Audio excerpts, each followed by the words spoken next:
Okay, I'm live. I'm live. All right, it's Thursday night. Thursday night, guys. Thursday night. Hi, everybody. It's Thursday felting night. We're going to felt a little bit. Hi, everybody. Whew. I'm out of breath because I went to the mailbox. So, hi. This is going to be a live crafting show, video chat show. Uh, and it's going to be for adults because we use sharp needles and scissors and dangerous tools. And it is also a live chat show that we talk to the chat room all night long, back and forth, because that's the way we like to do it. And see, see. So I'll turn the volume down now.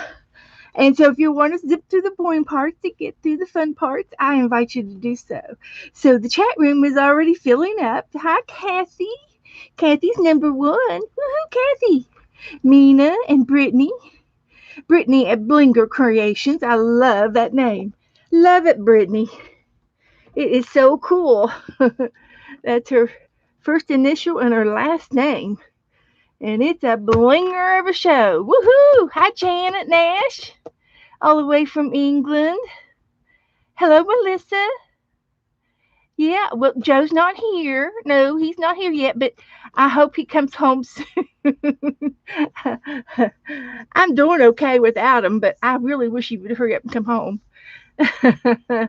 He's helping his mother move, and he is moving forward. I think he's done with his mother. He's moved. He's going over to visit his daughters today, so they're about 3 hours away.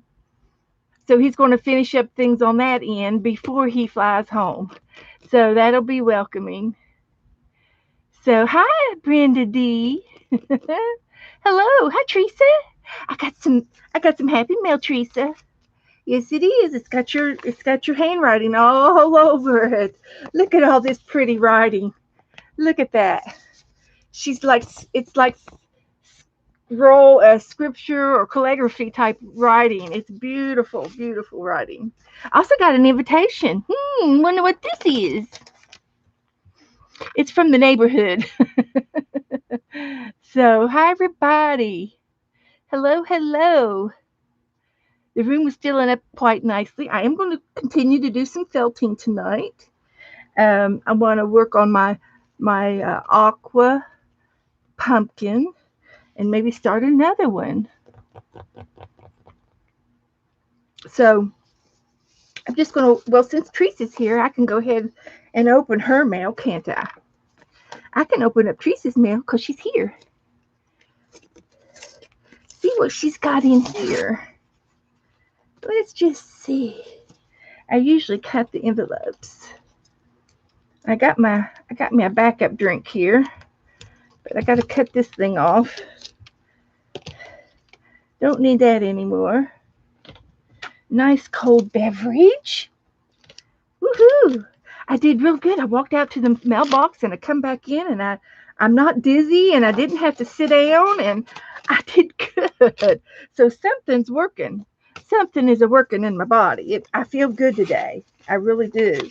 So I think I rested really well. I slept until I went to sleep early last night, and I think I slept till about uh, 10 o'clock. I took a nap, and then I stayed up until I talked to Joe and about 11 or so, and then I stayed up till about 3 o'clock. No, it was later than that, and I ended up putting one of those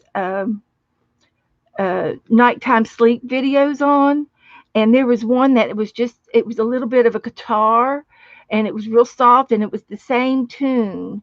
They played it over and over. It just ran into each verse, ran into the front of the song, and each verse went into the chorus, and it just kind of looped, and it was really a soft guitar melody that I fell asleep to it. So I slept early. I slept late, and then I didn't. And then I took another nap. So Here's all, look what she's made. Teresa, that's beautiful. Look at that. And a card. Oh, wishing you the best of all birthdays. Thank you, Teresa. Look what she's made. She's got that foil, and this is all her die cutting. Happy birthday. Isn't that beautiful? That is beautiful. And then it opens up. Thank you, Teresa. That is beautiful, beautiful, beautiful. Oh, she sent me some pretty paper, foil paper. I see. Well, I do have a foil pen that I can write this, and you write on top. Actually, I think this is a Chinese piece. Oh no, there's the foil. It just came off. Okay, okay. Put it back. Uh oh. The fan is a blowing. Put it back. I do have a foil pen to leaf, and I do know how to use this. Um, this is the kind where you put down a glue and then you press this on it, and then brush away the extra. It's very fragile. Yes, it is. And I have some of this somewhere. And I have a foil pen, and it's with my embossing box. As soon as I find the embossing box, I will find this. But this is going into a special safe place right now. I'm putting it in a safe place. And I have some more foil right up here too with it. It's the kind of foil that you use the writing pen with. But thank you, Teresa. That is lovely. That is lovely. Oh, and she sent me another die cut. Oh, I can make me something. Ooh, and look at this. This is pretty. I think I either have a little bit of this, but I don't have this one. This is pretty. Isn't that lovely? So I'll have something to make. Should I make something? Ooh, should I make something? So let's see what else she's got in here. She's got my bumblebees. Oh. Oh, goodness. Thank you, Teresa. These are the cutest bumblebees. They're mix and match, but bumblebees, you mix and match them. And this one just particularly, oh, yep, this one's got a front. This is the way they work. And you can also, this one's got a face. Does this one have a face? It does. It just hasn't been popped out. And they all have, they're all yellow backs with black tops. And you can do these opposite if you want to do it in black paper and then do the bumblebee part in the yellow paper and put the yellow on top. I've seen her do both. And those are so cute, cute, cute. Thank you so much. I love my little bumblebees. And I have a place for these. Yes, I do. I have a little drawer over here that has punch outs in it. Nothing but punch outs. And that's where these are going to go. And if I stick them down the front, I can see the bumblebee in the front of the drawer. Thank you, Teresa. That was extremely, very, very nice. And I guess I'm going to have to make up a new Happy Mail book. I am. Now, let's see. I haven't even thought about it. I haven't even thought one thought about it. I know my other one is full, and I know I need a new one, but I haven't thought about making another one up. So I'm going to have to put this back in here until I decide the getting the book ready. Ooh, something smells good. It's either this one. I think it's this one. Or this one that smells good. I think it's this one. This one's from Colleen. Is Colleen Gravis in here? Monkey? Is Monkey in here? Did I see her? I think I did. Did I see her? Did I? Or yep, I did. There's Colleen. Monkey is 911 or something like that. Uh, I forgot what number's behind it, but Yeah, monkey alert. It's Colleen Gravis, and I thank you, Colleen. She is in Oregon. Woohoo! So let me see what she's got. It's awful pretty. She's decorated the front and everything, and I love all that. And she put a Christmas stamp on there. I've got some Christmas stamps. Yeah. So let me open this. Thank you, girls. Ooh, music paper. Oh, how pretty. Oh, look at the little cherub. Oh, she's got wings. It says, thank you for putting on the postcard swap. I needed distraction. Hubby just had back surgery, and the oldest son, Ross, just has had his left leg amputated. 10 centimeters below his knee. They are both doing okay, just keeping me busy. Well, Colleen, I just want to tell you something that one of the my favorite people in the whole wide world was my grandfather, and he had one leg, and it was amputated at right above the knee. So I have had him in my life all of my life. He had his leg amputated when he was in his 20s, and it all started out that he went to a barn dance and stepped on a nail.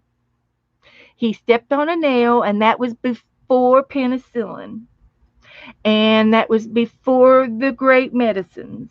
So they had to his foot got infected, had to amputate the foot. The foot wouldn't heal. Then they had to amputate above the ankle, and then the ankle wouldn't heal. They had to cut his leg 5 times before it actually healed. The next cut was going to be up to his groin. And they said that after that he would not make it because the artery is so big up there, your big vein artery that goes down into your thigh. But he had it amputated right above the knee, and his father, my would have been my great grandfather, took him, said, I'm taking you home, son. And he took him home, and he packed his leg every day and did his treatments for him. And he, listen, this is the craziest part, but he soaked his bandages in turpentine, and then he cleaned his wound and rewrapped his leg, because that's the way they did back then. They didn't have new bandages every single time. And so that's what he did, and his daddy healed him. He killed the gangrene, and I'm surprised he didn't kill him at it, but he was either going to kill the gangrene or kill the son, because either way his son wasn't going to make it, because the doctors told him that this is the last resort. So I just want you to know, and my grandfather, uh, we called him Jack because our last name was Jackson, so everybody called him Jack. He, like I said, he was in his early 20s, excuse me, and he went to barber school and became a barber, and he met my grandmother, who was a beautician. She went to beautician school, and they fell in love, and they ran off and got married. Although she would never admit it, but she had to fib about her age. And she says, I didn't lie. I didn't lie. She did. She fibbed. Because my grandmothers would never admit to fibbing. And but they got married, and they opened up a barber beauty shop, and he cut hair till the day he retired. And he stood on an artificial leg, and nobody knew that he was one-legged. Nobody knew it. Towards the end of his years, he started sitting on a stool, and it was hard for him to stand on the one leg. And he would cut sitting on the stool. But after he retired, everybody came to his house so he could cut their hair. Any visitors that came out to visit them got a haircut. Everybody always got a haircut. And my grandmother, she retired, from it too, and she had a beauty sink, one of those things with the necks in it, installed in her bathroom, so she could still give perms and do. And she had one of those round chairs that turn in her bathroom, and you could. And of course, we'd go in there and sit and twirl on the chair and goof off, but she could still do people's hairs, in her home. And he climbed up on the ladder and he was on the roof all the time with one leg. I swear he was up on the. I don't know if I have any pictures of him up there, but I bet you there might be a picture somewhere in all of our pictures of him on the roof. And he would lower a rope, and my grandmother would tie on a bucket, and he would pull the bucket up so that he could paint the roof or tar. He was big on tarring the roof and gravel back then, and he was always patching the roof. And hi Sharon, hi Becky, hi Melissa, hi Marty, and Vanessa, and Kathy D. Hi everybody. Anyway, he went over the hill and worked on the riverbank with one leg. Nothing stopped him. He still drove. He drove with his left foot, and nothing stopped this man. Nothing. I mean, so I just wanted to share that with Colleen. I'm sorry, I went off on a tangent. So I hope that encourages you and your son. So thank you for sharing that with me, Colleen. We will definitely keep you in our prayers, keep you lifted up. I'm glad you did the postcard swap. Look, she sent me the word happy, and she sent me a pretty napkin. And here's her postcard. Ooh, think happy and be happy. Way to go, Colleen. Oh, thank you. Thank you. This is pretty. So she's got the coffee dyed paper, and it's definitely on something harder than just paper. And she's sewed on. She's done the zigzag, and she's glued on some fabric, some little tiny signs, a crown, and some that looks like a part of a napkin. Beautiful. I love it. Thank you so much, Colleen. And I do have a new book I've changed my mind on my book. So we've got book number 3, 3 Times a Charm, right? But I found another book that would be perfect for my postcards. So she sent me some music paper, and this is handwritten music. This is it's all handwritten. Let's see. The senior Ida should sire you. She'll is per and say, "Si, senor." You'll hold her in a moment of surrender. She'll miss you along the moonlit shore. I love it. Thank you. It's a Spanish song. Thank you, Colleen. I love that. That is so pretty. That is so cool. And it's handwritten. It's hand scored. You know, that is great. Okay, so Tracy needs a drink. Me too. I'm getting me a drink. I'm opening it up. Oh, I'm so happy right now, guys. Oh, goodness.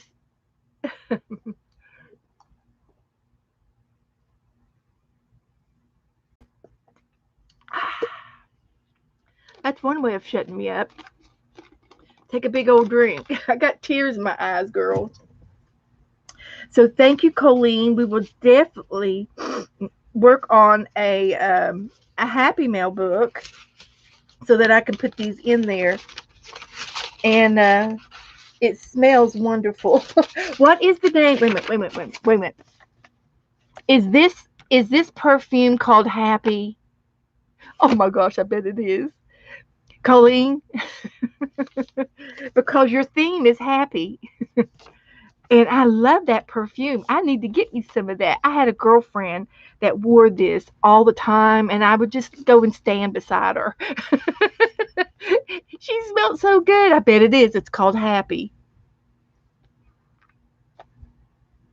Mmm. So Teresa and Colleen are going to go right. Uh, oh, okay. Hang on just a minute. I have a spam call. Let's see who it is. Hello?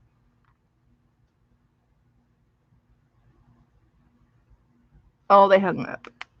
I've had 4 spam calls today, and they all hung up.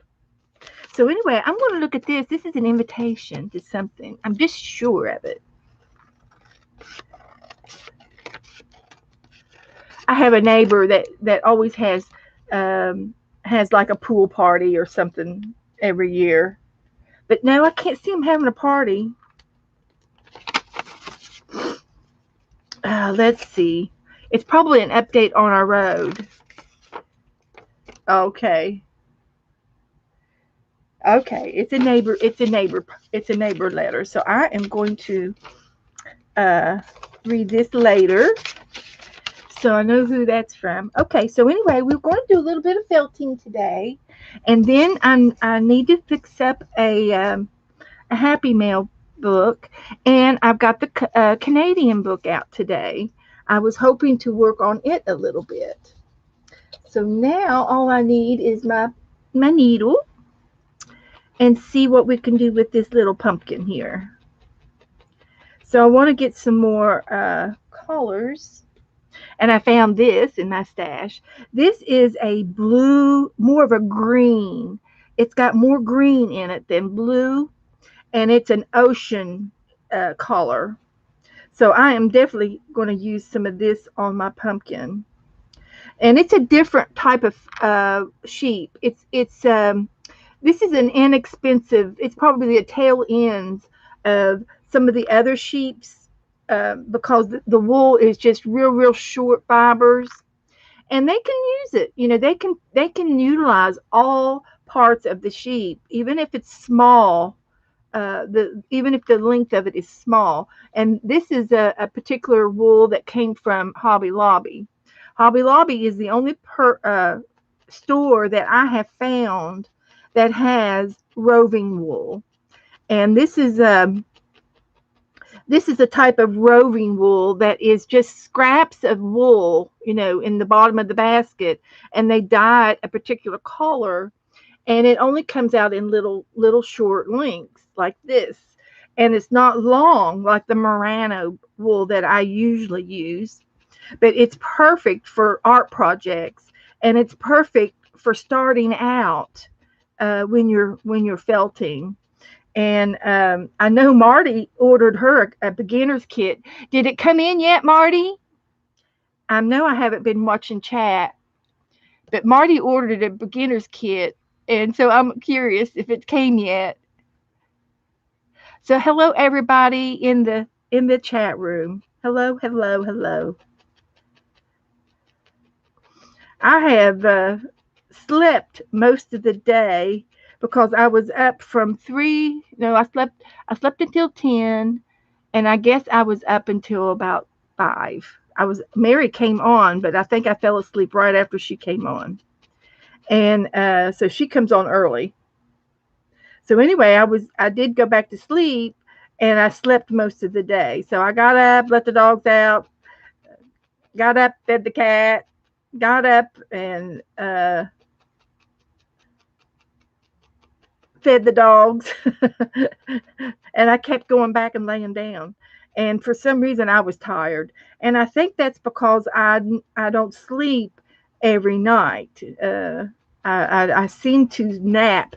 I nap more than sleep, and napping is good, but it's not the same as getting 8 hours of sleep. So anyway, I'm just using little tufts of this blue green, and it is gorgeous on here. It is gorgeous. The camera does not do what I see justice on this blue. I've got 4 or 5 different shades of blue going on in here, and I'm loving it. So let me read chat a little bit. Becky's doing well, and she's getting some crafting done. Good. Cheryl says hello, and And Monkey Colleen says that it's Mrs. Meyer's lemon verbena, Verbena perfume. I think that's the perfume she's talking about.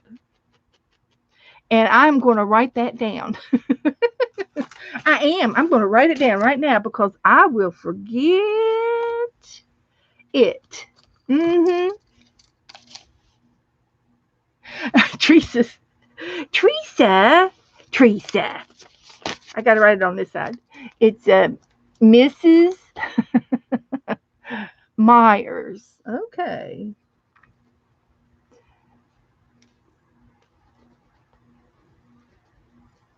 Lemon. Verbena. It smells so good. Did you all smell it? Did you all smell it? I'm telling you, it smells. Oh my gosh, I love it. I want more. So anyway, um, everybody's laughing and saying hello, and Melissa mailed her postcards. Yay! And Marty said she did. Okay, we'll have to wait and see what Marty creates first. So watch some videos on beginner felting, and for beginners, and you will see. And I highly suggest you do the cookie cutter thing. And hi, Renee. Renee says hello, everyone.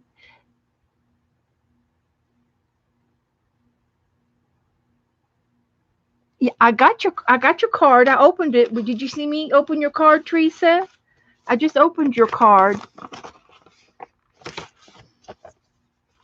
I got your card, Teresa.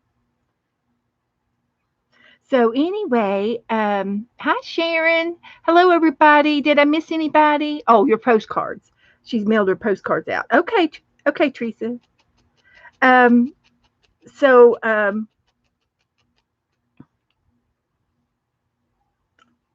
anyway, I'm glad I'm here with you guys tonight. I'm glad to be on, and I feel really good today for a change. I wasn't feeling good this earlier this week, and I wasn't sick. I just felt like heavy. I just felt real tired, and I've been kind of watching what I eat. So maybe I have lost a few pounds. That would be nice. But I haven't weighed myself, so I don't know if I have or not. But I feel like I have. My arms aren't as heavy as I usually, what I'm feeling. So I'm either getting stronger or something. I'm getting better at something. But I feel better. So maybe it was the good rest. So, hi, Jen. Yes, you may ask. I'm going to make a pumpkin. I'm going to make an aqua pumpkin. I have a lot of this color in my house, so I wanted to make an aqua pumpkin. I was inspired by my neighbor. She gave me some pumpkins, some glass aqua pumpkins, and so they inspired me to make a pumpkin.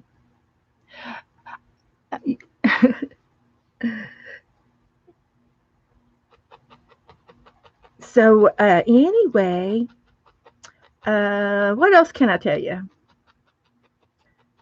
I'm glad to see everybody. My goodness, there's 22 of you over here already. So I wanted to make up a new Happy Mail book, and I haven't even thought not one thing. I haven't thought about it.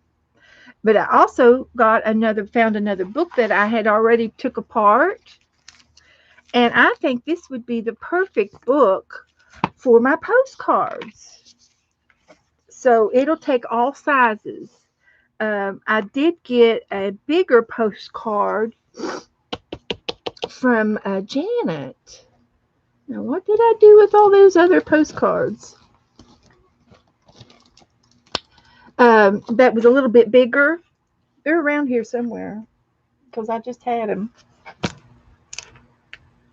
Anyway, I'm going to bind all my postcards together with some kind of a Coptic stitch, slip stitch, and then I'm going to put them uh, put a piece of fabric over the top one and the last one, and then glue them in a book like this. So this is going to be my new postcard book, and so I can decorate this.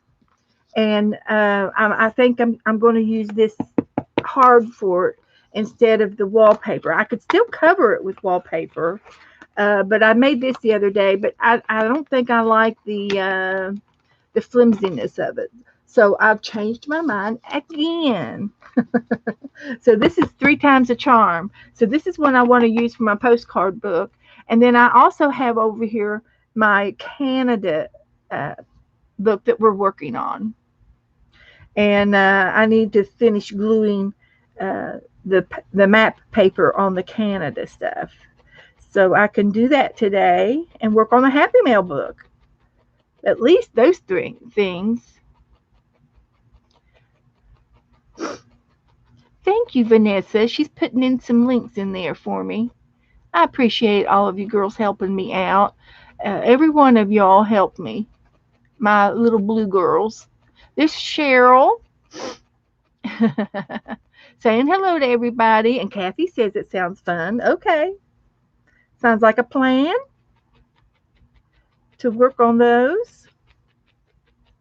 Now, the hard part is um, with the postcard book. I not only have to cover that and or paint it. It would be okay if I painted it, but I have to wait until I get a bunch more postcards before I stitch them together. so I have to wait, and that's the part. The fun part is stitching, doing the stitching part. So yeah, that's it. So if you do any felting, you just have to be careful with your needle. And I'm quite used to my needle. I'm very comfortable with it. And you just poke in between your fingers, not at your fingers. So you got to watch your hands. And if you're just new, I think it's awesome that you would try to do your first feltings through a cookie cutter. And I have done a couple of cookie cutters that I've got hanging up here, like these. These were cookie cutters, little ones and big ones. And of course, I love all of my cookie cutters. I use them with my wool, and I also use them with my clay when I do pottery. Um, I'm really, really, really, really hoping and praying really hard that Joe will eventually get this garage cleaned out over here. We have a nice two-car garage, completely full of junk. And I've asked him to clean it out, and it's going on over a year and a half now. So, well, it's been going on before that, but I've been begging him and crying. It doesn't work if I cry. It doesn't work if I jump up and down. It doesn't work if I stomp. It doesn't work if I throw a tantrum. It doesn't work if I yell. Nothing works to get him to get move on that garage. And I said, well, I give up. I give up. So I said, you just have to decide when you're going to do it, and just let me know. Just please, please.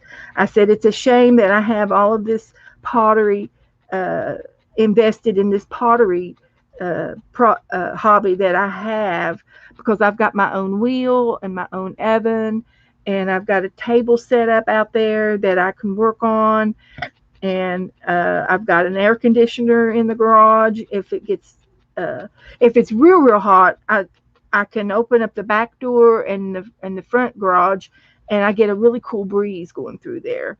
And sometimes if it's warm, you can still work out there as long as you have a breeze. And the breeze, it not only cools you off, but it keeps the skeeters away from you. So that's a good thing, to always have a fan going. And down here in Florida, that is. But I've got everything I need to do pottery. I've got a countertop, a workbench where I use a piece of marble that I throw my clay on to wedge it, and that's where you need your clay to make it soft enough so that you can actually throw it on the wheel and make a pot. And I do have also another camera. I've got a second camera, and I'm trying to get Wi-Fi over there. Um, the Wi-Fi would reach that far, but there's a wall, a concrete wall. So we have to figure out how to get it high enough to go over top of that wall and into the garage for me. And I'm thinking the attic is going to be our answer. And I'm going to try to fix something. There's got to be some way. I'm not a technician, but there's got to be some way that if you have your Wi-Fi and you're in the house, and this is the house. So this is my bedroom, and this is the garage over here. So this is a brick wall, cinder block brick, and then this is the hallway, and then this is the other bedroom, and our bedrooms are across from each other. And this is my craft room, and my Wi-Fi is in here, right here, with the signal. So it's plugged into my hard drive, okay, my tower. Okay, this is my little tower. So it's plugged in to my tower.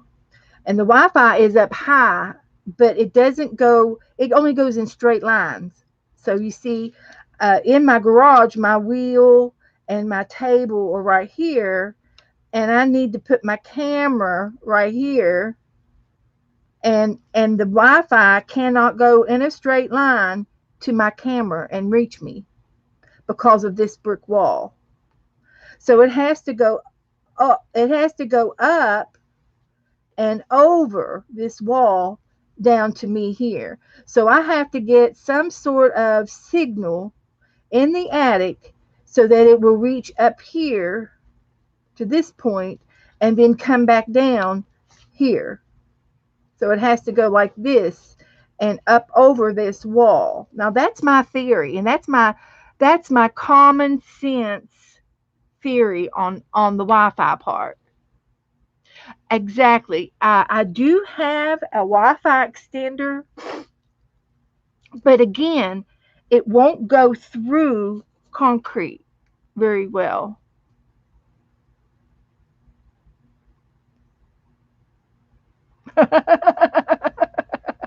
True, Becky.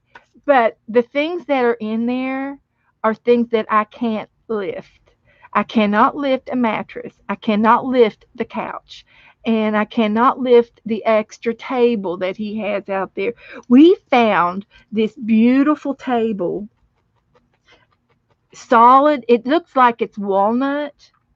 I don't think it's laminated. I think it's walnut, and it's not 4x4 legs, but it's got 2x2 legs that are square.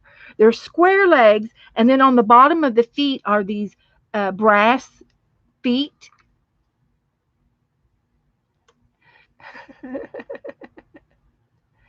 Aaron says, "Get with me, and I'll bring the girls down." There you go. Well, now, so anyway, this table. Let me tell you this table first. And it's a beautiful table. And so we brought it. It was on the curb.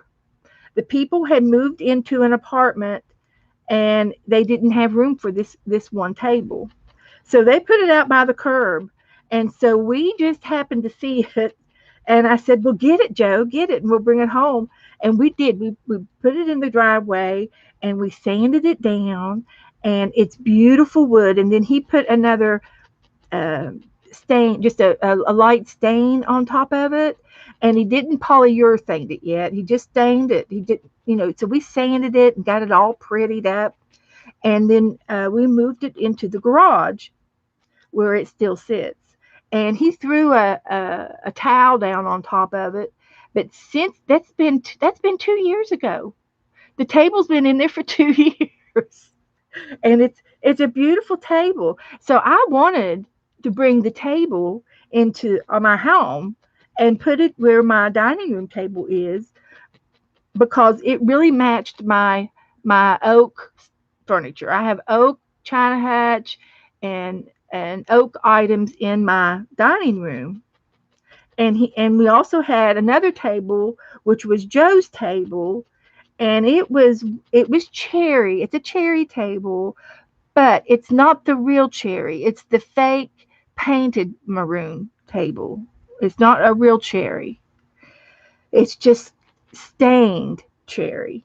And he we brought that down from home from up north, and he doesn't want to get rid of it. And I wanted to bring in the oak or the walnut table because it matched my furniture. It was a little bit smaller, and that's all we really need in there. We don't need a table for 8 or 6. The six, it's got six. We got 6 chairs, and you can barely walk around the person to get in to sit. You have to crawl in. It's very uncomfortable to get up and and move around with a bigger table. So if we had a smaller table, then I would look for some more chairs, of course. But he didn't like the idea of me changing that. So I got vetoed. And so the table is out in the garage, and there it sits. And he's put stuff on top of it, and it's the top of it is ruined again because it wasn't polyurethane.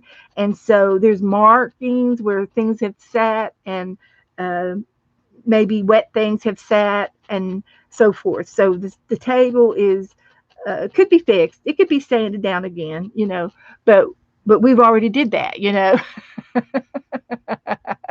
I know a garage sale would work. Um, I am not a seller. I don't I don't sell anything, and I do not like to have confrontations with people. And when sometimes when you get these early birds in here, and they're the first ones here, and they want to see everything before, they want to be the first one to get in, and they want to be the first one to get all the deals, and they don't want to pay what you pay, and they want to try to talk you down, and it's like, no, that's the price. And they don't want to be honest with you. They just want to get everything for cheap, and they hurt my feelings. Those people hurt my feelings because I don't want to fight with anybody or argue about it. And even though it's a topic of a subject of a thing, I should not take it personally, but I do. And I just have a hard time selling and bartering. And whenever I go to a sale, whether it be flea market or yard sale or garage sale, I see the price. If I like that price, I'll pay for that item. If I like it, and it seems fair, I will pay for it. Now, if it's a piece of junk, and I mean something like a magazine, or some kind of rusty tool, like I bought in hammers before at yard sales and stuff. And if it's something like that, I might say, well, would you take a little bit less for this? And they look at it and they go, yeah, they come, and they take off $1. I say thank you, and I would buy it. you know and and yeah, they want to resell it. I understand, yes. And but anyway, I'm not very good at standing my ground. I retreat. I'm not a fighter. I am not a fighter. And so I don't like I have had 2 yard sales in my life. And after the second one, I swore I would never do it again, because I took off from work. And in those days back then, and I'm talking 80s, I worked at the hospital, and I made about $45 a day.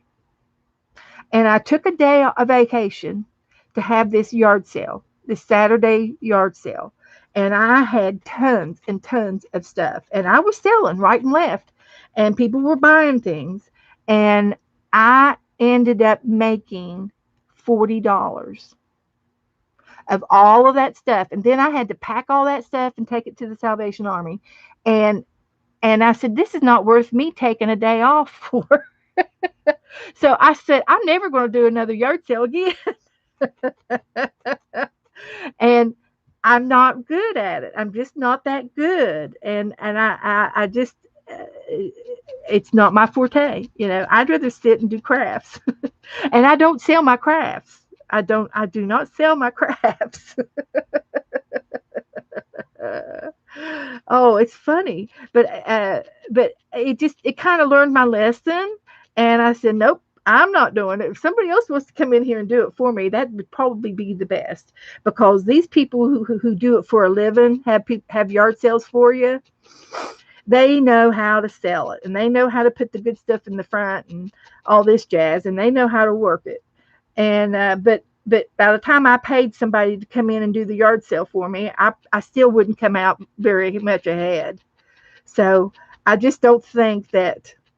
And then Joe, I would be putting, if we were to have a yard sale, it would be the whole commercial where you put things out and your husband's carrying it back in.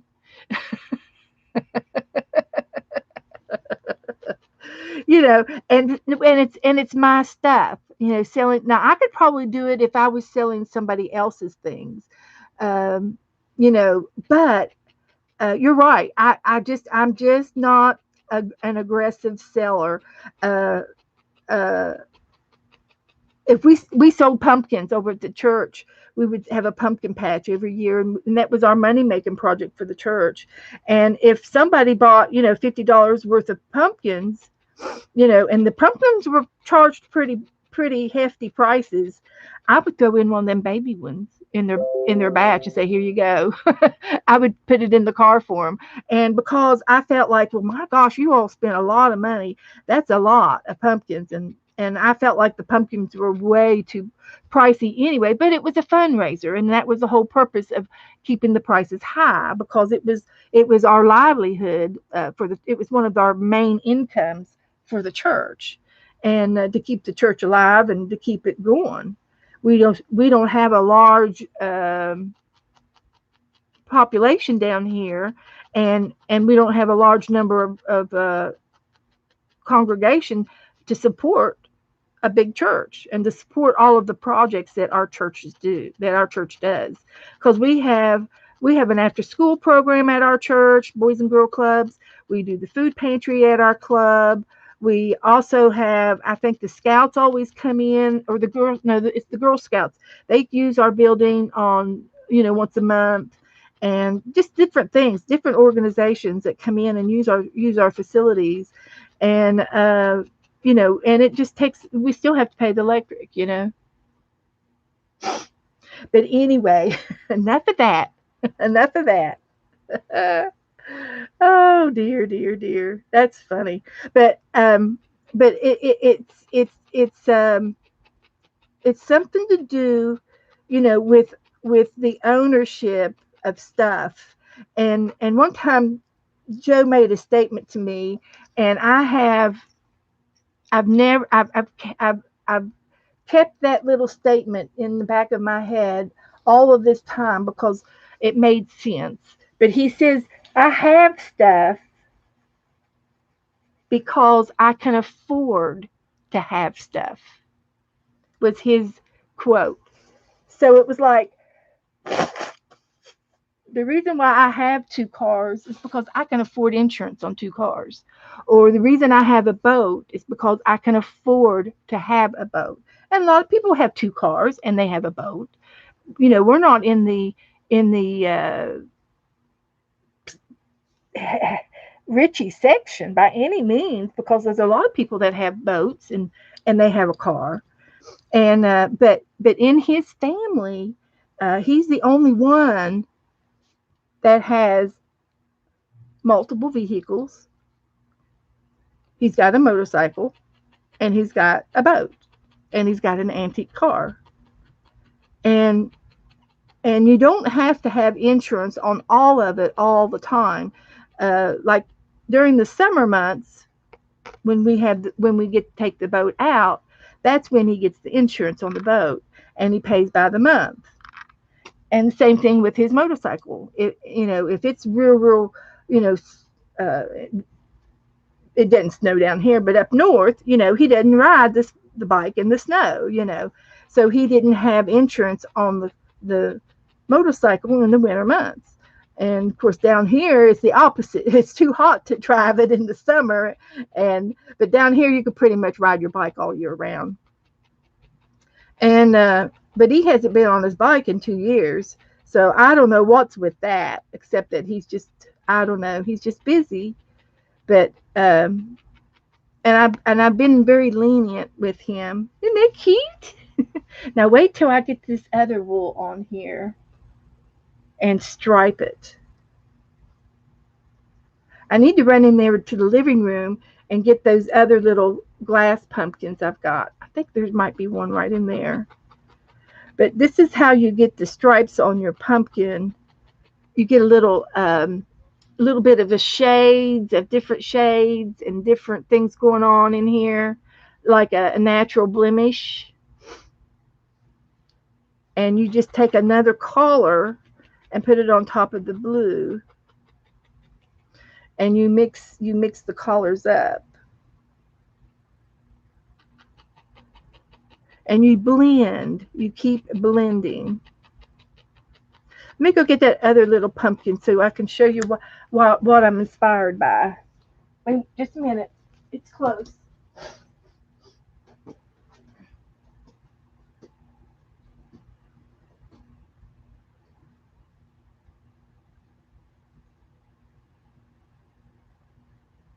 Keep this one in my bedroom.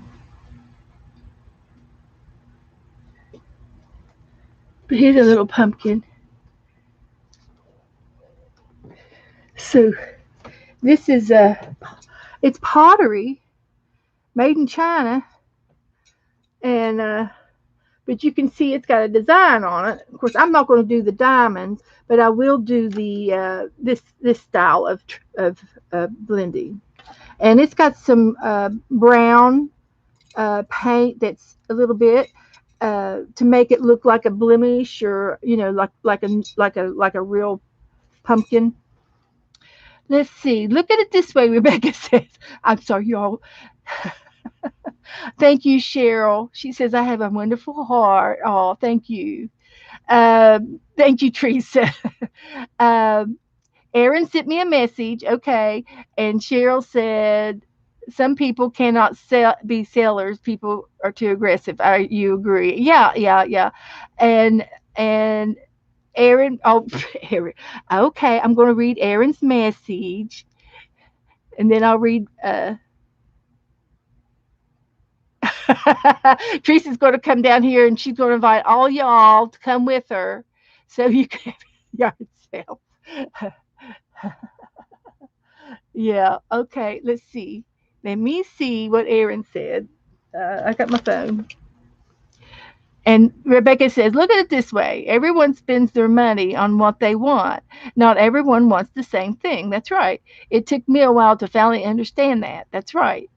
Beth, put the motorcycle and the boat and sail this away and sail away.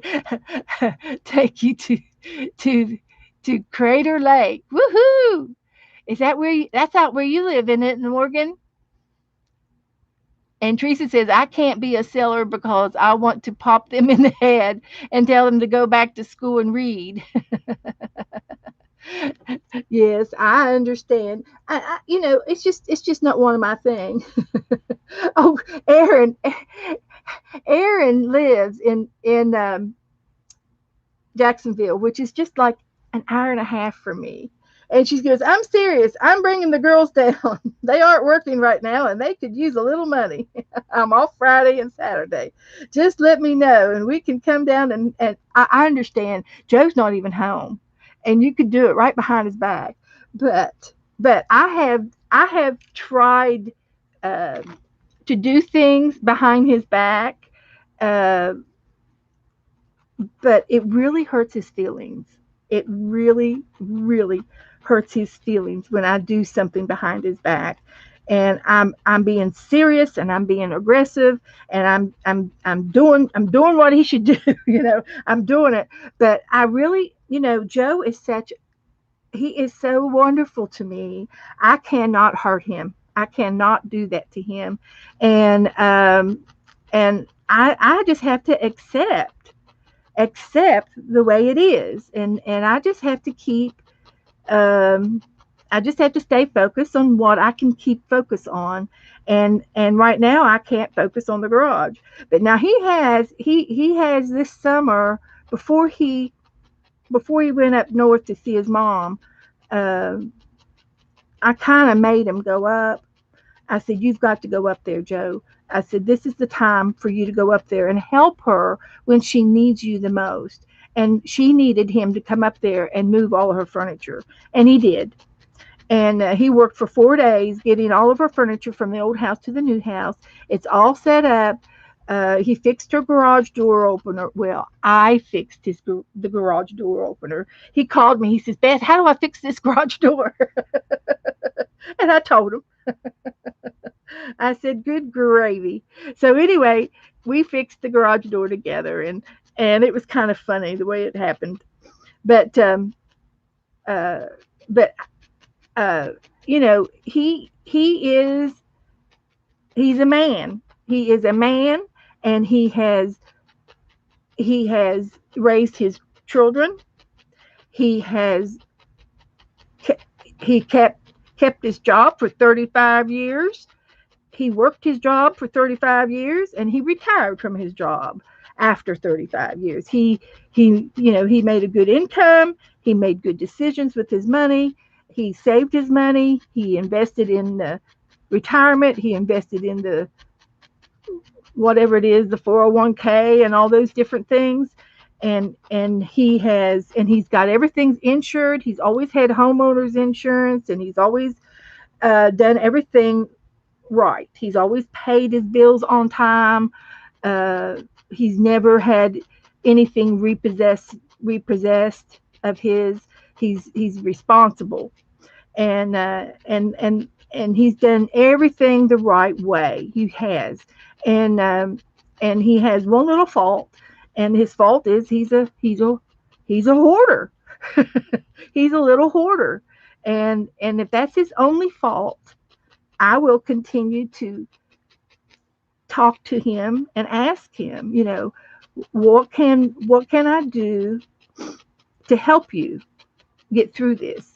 And that's what I have to do. And I have to overlook the bad things and enjoy the good things.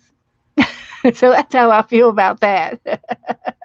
I know you would, Aaron, in a heartbeat. I know you would. But that's just I just can't do that to him. He's too good. And it's not that he's attached to the he's not attached to the mattress. He's not attached to the couch, but he has a hard time throwing things away that still have value. And down here, you cannot get rid of anything. Even if you say free, you can't get rid of things down here. Furniture is nothing to people in Florida. They don't care if it's a brand new couch. They don't care if it's a brand new china hutch. If they don't need it, they don't want it. And if it's not convenient, they're not going to come get it.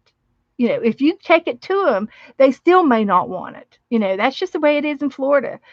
Furniture is a you can get furniture down here for pennies, pennies, and at home they're sold for thousands of dollars. But down here, it's nothing. You can't hardly get rid of a china hutch these days. There's so many people retire and come down here, and then when they downsize, they can't keep everything, so they get rid of it. Or they come down here and they pass away, and they clean out the home, and nobody wants the old furniture. Nobody wants the 70s furniture. Nobody wants the 80s furniture.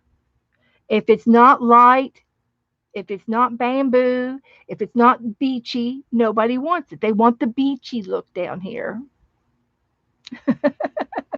Yeah, I do that. I talk to him a lot, Cheryl, and I said, I'll say, hey, look, Joe. I said, I'm not trying to complain. I said, but I'm really interested in, why do you feel this way? Why do you feel that you just can't get rid of something or give it away? And the burden of him hauling it off is too hard. It's too hard. He worked hard for everything that he has in his life, and he saw his mother and dad work hard for everything in their life, and I think the values that he has, you respect the stuff that you have. You respect it because you've had to you have to earn it. He saw his grandparents. He had one set of grandparents that lived in a shotgun house, up in Louisville. And those shotgun houses are, not that wide, but they're real long, and it's room after room after room. They all piggyback each other, and you go from the you've got the kitchen, the dining room, you've got a bedroom in the back, and then you've got a bedroom in the front, and you walk into all of these rooms to get to each other's rooms because it's a shotgun house, and that's how the rooms were made. And they would put up a curtain for a privacy. They would just, and that would be the wall, the pretend wall. Yeah, they will take the couch. The He has to take the couch to them, and sometimes they come and pick things up, and sometimes they don't. But again, that's not the problem. So the problem is that he has worked very, very hard all his life, and he has, and now giving it away. Oh, he would give it away in a heartbeat. If you come down here and say, hey, I need that couch, can I have it? He'll say, yeah, come and get it, and he help you move it and everything. But nobody has done that.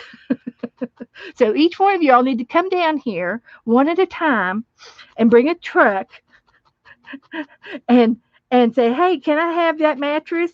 And he'll say yes, and you can take it, and I'll have to pay you to haul it off. Take it to the rubbish place. And it just it's just, and that's another thing. Whenever a family member in his family, whenever a family member had something that they wanted to get rid of, they didn't throw it out. They gave it to somebody in the family. They passed it on. And that's another thing that he was raised doing that. And so that's the case. That's just it. But I have to have uh a clear mind, and I have to do Joe right, because he he he buys me stuff I don't even ask for, and uh, he's a caring, loving guy, and he's a keeper. So I don't want to do anything to hurt his feelings, especially his feelings, and that's what the bottom line is right now. So I have to accept, you know, that I'm not going to get to use it again. And I did say something to him. I said, you bought me all that pottery stuff, and we've wagged it all down here for me to use, and I can't even get to it. I said, I'm getting old. We're getting older, Joe. I'm not going to be able to do it for very many more years. I said, I would really like to use it. I have it. I want to use it. And he says, okay, okay. And every time he says, I'll do it. But then he doesn't do it.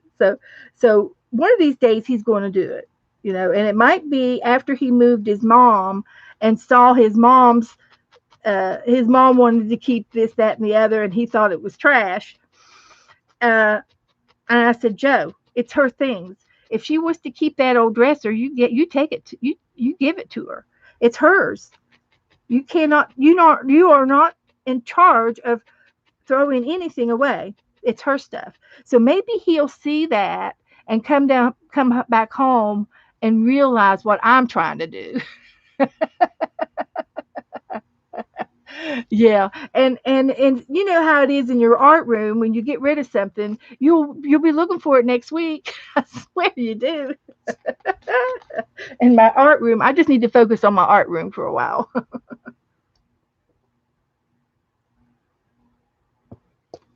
But you know, you have to look at the big picture and look at everything else. And we are so blessed. We are so blessed. We are so blessed with his girls. His girls aren't anything like his family, and his girls, his both of his girls work. They both pay their bills. They have never had anything repossessed.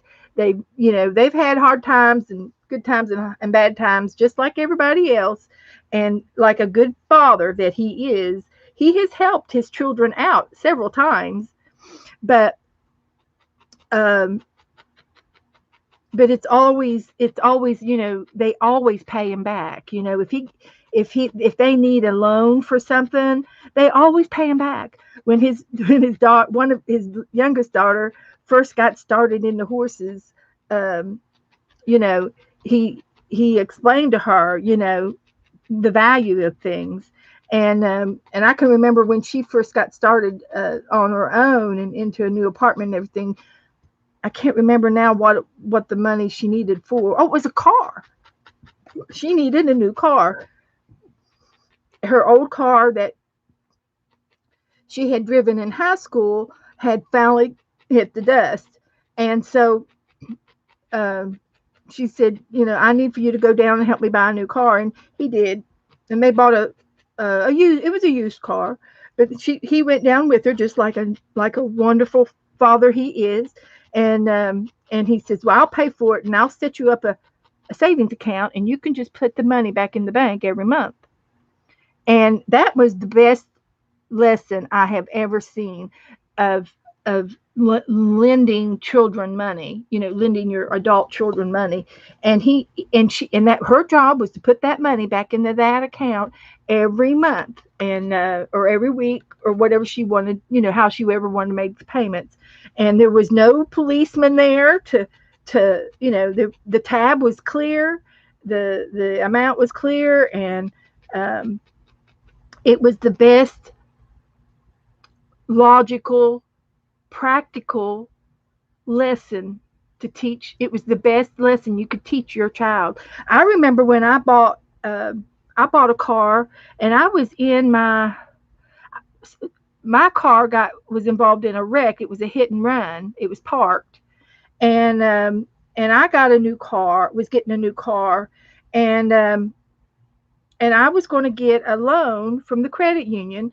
And my mother was a school teacher, and the credit union is for all teachers and their children, their families, even if they're living on their own. So I was a member of the credit union, and they were going to give me the money. And of course the credit union people, she said, if you the more money you put down on the car, the lesser the car payment will be. That would be more economical for you if you could put more money down. And so I thought, okay, so I was going to buy a brand new car, and I asked mom for $5,000. And she said, sure. She said, I'll give it to you. And that way, when I put $5,000 down on the car, and then the car payments um, were lesser, and I was able to afford that per month. And then I was able to pay my mom back $50 a month until I paid the 5,000 back. And she didn't know it, but I gave her extra. I did give her an extra payment because I felt like she needed interest, because she was doing it interest free. And but I paid my mom back, and so did Joe's daughter. She paid him back. And then there was another time where one of the girls, she she overcharged on her visa accidentally, and there was something there, and she needed to put some money back into the bank so that she wouldn't be overcharged. And so it was like a couple $100 or something. And I said, Joe, I said, give it to her for free. And I said, and then you can give the other daughter the same amount. And he says, well, why do I have to give the other daughter one? She doesn't need it. I said, it doesn't matter. What you give one, you give the other because you're both your daughters. It goes with, you cannot love one daughter more than the other. You give to both, and it makes it fair. And so he did, but I had to make him do it. And I think the girls understood uh, that I was a good person to have in the family. I fought for the girls. I fight for the girls, and uh, I don't have any girls. I don't have any kids, and I wish I did, but I try to love on these as much as I can. So that's a good thing. But I am not watching chat too much because I'm watching where my hands are. But isn't this looking good? Now I need to make some veins to, some of these little hub bumpy veins. Let's see.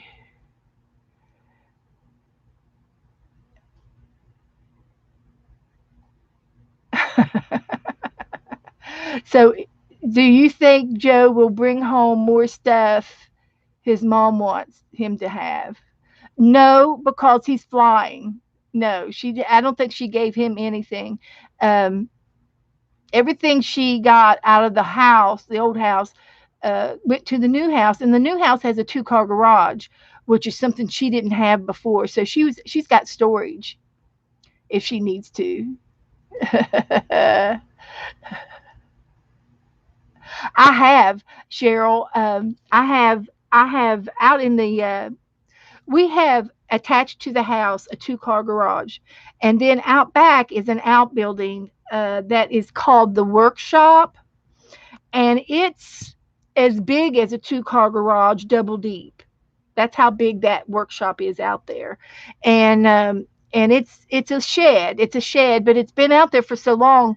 It's grandfathered in on the lot on the land. There comes my kitty cat crying, and so anyway, he's got stuff out there, and there are tubs from up north that I did not want to bring down here. And on the tubs, I have RS, and all of those tubs that have the RS on it, that stands for resale. And I have looked through those tubs twice to make sure I wanted to resell those items. And I said, I don't want these items. I don't want these items. So those are already sorted out in the workshop.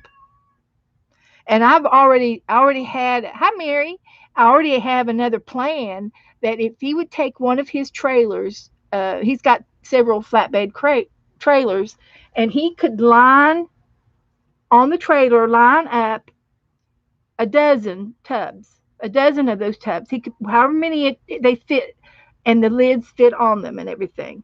And then when he goes to the flea market, all he has to do is back into his slot, open up the boxes, the lids, and everything's for sale.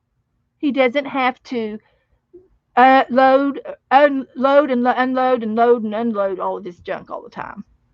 I think it's terrible the way I I think of easy way to do things.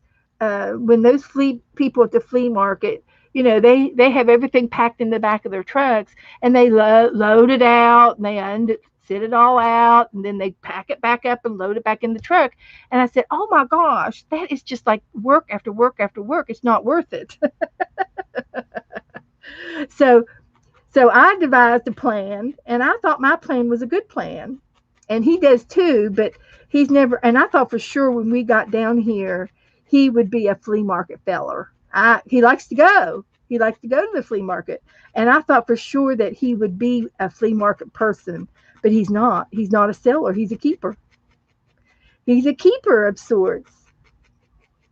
It's a collection, but his collection has turned into a hoarding situation.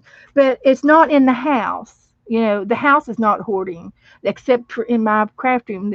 My craft room has a couple little paths, but the rest of the house is clean and nice. It's all right. it's ready for company. And I have another spare bedroom for when company come and all that jazz. But so it's not like he's one of the hoarders on TV. He's not like that. It's not a mess. It's not a infested area. It's not it's not trash. He does believe in taking the trash out and that kind of thing. So what I'm doing here is I'm making a vein. I'm making this vein right here, and I'm going to do that all the way around the pumpkin. My kitty cats are crying. Well, come here. I'm talking to you. Come here. Kitty, kitty, kitty, kitty. I know. What are you crying for? Are you tattletaling on the girls? Are you tattletaling? What'd they do? Did Abby chase you again? Abby likes to chase the kitty cat for fun. It might be. She might miss Joe because Joe talks to her all the time.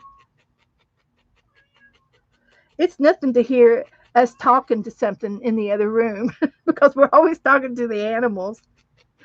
And what's really funny is I'm sitting in here talking to you guys, and when we were first streaming, he says, "Who are you talking to?" And I said, "I'm talking to the chat room, Joe. This is what we do." And now he thinks it's great. But it is. It's easy. It's nice to talk. It's nice to talk to somebody every now and then.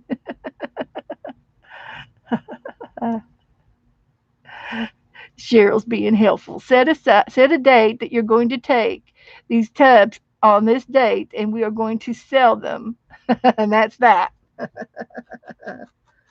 Thank you, Cheryl. I really appreciate it. I know what you're saying. I agree. I agree with you wholeheartedly. But it's just, I just can't. Um, I just don't want to hurt his feelings anymore. So I've accepted it, and I said, okay, I'm not going to mention it again. Not going to mention it again, and I'm just going to pout about it. I'm just going to pout. That was Abby. Dog alert. She ran outside the back door. The back door was a big step. I didn't think I would ever get a back door, doggy door. Uh, I've been begging Joe, and he says I can't put it in that door because it's one of those doors that are it's got those panels in them. What did I do with my other piece of paper that I have here? It's got those. It's a door that it's got windows at the top, and I love my windows. I love my door with the windows. It's got windows up here, and then it's got these square panels on the bottom. And a doggy door either has to go in the right or the left panel. And so here's the doorknob. So he takes and puts the doggy door over here on this side so nobody can reach in and reach the doorknob and unlock the door. And it's got a great big space at the bottom of the door. So if you were to crawl in here, it would slice you. It would slice you in half. I don't know how you would crawl in the back door. I don't know how anybody would be able to do it. But anyway, it's a back door, it's a back porch, and another door, a screen door. So it would be, and then there's the pool gates. So I don't know, but I'm not worried about somebody breaking in. And I'm not worried about anything coming in the back door like that. Nah. Of course, anything could happen down here. I've seen YouTube videos where the raccoons or the squirrels come in the doggy doors. But right now, we don't have any raccoons in the backyard because I've got two dogs, and our yard is fenced in. Not that any animal can't get around a fence because alligators can climb fences, but It's just too complicated of a zigzag to get in. I just don't see. It's not an easy path if any critter gets through it. But that's just the risk I have to take, and it's well worth the risk to my dogs having to go out anytime they want to go. It's worth the risk to me because they go out in and out all day long, and I don't have to get up all day long to take them out.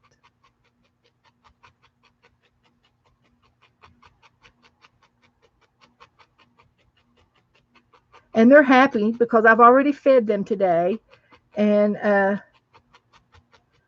they've been eating. They eat very well. They're well nourished. Now let's see. Put one here. But we have a happy home, and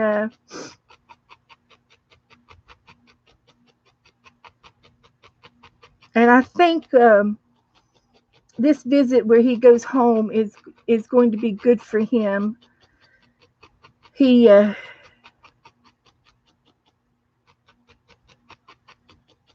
he needs to go home, and there's some things about our old house is still up there. And I asked him. I said, "Do you feel like you want to move back up there? You know, we could be go up there in the summer and be snowbirds." I said, "We own both houses. You're paying utilities on both houses. We can easily, we've got half of this furniture we could take back up there and furnish the house. It wouldn't furnish the whole house, but it would furnish part of it. We could furnish a couple of rooms because we got an extra dining room table, we got an extra couch, we got an extra mattress, we can put up a bed, you know, lots of stuff. I know I've got enough dishes. I got a set of dishes out there in the RS boxes, the resale boxes. Now, after I get these deep veins going here, I'm going to take some thread on this one and see. I've got I've got plenty of this color, and that's a good color. And I'll take this down the veins. These, I'm calling these veins, these indentions. So I'll start at the top or the bottom. I'm not sure. And I'm going to go down this vein, and I'm going to wrap it around to this vein, and I'm going to make them tight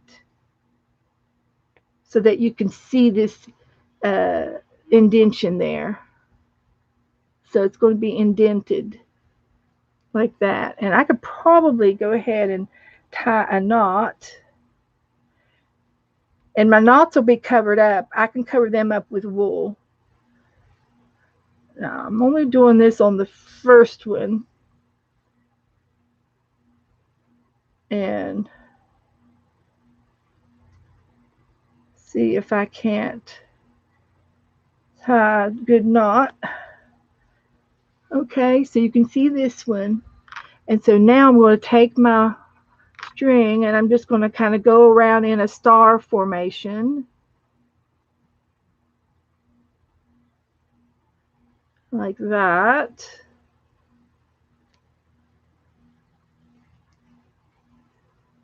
Like that. And I can do it more than once if I need to. But I think that's all of them. I think I did all of them. So there's my pumpkin with this with the yarn or the thread going around the cord. And then I can tie this off. And I've seen ribbon and other things used to do this with.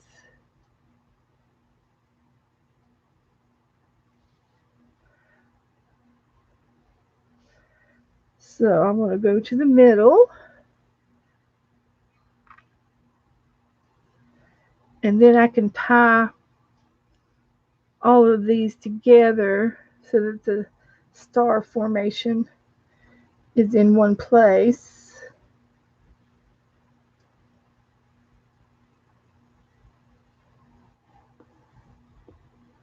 Like that. Bring that over.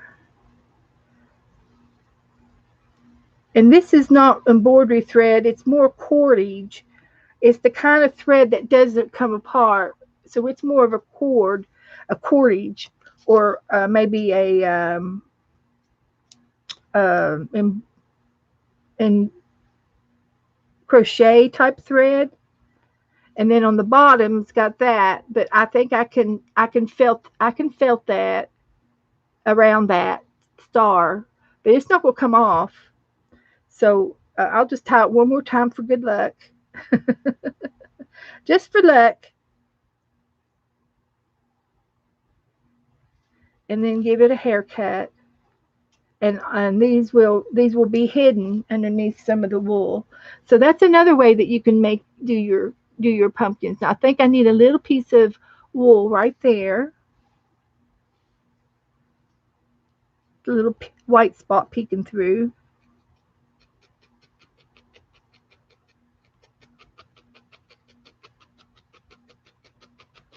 Now you don't really want to hit the thread with your needle, because it's not wool, and because the barbs on the needle might cut the thread, and you don't want to cut it either. So you just kind of go around them, around the thread. So there's that little spot. And as you do it, you can't even tell that I patched that. You can't even tell that I patched that right there. I'm going to do this little spot right here. So anyway, I'm going to quit this. I can work on this for hours, and but I think it's time for me to move on. I've been working on this for an hour. Oh,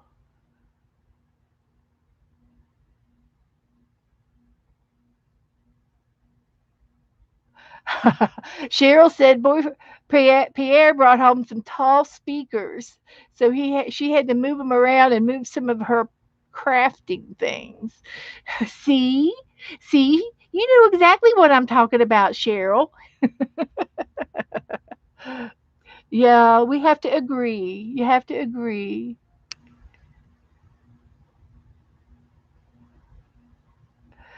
Yeah.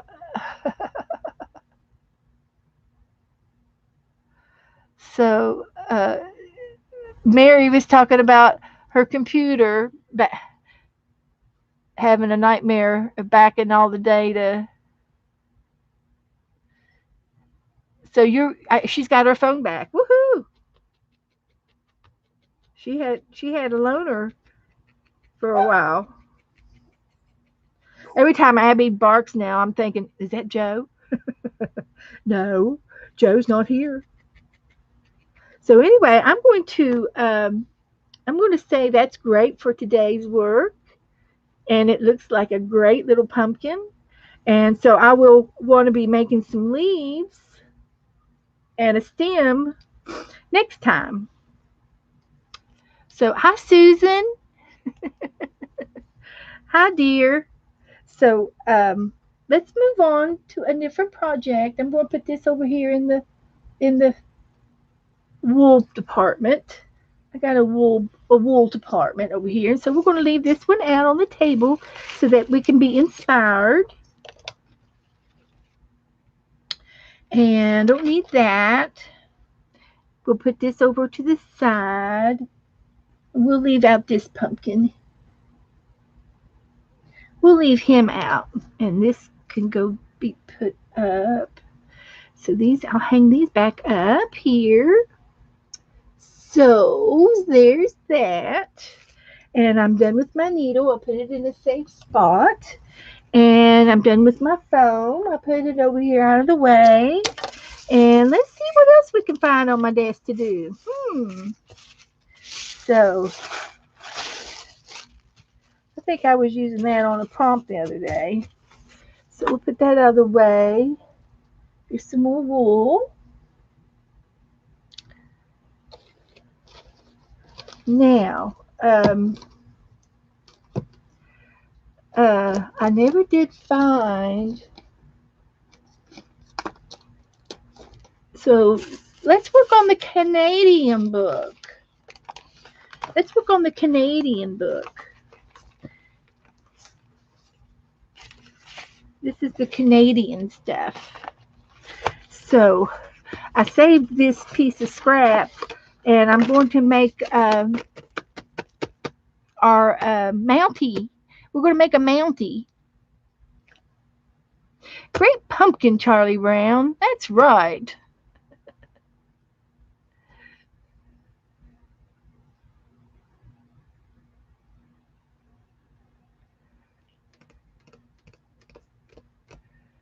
So, okay, everybody doing all right, I think. So, anyway, I've already put my paper together for the book, and we did this online. I sewed it online. It took 2 different days, and then I put tape on the backside, and that's going to be the pages in my book. And then here is going to be the outside, and this is the front, and I have to put a little piece of mapping right there, and I got some more mapping. So I think what I'll do is go ahead and this is going to be the jacket for the Mountie. It's kind of red and orange, but it looks more red, and I think it'll be a cute jacket for him. Yep, there's some more Canadian stuff, but my book, I'm gonna go ahead and glue another piece of mapping out. Hi guys, what you girls doing? So I'm just gonna glue. I'm gonna cut the white strip off. I don't want the white strip. I just want all of the map. And these are all 4 pages. I got 4 more. I think I got 4 pages of just Canadian stuff.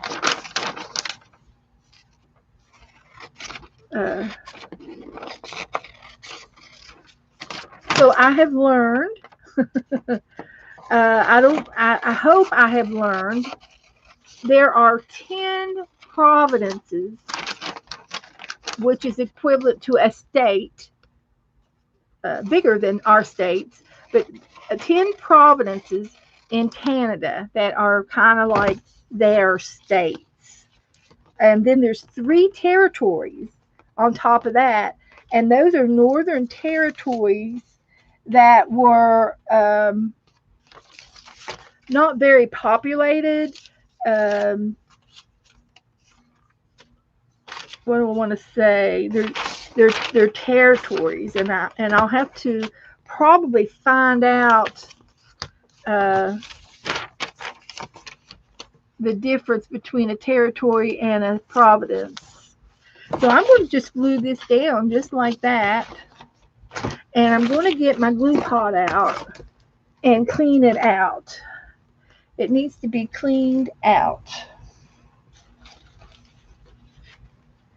So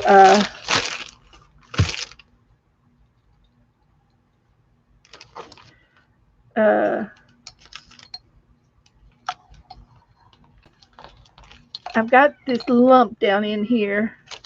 This glue is all lumpied up. It's like cottage cheese. And I think it's mixed. I think it's mixed glue. And so, well, baby, come here. So we're not going to keep the cottage cheese glue. And I'm going to add some more glue in here. And I've got some regular glue down here. Let's see what we got here. This is Glue All. It's a little bit thicker than the school glue. It's not as thick as tacky glue, but it is in between school glue, the white glue, regular white glue, versus tacky glue. This is Glue All, and it's in the middle. It's in the middle, and it's cheap. It's just as cheap to buy it by the gallon as it is by the bottle, and sometimes you can find it a little bit cheaper. And so that's why I like this glue pot. So I'm going to take my fan brush and use some of this glue.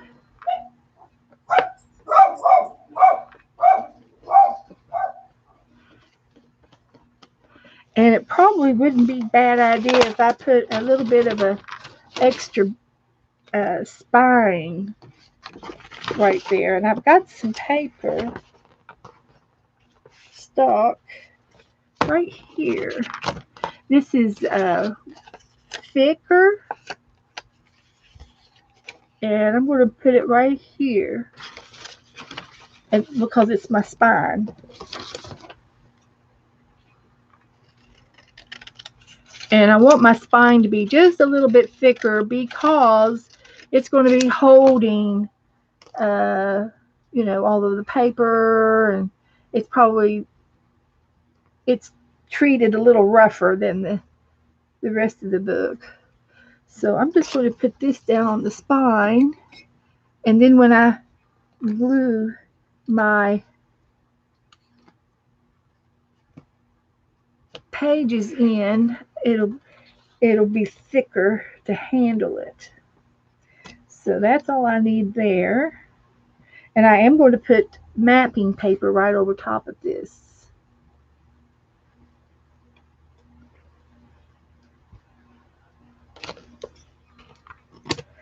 Just a thought to making it a little stronger. So that's good. And then my map is going to go, I'm just barely overlap my page to this page. Oh, not to that page. That's the front of the book. Oopsie, to this page. This is what we want.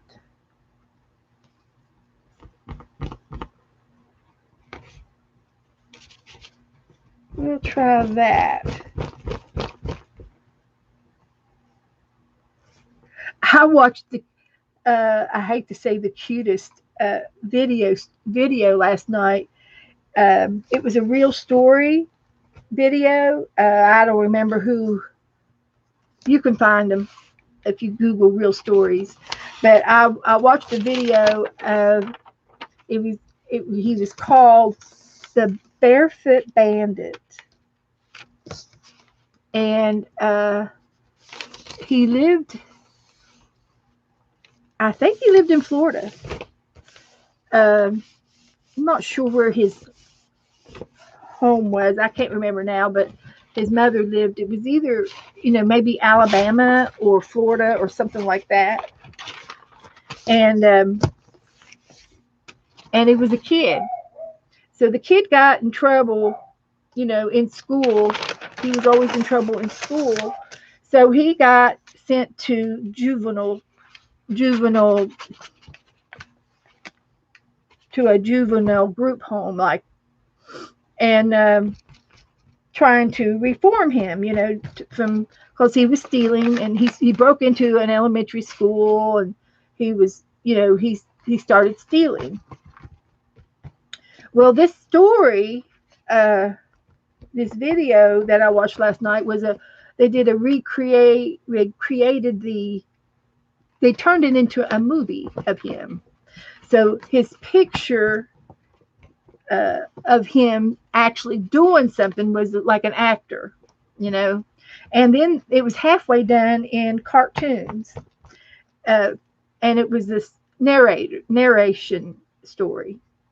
So anyway, he was called the Barefoot Bandit because he was always barefooted, and that's how he got his name. And he's kind of a legend. Now I don't know what year. I need to go back and and remember. I think it told what year and everything, but I didn't pay attention if it was the 70s or what. I don't remember that part. But maybe some of you have heard of it because he's a legend. He's a legend now. And but he talks about all growing up from 14 to 17, okay, for those years. And they talked about every time what he did and how he stole cars. He would steal cars. He would learn how to he learned how to fly a plane by internet in the books. He didn't have uh, a home that he stayed in. He was in the woods, okay, and so he would break into homes and he would steal credit cards and cell phones, and he and he would order he would order online things that he wanted, and it was always like survival gear. It was electronics, and he ordered books, manuals, airplane manuals, and books and everything. And he was fascinated with airplanes, and he taught himself how to fly an airplane through the books and through however else he learned. And he would break into the library just so that he could find a book on aerodynamics and stuff. And he would only take what he needed. And of course he always took food if there was any food around. If it was a store, it was always, they were only missing a couple of cans of pop and a couple of bags of chips. It was always something minor like that, along with the uh, the safe, along with the money that he took. And they couldn't catch him. He was sly as a fox. And so he eventually got caught, but he also stole. He had, I think, a total of three different planes that he stole, and he made an exit to Canada and was up there. And I don't know, they might have found him in Canada. No, he was in the Bahamas. He flew back down to the Bahamas, and they found him down there, and that's where he got caught. And everybody was, on a manhunt for him, and it wasn't that they were trying to kill him; they were just trying to catch him. And he wasn't. It wasn't a reward, dead or alive. They wanted him alive, and so they ended up hiring some bounty hunters that were experts in tracking and finding people. And they tracked him down, and they found out what he was interested in, and they found out where they thought he would hit next. And anyway, they did find him, and it was from a boat. He stole a boat. And he was at one time he told somebody that he was talking to that he was bored, and he wanted the police to catch him or try to find him so he could run again, because he was bored. He'd mastered all of the techniques of being a bandit. And he didn't have anything to do. And so anyway, he stole a boat, and he found this group of boys in another boat, and they were racing and in the ocean down in the Bahamas. And then while they were racing, one of the boys in the other boat recognized who he was, because he'd been in the news and everything. And he had a gun, and he had his gun pointing at the bandit. And that's when he veered off, and the chase began. And they were chasing him in another boat, and they were trying to catch him. Well, it turned out that he got cornered, and eventually he ended up walking into a house that they had kind of baited. They baited the house as empty and abandoned, and he was good about going into abandoned places and finding food and stuff like that. And they had this one house in his path, and they had people on the inside and people on the outside ready to catch him. And yeah, so they finally caught him, and of course they had to put they had him in shackles because he he was so notorious for escaping and run. He would run, and he had no shoes on, and they caught him, and they and at the end that was the end of the movie. But then at the end of the movie, they also put in what he's doing now, and it turned out that he got 7 years because he didn't kill anybody or anything, but he did have a gun, and he did flee from the police a couple of times, and plus all the break-ins and the three planes. And so but they said that he got 7 years in the prison, and he was doing fine and he was studying to become an aerodynamic engineer. And the people that did him wanted to do a movie of him. He sold his movie rights to the movie people for $1.5 million. So when he come out of prison, he was a millionaire, and he wasn't a high maintenance type person, so he wouldn't spend it all in one place. But his mother was still alive, and she still missed him, and so I'm sure he got close to her again. And because she said that he would come to her in the early mornings, and she would fix him breakfast, and he would take off. And the police says, "Well, you're aiding and abetting your son." And she goes, "Yes, he's my son, and if he's hungry, I'm going to feed him." And she took up for him, but they didn't do anything to her. But they knew that he ended up going home, to see her. And she was a single mom that couldn't take care of him when he was a baby because she had to work, and her husband abandoned her. And so he had that kind of a life growing up without a father, and a mother that was hardworking and was always at work. But that was the Barefoot Bandit story. It was so cute. You ought to Google it on YouTube, and but it turned out great. Yeah, he loved his mama, and he there was a lady that they interviewed, and she said, "Yes, I've met the boy," and she said my experience with him was he was in her courtyard or in her garden or something, and he kind of froze, and she froze, and she says, "Would you like something to eat?" And he said, "Yes, ma'am." And so she went in and fixed him something to eat. And he says, "Well, are you going to call the police on me?" And she says, "No, I'm just going to offer you a sandwich." And she did. She offered him a sandwich. And he says, "Are you going to call the police now?" And she says, "No, I just wanted you to have something to eat." And he took off. He said, "Okay, thanks for the sandwich." So that was kind of cool.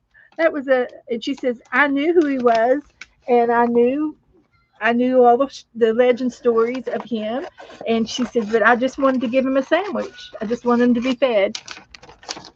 So that was kind of cool. And then there were other stories of guys, men that wanted to really catch him because he stole their plane, and he broke into their house and stole money and so forth. And at one time they found his camp where he was camping at, because he was living like he was a homeless guy down in somewhere in the South. And they found his tent, and of course he wasn't in the tent at the time. And they found like $20,000 and all this equipment and stuff, and they confiscated everything. And he had a dog, and they confiscated the dog, and that really hurt him. That hurt him a lot, to lose his dog. But and then one time he was running, and he was nobody knew where he was, and he had stopped at this animal shelter and put a note and said, use this for your dogs, and left $100 bill with them. So he was humane, he but he was a thief.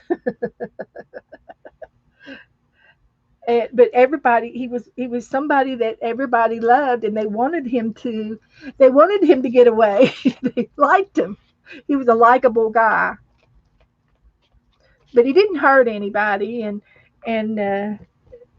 he just he just had a hard time growing up.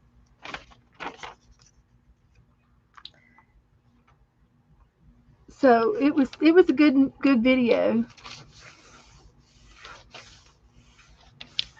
So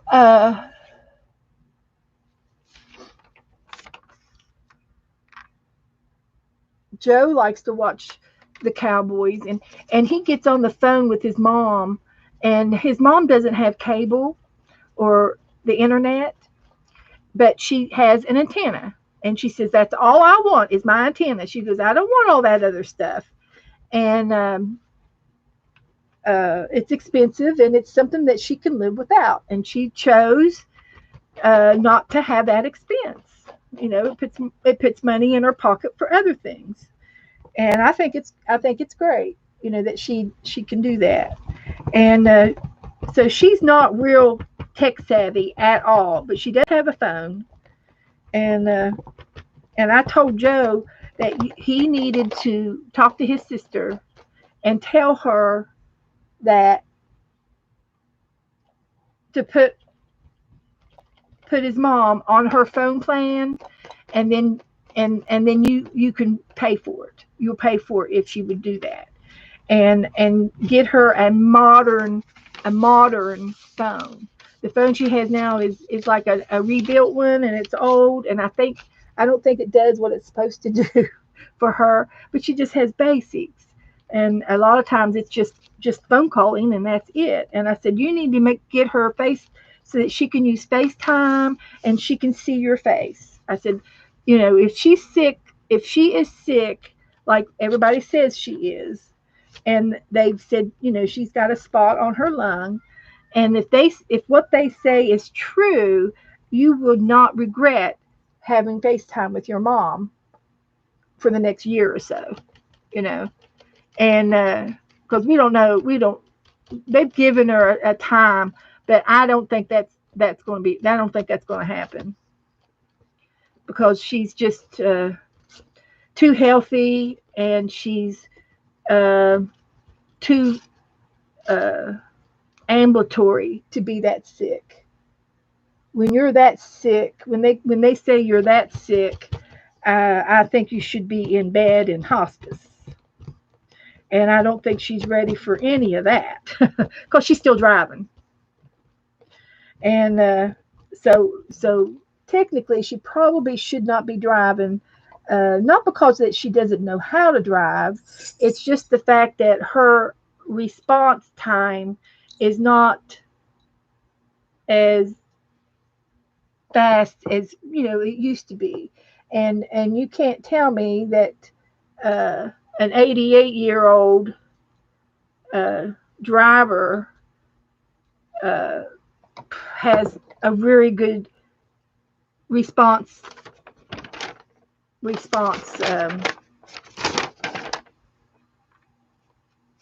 reactions, because I just feel like she's putting herself at danger, and she's putting others at danger, and I don't think that's her intent, is to put other people in danger. So I think she should voluntarily give her driving up, because she goes out every day. She'll go out and get her something to eat, and she doesn't want to cook anymore, and that'll be something else that her daughter will be able to cook for her and take her meals over to her, if that's what she can make sure she's got enough food for a day or two, so she doesn't have to go out. So maybe that will improve. I'm hoping that will improve. So, okay, I'm almost done with this. I just have a few little black areas to cover up, and it might not be. I just have a little bit of Canada left, so it might not be Canada. It might be another something else. So this can go here. So I'm not paying attention to chat at all tonight. So don't don't hold it against me. So, hi Barbara. Hi everybody. If I haven't said hello to you, hello. I am not watching the chat because I'm working. I'm working in the Canada book. This is all maps of Canada. All Canada.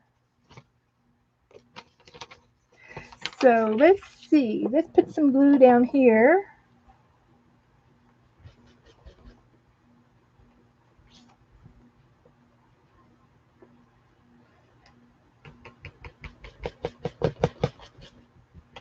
Put some gluage down there. I'm on the bottom down here. So we'll put this right there. And just overlap it just a little bit.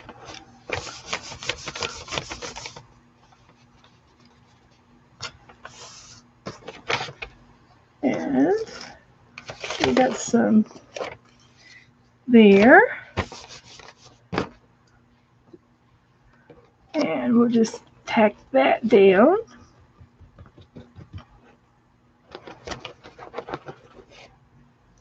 Tack that down.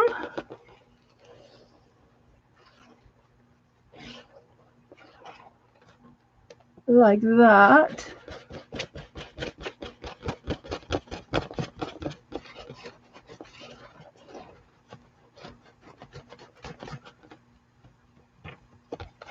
We're putting it down. We're doing a good job. I'm gluing all the edges.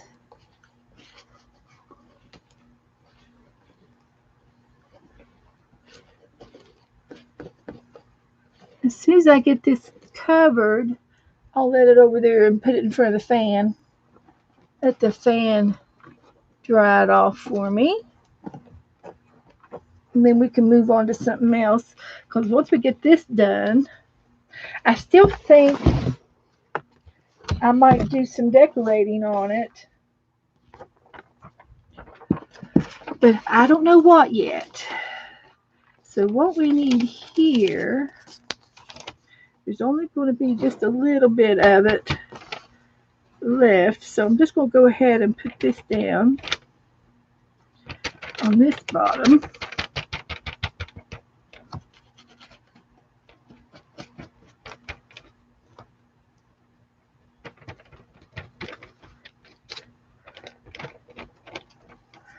So let's fold that up. The map's cute on here. The map looks good. So there's a company out there that wants you to drive to 3 places using only a map and a compass. Are you saying that people in today's world don't know how to use an old-fashioned map without MapQuest? Is that what you're saying?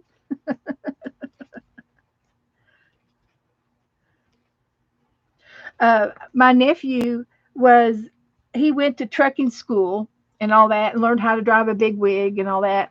And he was going to be a truck driver, try it, see how he liked it. And he drove mostly on the East Coast driving. And then I think he might have drove out west once or twice, but he didn't do it for very long. He didn't like it. He didn't like being alone, and he was driving to a place to deliver, and he missed his turn off, so he did a reroute on his tour or his trail. He ended up rerouting it, and he was probably 30, 40 miles off of uh, his main track, but but he still got there, and it wasn't a time factor. It was just the path that he took was where he missed his turn off, and he had to make a reroute it back to get back online. Well, he turned in his mileage with they read their miles on their truck,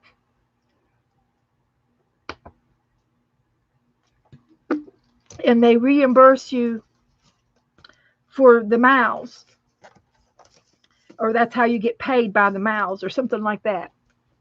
So on his paycheck, it was short because they paid him by the route that they sent him on, not by the route that he took. And it was a discrepancy of very little money, but it was a discrepancy. And and he said that wasn't fair, and he didn't like it, and he got mad and he quit. And so that was the end of his truck driving days. But he didn't like being alone in the cab. He called his mom all the time, and he was just lonely, And he's not, he's a more he just wanted people around. So that wasn't the job for him. That was not the job for him. So, but he tried it. He tried it. So let's see. Oh, Pierre's recovering from getting his flu shot. Okay. Yeah, and yeah, they want you to learn how to use a real map. Uh, so we're hoping Pierre for a speedy recovery. Okay, so um, I'm going to let this dry before it's just getting too sticky now. So I'm going to have to let the cover dry. But we can still work on our doll.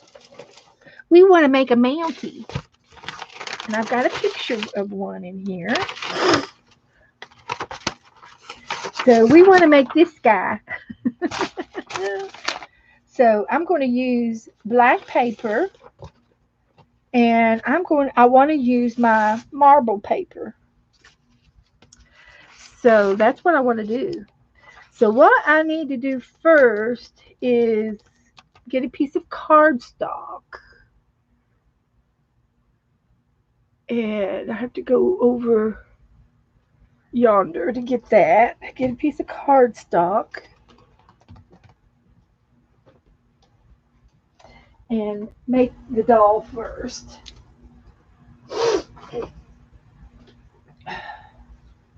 Here we go.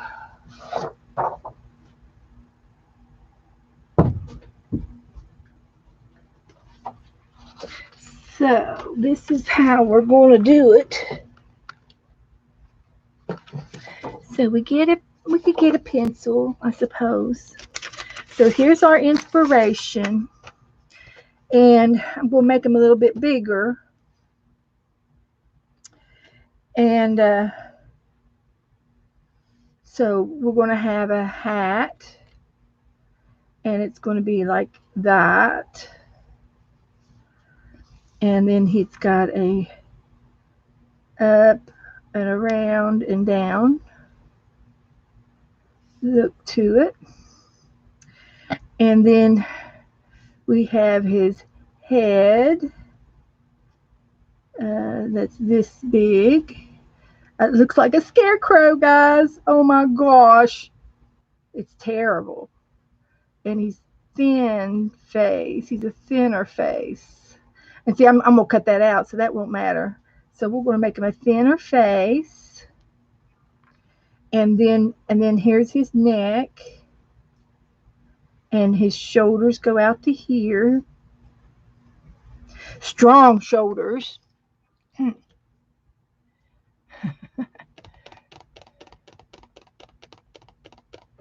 Let's see. And then we're going down. And we're going down. And he's got elbows. And I don't know if that's long enough, but we'll make it long enough. His hands are behind his back. And here's the bottom of his coat. And it has a little carrot space.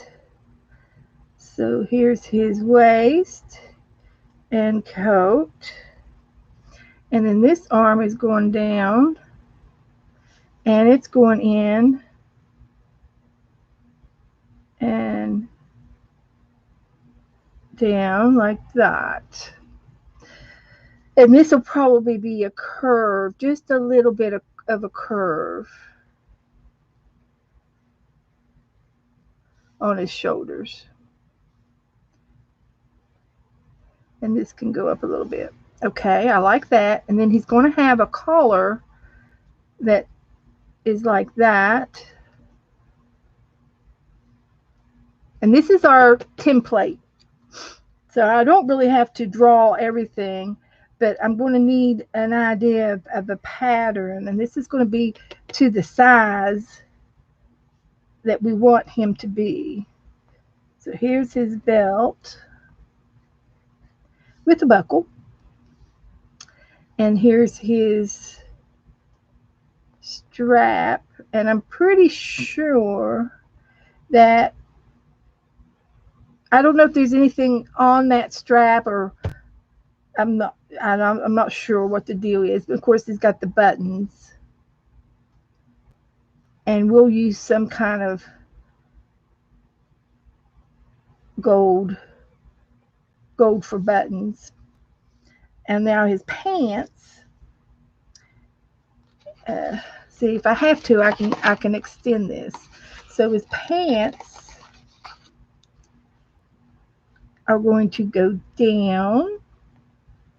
And then he's got these, I wonder what these things are called. These little side ham hocks. Can we call them ham hocks? They look like ham hocks. And I don't like that one. See, I'm drawing too hard too. But this is just a template. So we want to go down and then go out. They're little ham hocks. So then it goes down to his boots.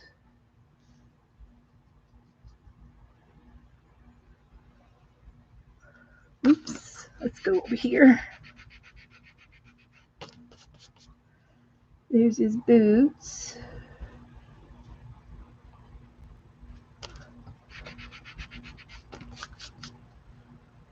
There's his boots.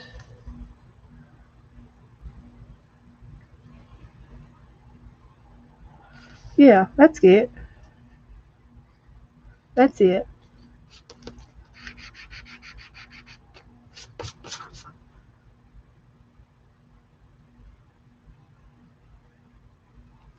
Okay, I like that.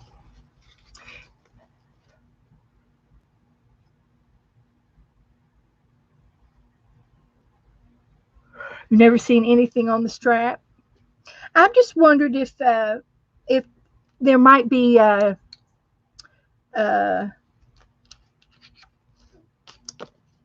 mean, is it? I'm like, if they were to take it off, they can use it for like a MacGyver or tool or something, and it might be useful, to tie someone's hands, or when you arrest somebody. Just curious if there was. It seems to me I had a picture that had all the different parts labeled. I'll have to see if I can't find that. So this is what we're going to cut out, and then we're going to glue our parts on, and then the shoes are definitely going to go down to here. So we want to take these two pieces together.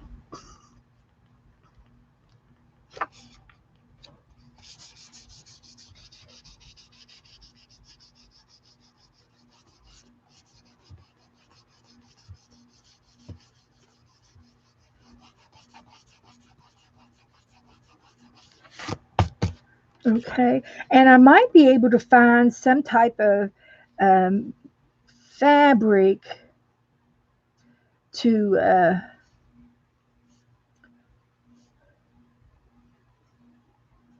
um,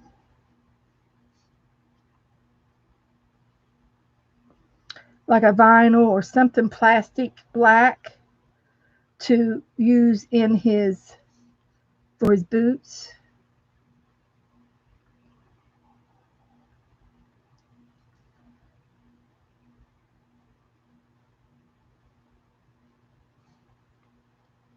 That might be possible.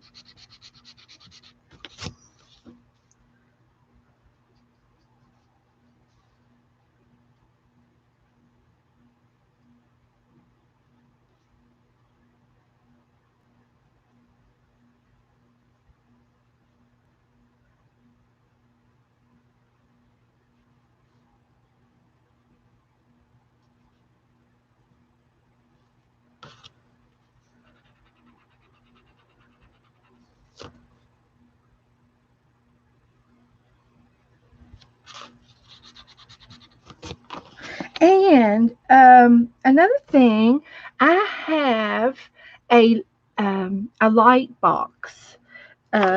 It's it was I found it in the kids department at the secondhand store, and it was one of those tracing light boxes.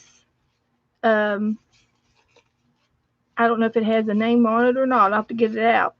Uh, but I wanted to show you all that there are other ways to trace and to draw things. If you're not a sketch artist, and I'm not, I've never taken any sketch classes in my life. I am literally drawing what I see. And if I see that this is not the right angle, I can erase it and try it again. And I just literally go by what I see. And uh, that's how I draw, and I take that from my mom, because my mom always said, she says, you don't need to take any fancy classes. You just draw what you see. And she says, if I had a picture, of something, I can make any kind of a picture, and you just practice drawing what you see, and that's the way she was taught. That's how she taught how to draw. And she was an art major in college with secondary education as her secondary. So she was the one of the major art teachers in the school, and she was so good at it. She was so good at it. People said, "Can you draw this for me?" Mrs. Jackson, can you draw this for me? I can't figure out how to do it. And she says, "Give me a picture and I'll draw it." And she was real good about doing the bulletin boards at school. And there was some other girls that did it too, teachers, but they liked her. Excuse me, I'm going to sneeze. And they excuse me, they liked the way she did it. hmm And his head goes up here into his hat. So when we make his head and hat, we will go ahead and cut his head and then cut the hat separately. And then I'll make a slit in the hat and push it down onto the head. Yes, I learned that from my mother too. So let's go ahead and see if we can make this boot go in a little bit there around the ankle.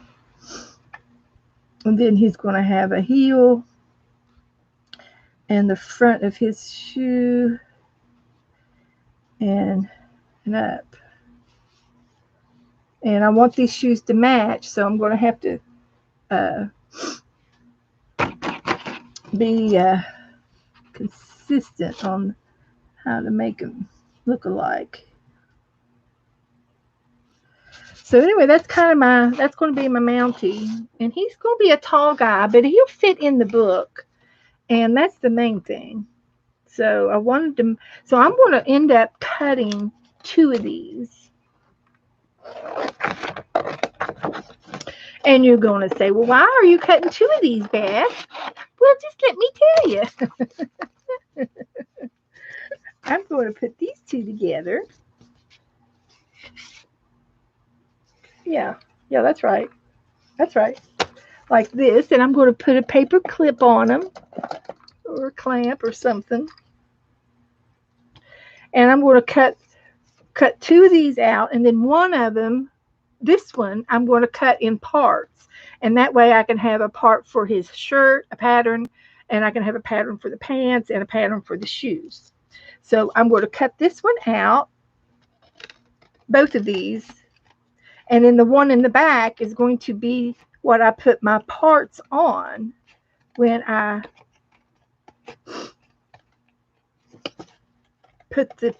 after I cut the puzzle apart. I'm going to put the parts on the back sheet. And I'm sort of, I don't know why, but that is so hard to cut. Oh, I'm cutting 3 people, and that's why.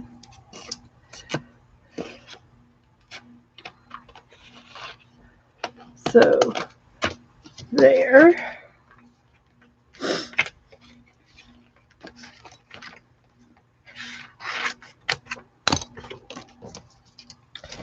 So there. And I'll go ahead and put another little clip over here.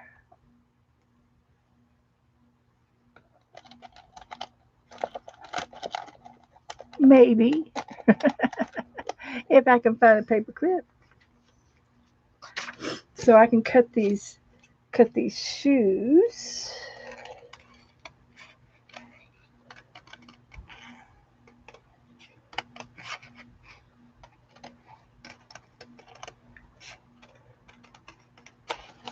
Like this.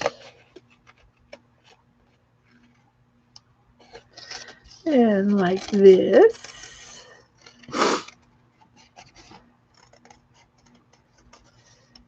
And I did the other day, we were talking about the histories of the Mounties, and they're the Royal Canadian Guards, and they only exist in like for shows, ceremonies, and parades and things like that. It's the only time they come out now. There is they still have a group that belong to them, and it's like a club now that you can become a Mountie and have the outfit.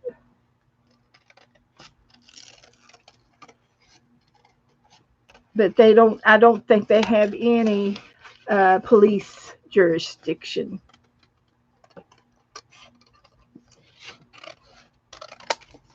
at this time. But they still exist.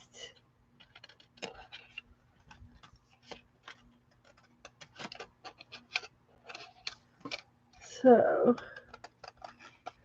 we're making a paper doll, a Mountie. We're going to call him Dudley. Dudley Do-Right. Remember Dudley Do-Right?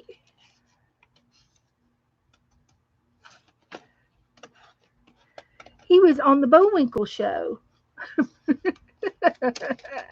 We can make a moose. We need to make a moose.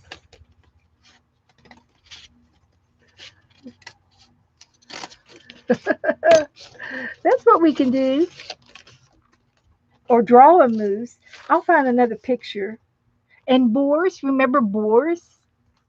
He was always tying the pretty lady to the railroad tracks. Am I bringing back any memories? Nell, yes, Nell, his beloved horse. Yeah, we could do a horse. We'll have to. That would be fun to do. I can see it now. How I want to do it. We'll take one of the pages in the book and Uh, we'll sketch everybody on one page and paint them. Like if this is our paper in the book, we can sketch the moose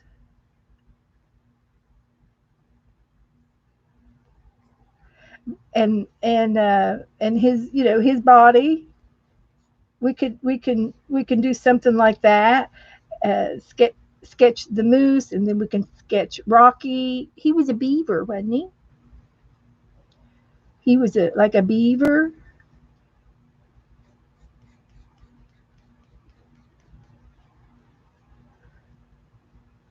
But and then we can do.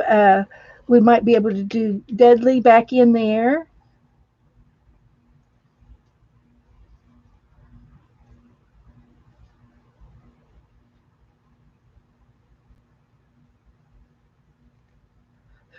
Try to make his. We can put Dudley back in there, and then we can have Nell. We could put Nell in here.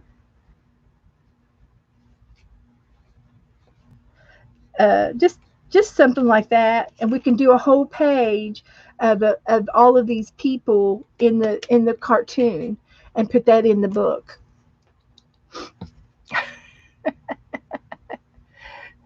It'll take me a while to do it. And he was a flying squirrel.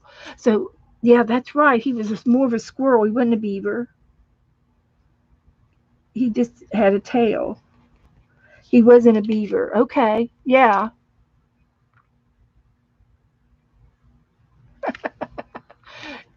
Some groups of cartoons along with fractured fairy tales. We could. So we'll work on that on another day. But but but this is what I'm working on tonight. So the reason why I wanted two of these is so that I would have one. This is the one, and then I would have the parts of this one. I get to cut apart.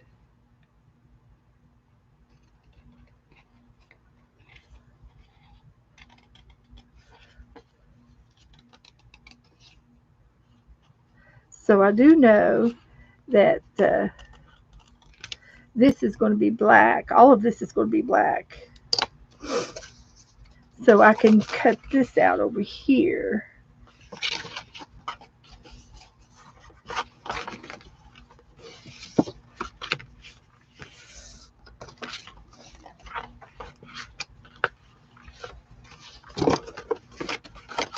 Somehow.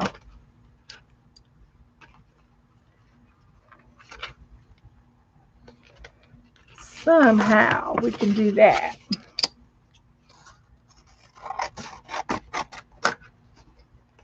And this is just some scrap black paper that I have. It's just scrappy paper.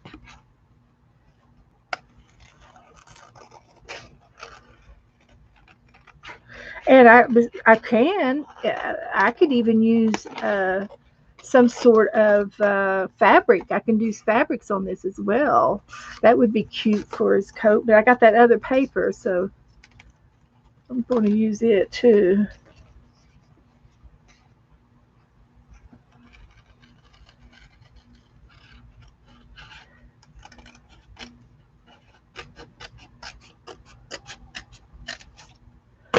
So, see above. Okay, Cheryl. Posted a picture of the Royal Mountie group. It has the descriptions. Oh, okay. Yeah, I remember seeing that, but I didn't print it out because it came out blurry when I copied it to my printing program. It didn't come out clear. So the reason why I had to make this taller because this part is this jacket. I'm gonna make his jacket a little longer so that you can see the black. Okay, so that's good for his feet. Let's see this side here.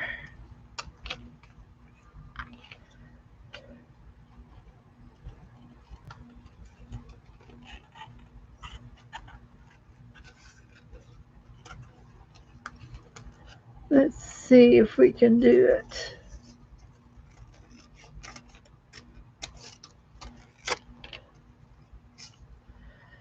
Let's see.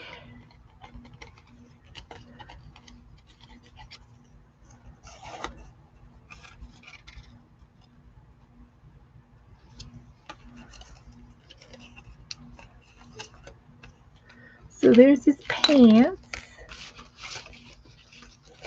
So here's his pants. You lay them on top of the white, and I want to do that so that I can glue it down on here, and it would be um, stiffer.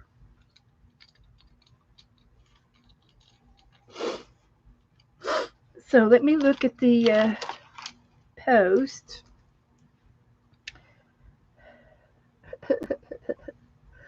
Let's see, Cheryl.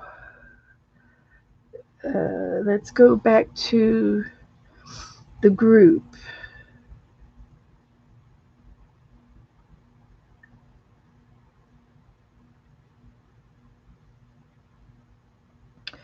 Okay, here it is. Yeah, this is what I saw. Thank you. So here's the Mountie.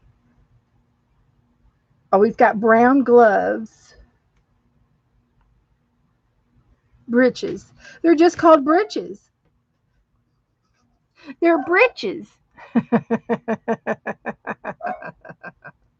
But he's got brown gloves, and I think he's got a brown belt, and he's got a little pouch uh, on his belt too. There's similarity in both, and he's got the cross strap and belt. It's a cross strap. I'm sure there's reasons. He's got a lanyard on for some reason. Scarlet tunic, red tunic, shoulder badges, collar badges, and his hat over here is a tan versus this one's a dark brown. And there's a belt on this. It's a Stratton hat. I could tell you all about Stratton um, headband. Okay, Stratton was a man, and I don't know, he might have been from Canada, but he lived up north. I'm not sure if it's in the States or if it was I always thought it was in the States that he lived up there in New York, up in there. But he might have been a Canadian, I'm not sure. But Stratton, the gentleman that invented the hat, had a factory. And Stratton had like 9 sons or something. He had a big family. And one of the sons came down here, and we have a Stratton University real close to me. That's probably within 50 miles. It's not too far, and there is a mansion over there. They call it a mansion, and a house that Stratton built. And he came down here, and I think he had something to do with the orange groves. When they started making orange groves and started making oranges a business, a profitable business, there was a run of people buying a lot of land and planting oranges. And then there was a tragic um, frost that hit Florida, and it killed off the majority of the orange uh, groves. And it's a true story. But Stratton was one of the sons, was one of the ones that came down here, and of course they were famous for the hats, and all of the hats had felted hats, but they were beaver. And the story goes that when they were first made the hats, they treated the beaver fur, which was a fine fur, they treated it with a chemical. And it had to do, I guess, with taking off the hide maybe from it, or there was a treatment to make of making the beaver skin hats.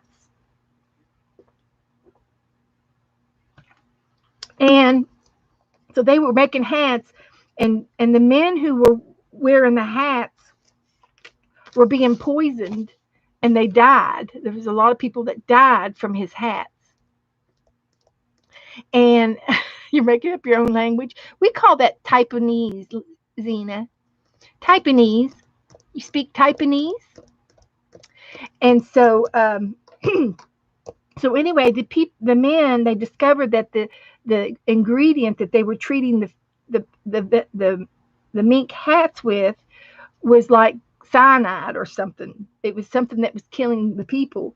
So whenever you bought a hat, and to this day, of course, they don't use that chemical anymore, but to this day, there is always a hat band on the inside of the hat, a little layer of a ribbon that's like 2 inches wide, so that when you wore your hat, you weren't being contaminated with the chemical. And that's how the hat band became popular. So there's all kinds of history, and I learned all that when we went over to the mansion and toured the mansion, and the mansion is still there, and you can still tour it. And it had a lot of uh, foreign wood. There was a lot of wood that came over from China to build that house, because he was that rich of a guy. He could use any kind of wood he wanted, and he got this tiki wood or some kind of wood, special wood, and everything in the house is made of this wood because it was popular and it was ritzy. And so, anyway, I toured the house, and there are two gentlemen that own the house, that live in the house, but they have tours. So they leave for a few hours uh, whenever there's a tour planned to tour their house. But it was pretty neat. And then Edison was a guest at this house. Stetson, is that right? Is that what I'm saying? Stetson? Yeah, Stetson. And the electric that was put into this house was put in by Edson himself. And they have the original breaker box and everything. Of course, it's all rewired now, but uh-huh. So anyway, it was fun to go through the mansion. So anyway, I understand about the Stetson brothers as we look at the about spurs. They had spurs. Mm-hmm. Because they had boats. But the pants are called breeches. They're breeches. Thank you, Cheryl. That was very interesting. So anyway, let's see. Where am I? I got the pants.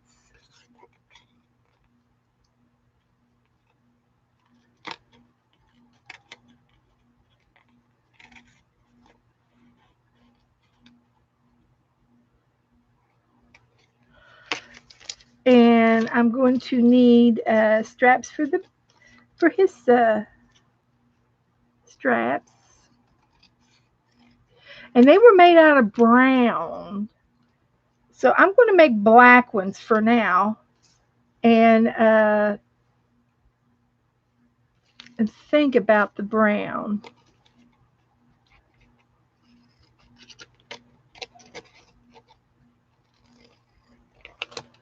So this will be his belt.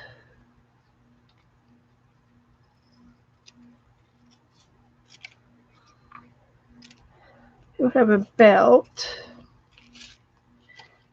and a hat.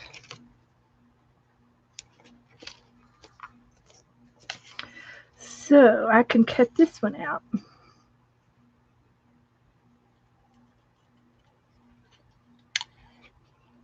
So this is how I'm making my patterns.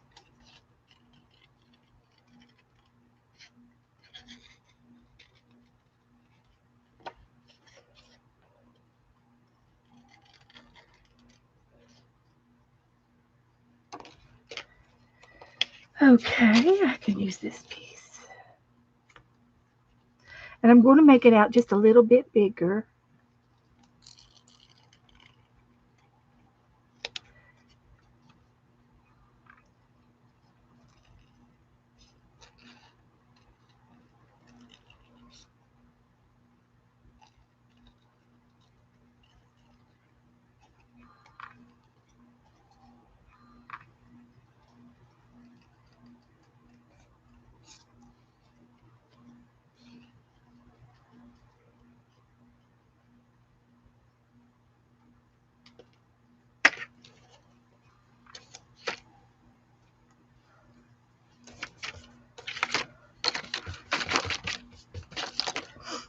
Okay, and so right here,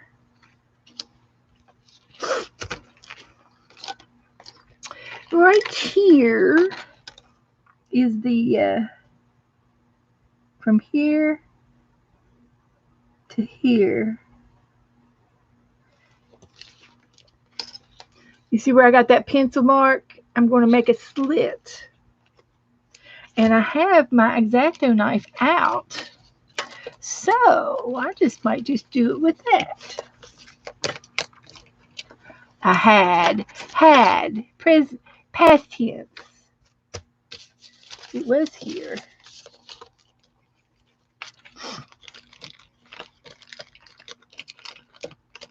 Okay, I don't see it.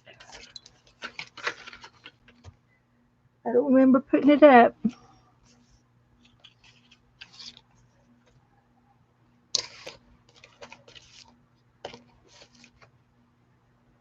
Okay. Uncle, I found it. I found it. So I'm going to take my hat and make a score. And this blade is dull. It's dull. Not even cutting through. So let me see. I've got a. You could take a nail file and clean your and kind of maybe sharpen your blade again.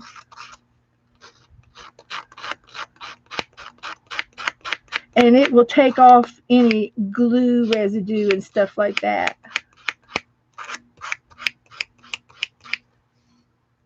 And it might clean it up enough to make a line. And I might have to make another hat now. And it worked. It worked. It did.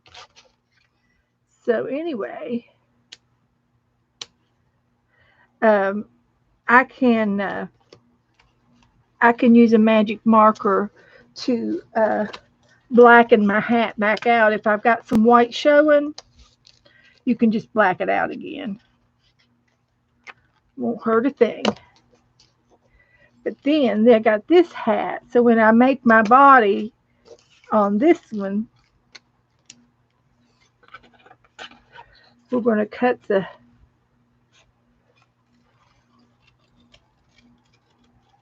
his head, and then we're going to make his face, and then this will be his hat, and it will go on his head like that. Yep, that's why it's going to go.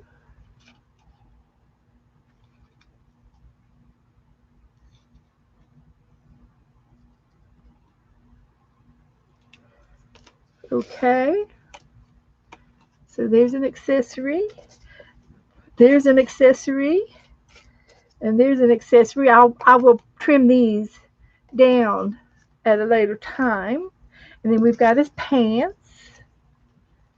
We've got his hat. And we'll just sort of keep these guys together. We'll keep these guys together until we're ready to put them together, the doll. So, everybody doing okay?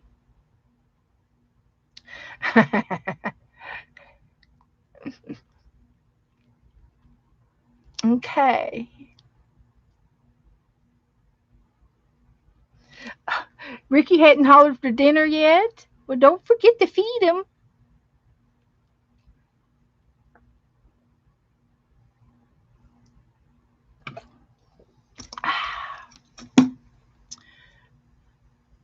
Yeah, they've got several badges. Uh,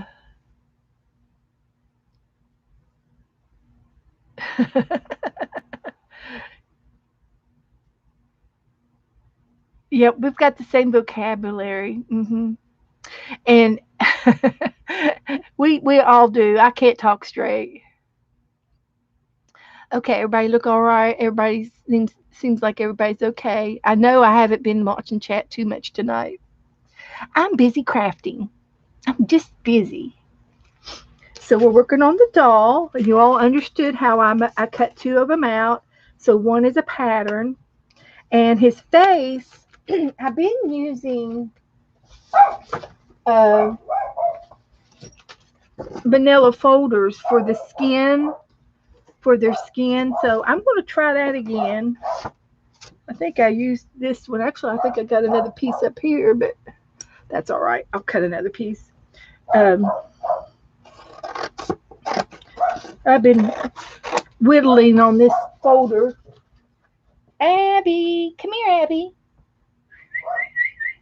Come here, Abby. Come here. Come here. You stay in here. Sit down. Sit down. You stay here. Sit down. Good girl. Good girl. Okay, so I'm going to cut the head, cut his head off. I'm going to make his head, and I can even double this up, glue this together to make a double head. That might be a good idea.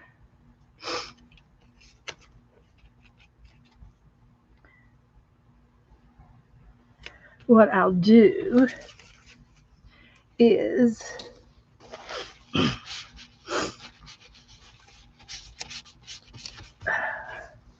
and the reason why is I'll go ahead and draw it with a pencil so you can sort of see. I know I had the pencil here a minute ago. Found it. So what I want to do is just sort of trace his head, and it's going to be, his head's going to be like this, and then the neckline, I'm going to go in just a little bit, and then I'm going to go down and leave a tab on the neck part so I can put it behind the red coat. So that's how I'm going to do his head, and I'm making it double thick. And we could to decorate him and all that jazz too. So I mean, we'll put his face on and stuff. So I'm just going to cut this out, and I can even give him some ears and his head, and some more ears, little ears, so he can hear us. He's got to be able to hear us. So there he is there, and I will use this side, the pretty side. That ear is definitely higher than the other. And did you know that in real life, our ears aren't exactly level? You ever hear that? That's true. My left ear is not the same level as my, because of my glasses. You lay your glasses down and they wobble. They're not supposed to be perfectly level because your ears aren't level. So if your glasses or when you lay them down on the countertop and you try to match them up, it ain't gonna happen because your one ear is different than the other.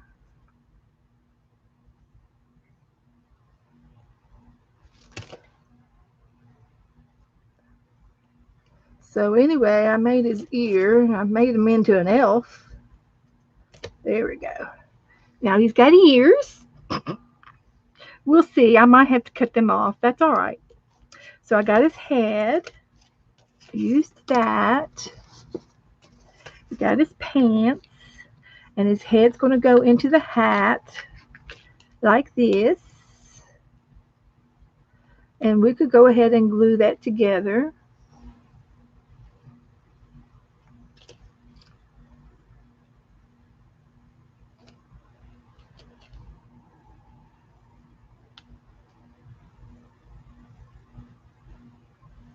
And what it is,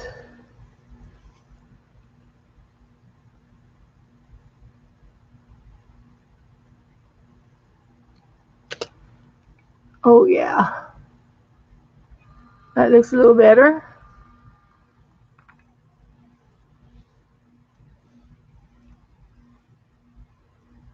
So we'll put this with the breeches, the breeches, and save them for a minute later. So we did the head, so I can cut the head off of this so I can make his coat. And his coat is going to be made out of this. So I want a ready part. So it doesn't really matter where I put it at because I could always touch it up with a little bit of paint or uh, something. So I'm just going to cut it out right there. So we're just going to cut this like we see it.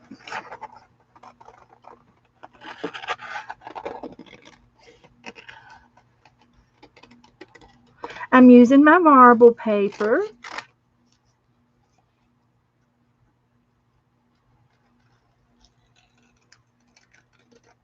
I think it's so much fun when I get to use the stuff that we make. It makes it funner. It's funner, Zena. Funner. It's funner. Mm-hmm. And I'm going to cut his arm.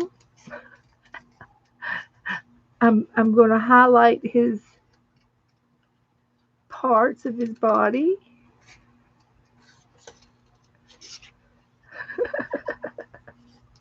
Like that. And I can do this side.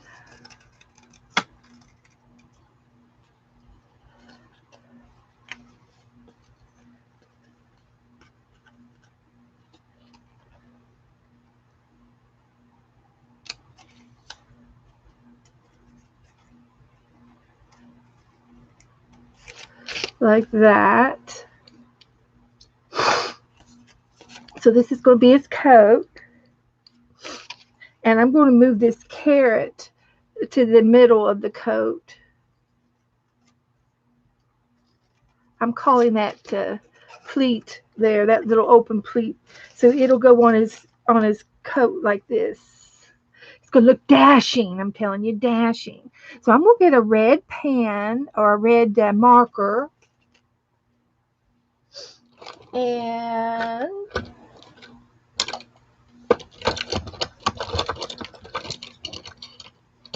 I'm going to color in. I don't know if this will work or not. It will. I'm going to shade in the white marks on the paper, the natural paper.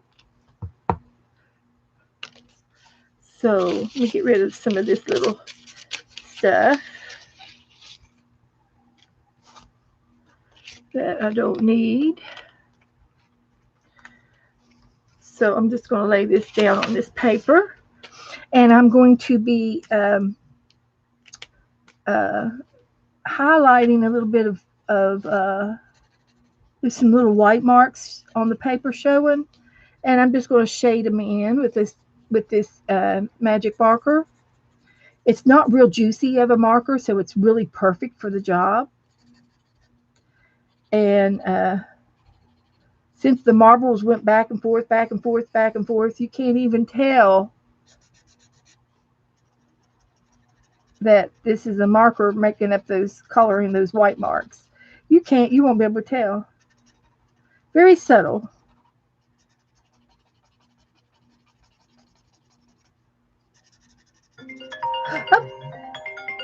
Oh, somebody's calling. Guess who? Oh, guess who? Hello? Hello. Hi, honey. Hi, ladies. How are you all doing tonight? Can you hear him? Yeah, I can hear you. Yeah. Joe's on the phone, guys. Hi, ladies. Goody. I see, 17 or 18? Yeah. Yeah. So, Janelle's got the computer up, and I'm on the phone, and Did you get your ticket? my ticket? Yeah. Which one? Dear Liza, did you get your ticket, dear Liza? Are you coming home? Oh, that ticket. Oh, no. He can't remember. I didn't know what you was talking A about. ticket to ride, honey. I've got a ticket to ride.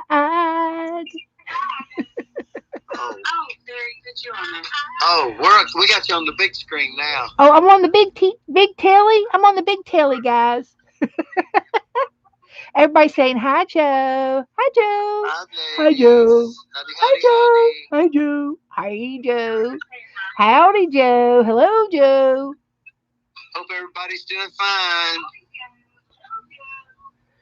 We are now.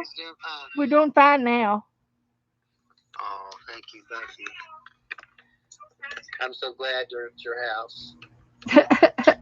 You're so glad I'm at my house? No, I said I'm so glad they're at your house. The girls? Yeah. Yeah. I haven't seen any guys yet tonight. Clint comes in here sometimes. Brian was in here the other night. Hi, Tammy. Did I say hi to everybody? Zena, did I say hi to you? Hello, everybody. Esther, did I say hi to you? Is it Zena? Yeah, Zena's here. Sharon? Sharon's here. Yeah. Janet? Janet, I think Janet went to sleep. And both Janets? I think Janet UK went to sleep, and have you seen Janice tonight? I think Janice is here. I think she's here. Janice Klein's here. I think I saw her. Yeah, because she told me some facts. Janice is my Well, I'm Kentucky girls. Janice is my Google girl. She likes to Google and search stuff for me. Oh, search, yeah. She helps me out. So, yeah. So what's on your plan now? What's your plan, man? Well, I think I got to tie Tyler up tomorrow to go with him, but I got some good rope. You're going to tie him up? Yep. What are you going to tie him up for?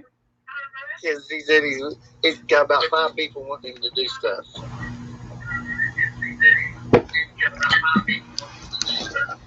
Hey, he owes us. Oh. Yeah, he owes us. Wait a minute, you're sounding like my sister. Oh my gosh, he owes us. We own him. We own you. There he is. There's our cutie boy. He's my party boy. Hi, Tyler. Hello. So, yeah.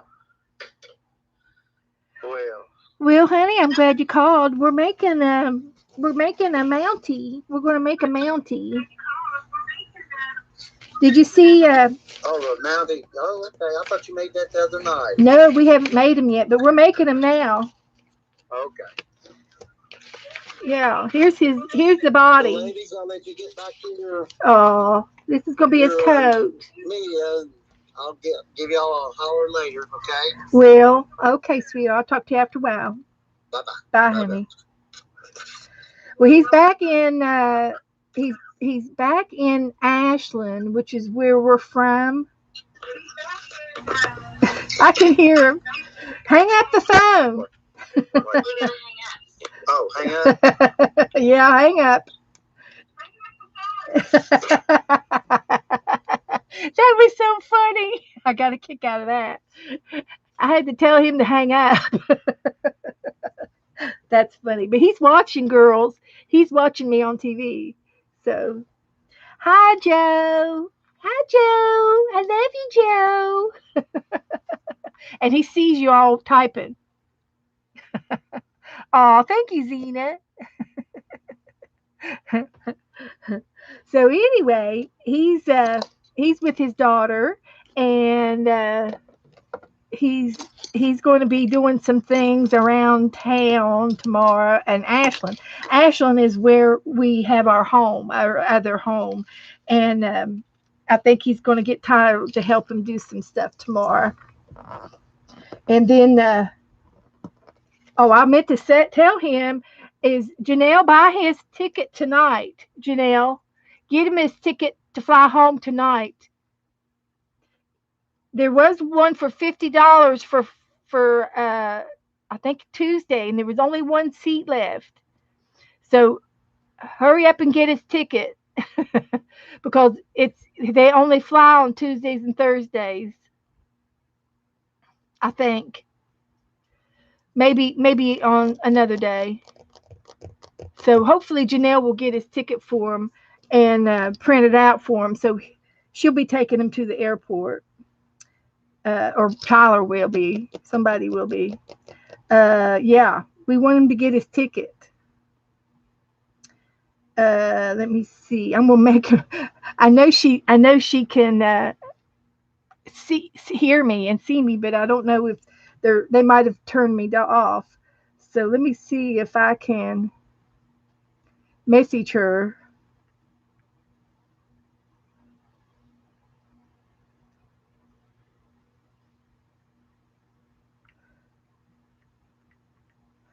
Buy Joe's ticket home tonight. Get his ticket so that they won't run out of seats because they were filling up fast. So there's not many seats left.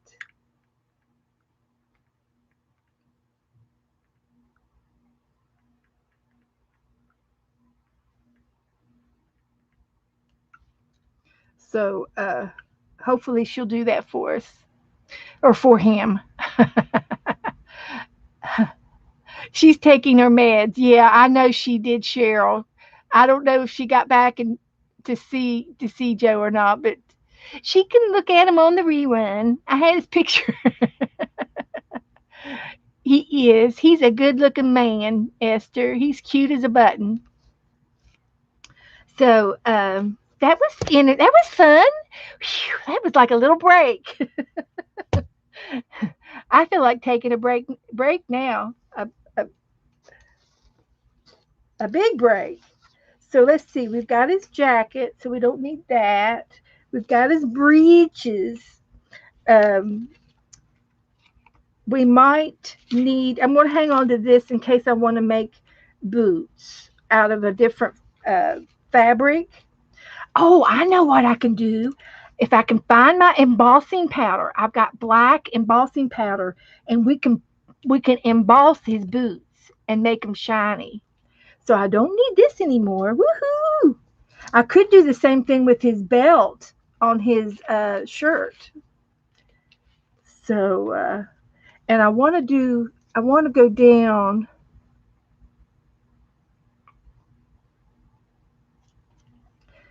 on this collar just a little bit.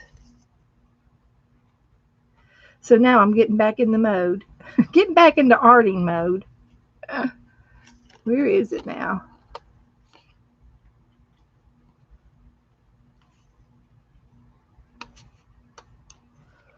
Okay.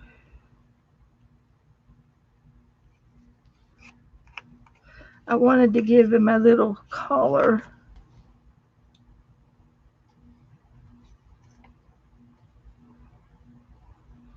And if I have any, I do have glitter. I have gold glitter glue I can use for his buttons because we want brassy buttons.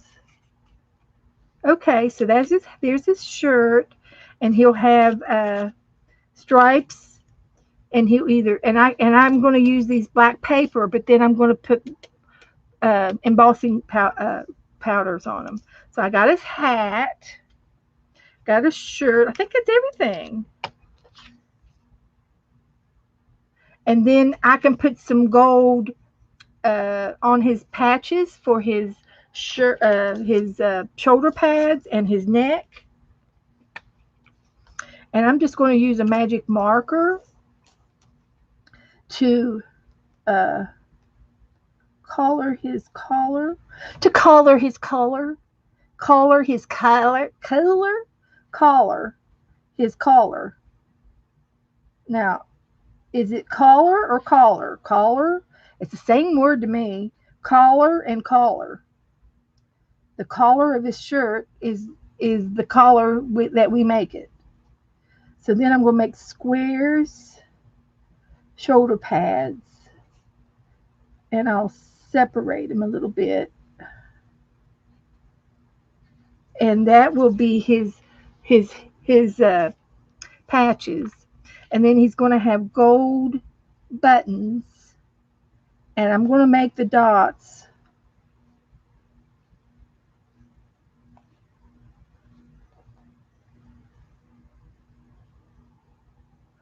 And it'll be behind his on underneath his belt and straps and all that jazz. So there's that. This is coming together quite nicely. I think I'm about done. Then I can draw his face. I don't think I need this anymore. I'm gonna put the belt on him, and then on the belt we will put some gold on for the buckle. And I know you can sort of see his hands. He's got a cuff on his hands, and I guess I could put a little wedgie in there, but just to define it. So cuff his cuff is this way, is like that. Okay, I can do that. Oh, Abby. So there's his cuffs. I like that. That's good. So that's what we're going to do. That's it. And then if we need anything else, we can add it on later. So I got that done. And we could go ahead and put them together, really. And I'm going to go ahead and trim just a sliver off of this white backing because I don't want any of the white to show. So I'm just going to give it a little haircut so that my collars will shine. Uh-huh. But my white won't show. And I'll just go ahead and do the head like this.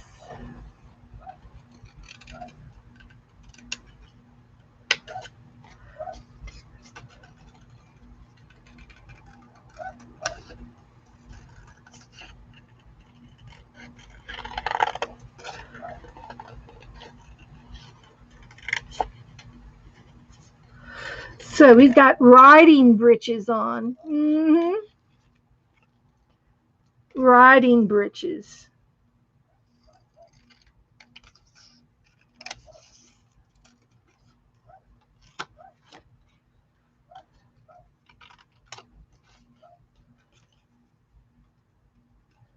riding breeches.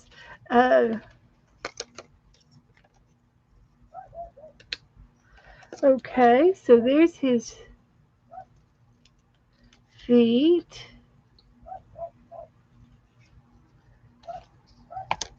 And all of this.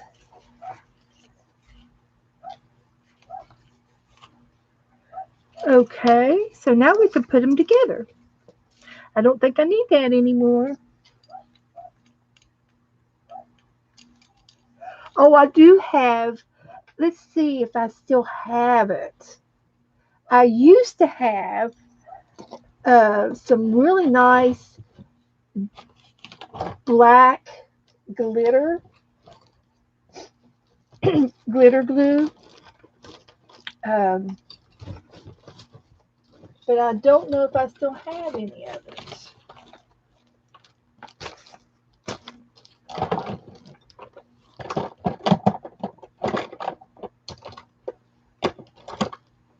I think I've used it all. I never did get any more to replace it.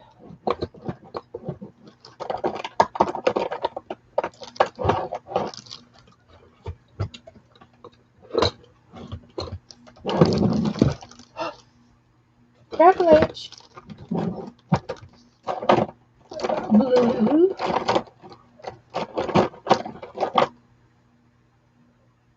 I've got blue. I got green.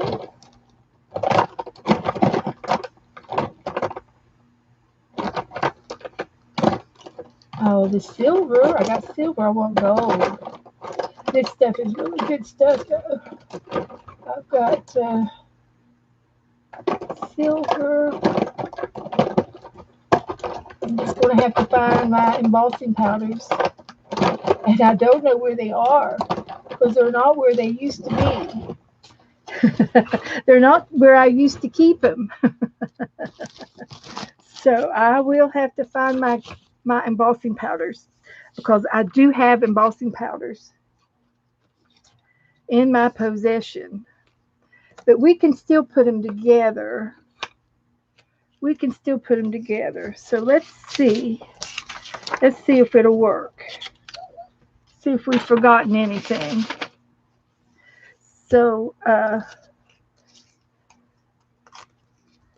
let's see.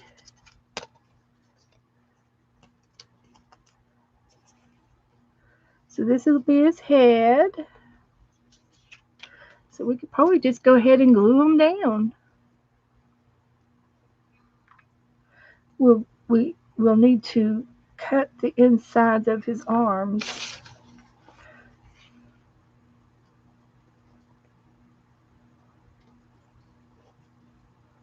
We will.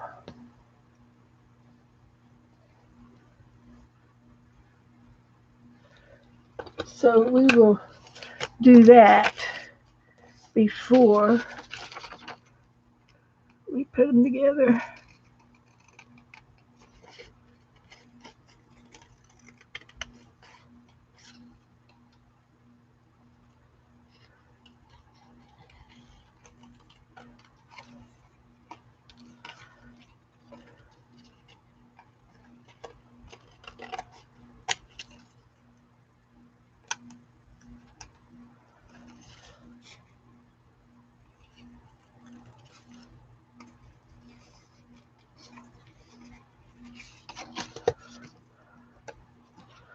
Okay, let's see if this will work.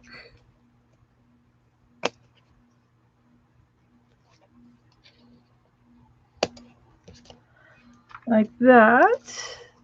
Put some more glue down.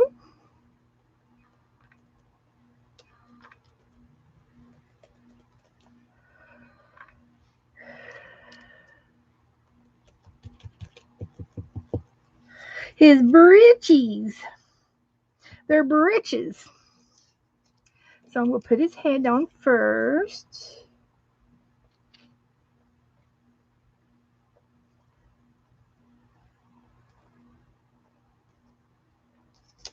And then I'm going to put his shirt on him. I was afraid of that. We can fix it.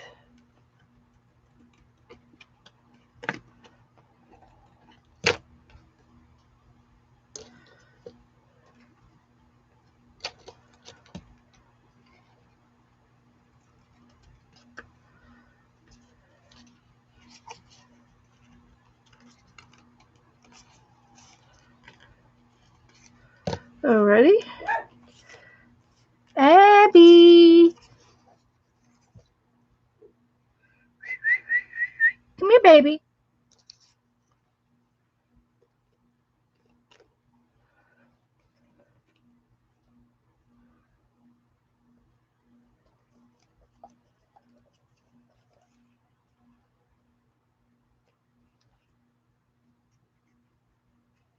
Okay.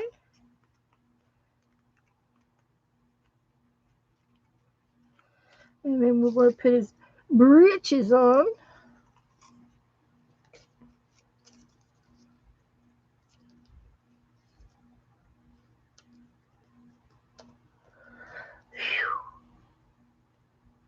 And we're going to go up under his waist.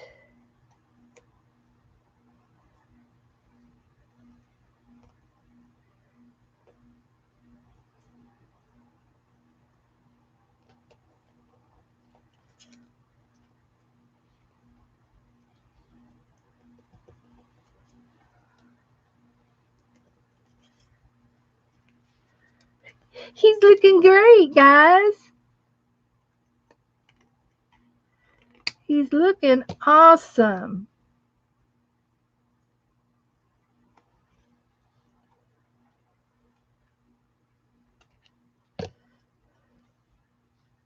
He is looking great.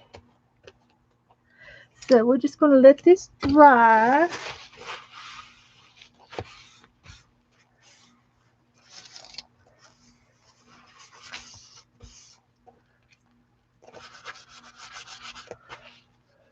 Okay. Alrighty. So there's that. There's a couple of little spots we can fix where I can see the white and I don't want to see the white.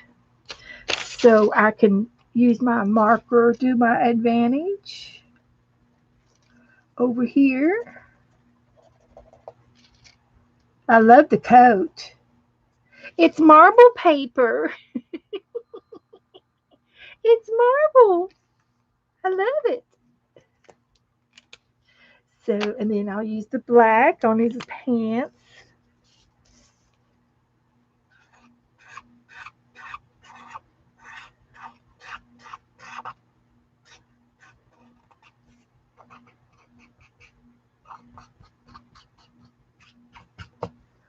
All right.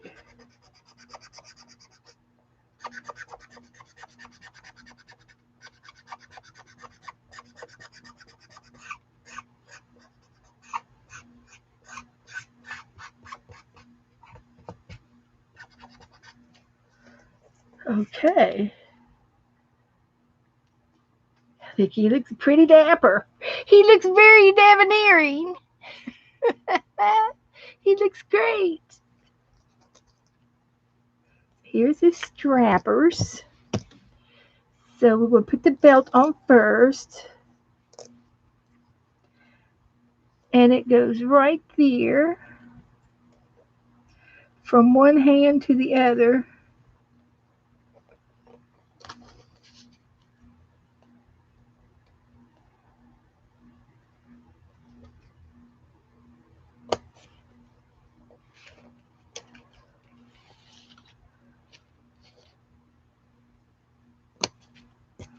Very good. Very good. Very nice.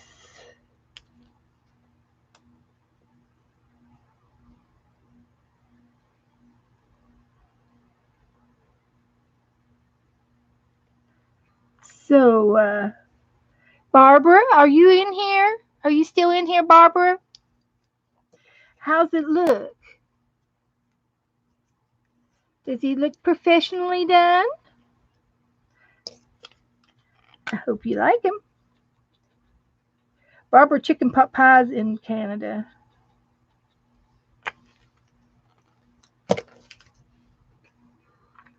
Woohoo! Oh, thank you, Esther. And then he's got one more strap that goes from here to here to here. It's above his shoulder pad.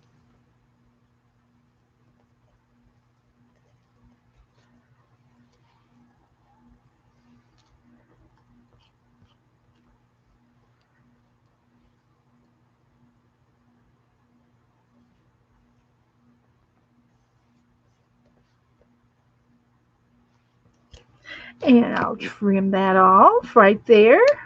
Oh my gosh, he looks so good. Now if I could just find my embossing powders. Here's my glitter, my gold glitter that I can use for his buttons and his buckle.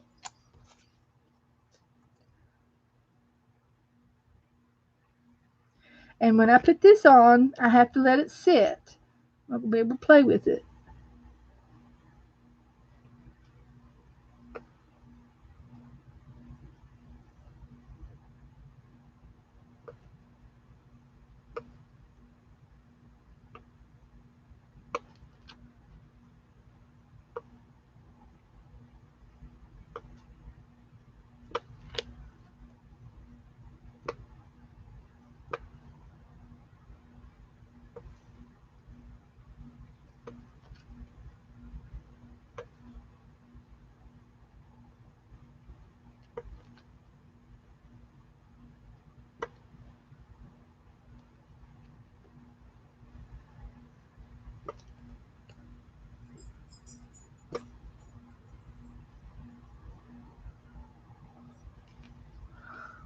Okay, that will dry.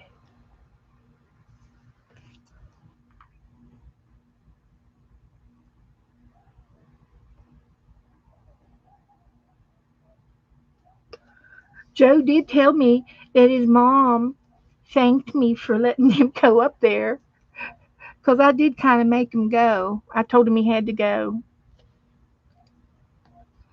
and but I don't think he's. I'm glad he did. I'm glad he went, and I'm glad he got to spend a lot of time with her.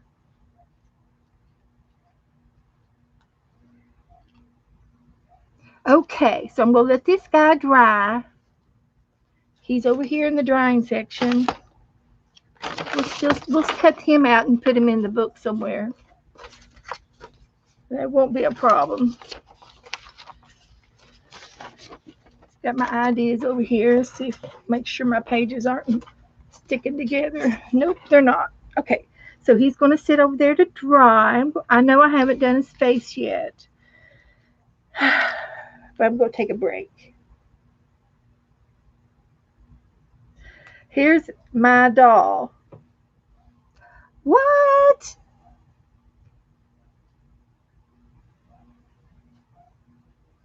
He showed me this.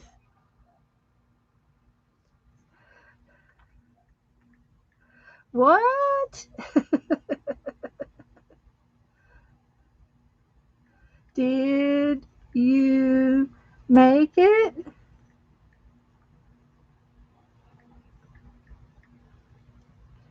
Did you make this? I think he, I don't know. I can't.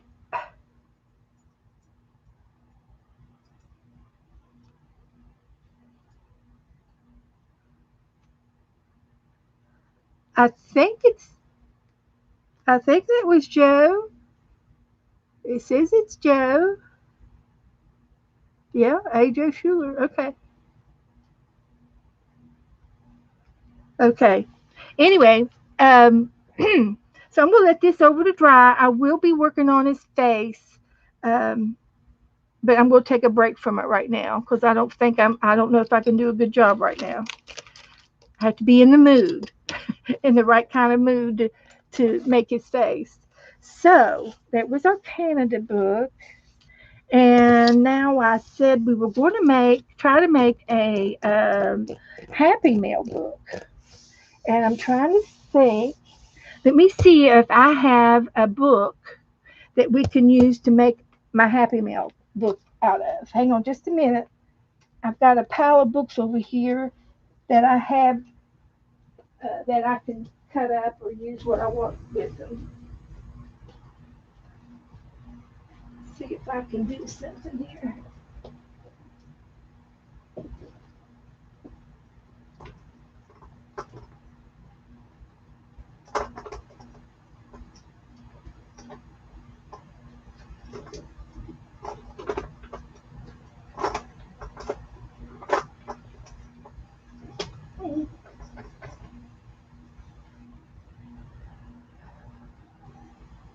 Let's see. Oh, this would make a good Happy Meal book. This is the right kind.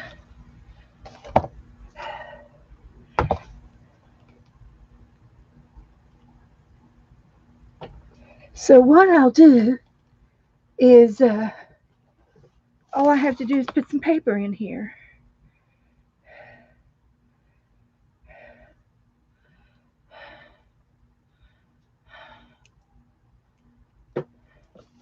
Sherry says, I just got home from Georgia. Stayed in a tree house for 2 nights. Woohoo!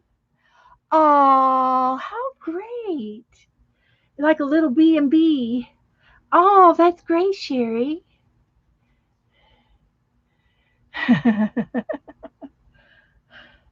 Let's see what he said. It says here, I figured it, found it with some old pictures. So that was something I made, no doubt. I don't know. I might have done that. I can't remember. Yeah, that does sound like fun. One time, it's been probably 15, 20 years ago, we went away. Uh, we went north about 2 or 3 hours away north from where I lived up in Ohio, and we rented a log cabin for the weekend. And it was Valentine's. It was Valentine's Day, and so it was in February, and it was real cold and icy and snowy. And we went up there with some friends of ours. One of Joe's. It was his best friend. That's who it was, and they were real good friends with us. And I would love to. I'm ready to go on another vacay with them. We always had so much fun. We always had fun together. And but Joe had gone to high school with Dennis and his wife, and so they all knew each other when they were younger, and we get along real well when we're together. So now I just need, like I said, I need to think of some paper that I could put in here, and I want to use like cardstock paper. I can use scrapbooking paper, and the backgrounds would be already done up. Whoa, I got plenty of scrapbooking paper I can use.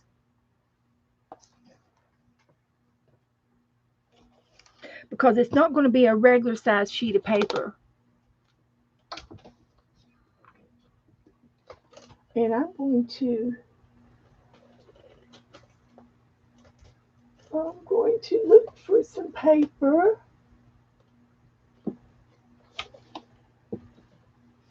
I got to move my paint out of the way though.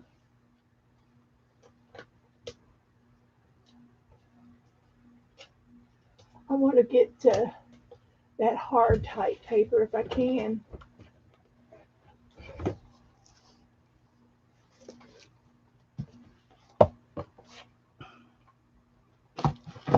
So we're going to make a new Happy Mail book. And this paint needs to go downstairs. It does. Let's see if I can get it down there. Yep, I sure can. I cleaned out a little bit of that down there the other day. I had paint underneath my desk, so I call it downstairs. That's my downstairs. So, um, I'm looking for some paper that has thickness to it. And some of this paper, like this here, um, I just don't know that I will ever, I don't use it very often, this type of paper. And it would be great for scrapbooking paper and for what I'm going to use it for. So since I don't use it for anything else, I'll use it for my book. And I might be able to get two sheets out of it, two pieces of paper out of it. I think I'm going to stick with the blues. So I'm thinking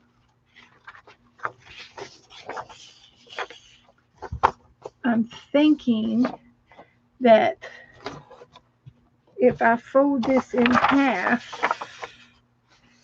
and put holes in it, that might work, because it's going to lay in the book like this. So I think I'll just do that.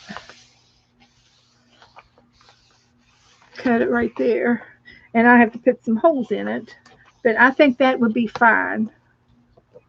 That would be fine. So I just need to have about an inch, 2 inches of, about an inch of paper, because it'll get fluffy when I start gluing in it. So I think that's going to work out real well for those. Let me get some more pages now. I can get some more pages. See, I think I've got some more of these blue ones.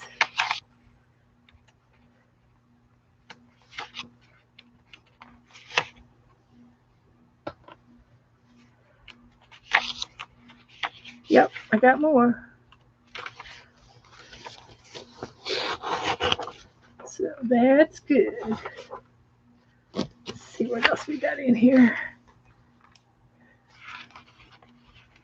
Might have one more. Yep, I do. Got these two. Perfect. And I have another one of these books. So all of this paper will be perfect. And there's that one. All right. Good. I am in business. Using these scrap papers up that I never used them for. Never used them for anything. Oh my gosh, there's two more. How many more? How many more are there? I think that's it.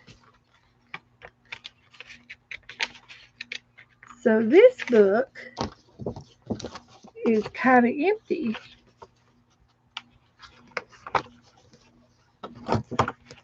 All right, and then I have another one down here with more. So I'll have plenty of paper now.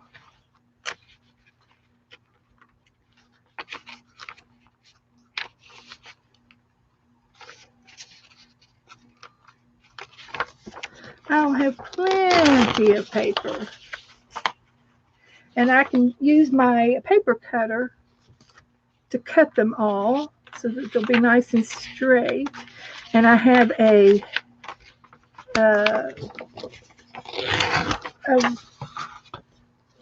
I got hole puncher thing for them too.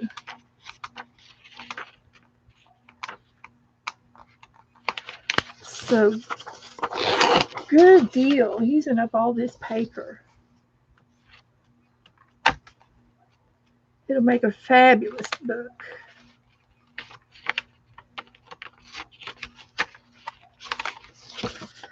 Fabulous, I tell you, fabulous. Fabulous.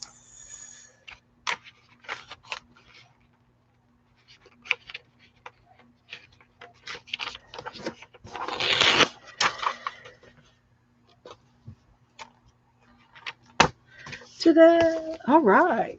So I think that's it. That's all I need to look at. I have used two of these books here that have this pretty paper in it. I've gone through two of them, and it's called Poolside. And I just love this Poolside paper. The colors are just, I've used all of them. And so I bought it at Walmart. I get them at Walmart, this Poolside. And seeing as I've used two pads of it up, I was bold enough to buy a second pad, and I think I could very easily go ahead and buy another one because I love this paper. It's my favorite paper.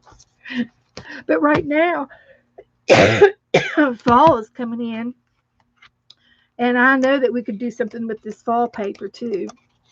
I love all of this paper too. This is a good one to if you're all into buying scrapbook paper. The Vintage Treasures is a good one to buy. Some of the pictures are like really big. They're like big pictures, but they're great for a scrap book because they're so big. And this here is an old dialing phone. But there's a lot of good pictures. There's locks. There's a little bit of music, but it's yellowed. And there's all kinds of maps, leather, library, magnifying glass, more music, corks. It's got these pretty roses in it. Postcards. See, that would be good for my postcard book. Oh, guys, I am so glad I worked in this book tonight. I'm taking them both. Oh, this will be perfect for my postcard book. I said I was going to have to cover it, did I not? Oh, thank you, guys. You all are so helpful to me. Watching me do all this stuff. Thank you. Look no further. We have got our paper. And now I could, for the Happy Meal, I could do it in the blues. Letters would be cute. Something letteries. Something like letters. If there's any writing. But I might just do it in the blue since I've got all that blue paper. So I'm just going to put these back up on top where I have them in the corner cabinet. Let's see, this has got traveling on it. See if I can find and it's textured. I love this book too. The papers, some of them are textured with bumpities. This is like postcards. Yeah, these are all postcards. Could use this in my postcard swap. See, there's a texture to this. You can feel the circles, and this has got clouds in the background. And here's a plane. It's plain. It doesn't. It's smooth. No, there's something down here. It's got something down here. I can't tell if it reads anything or if it just bumps. There's more postcards. My goodness. This is cute. I'm looking for something that goes with that blue paper. I love this. Another thing, this reminds me, I might just leave this one out. What I wanted to do is I want a map, but I think I need a map of the whole world. This is just the United States. I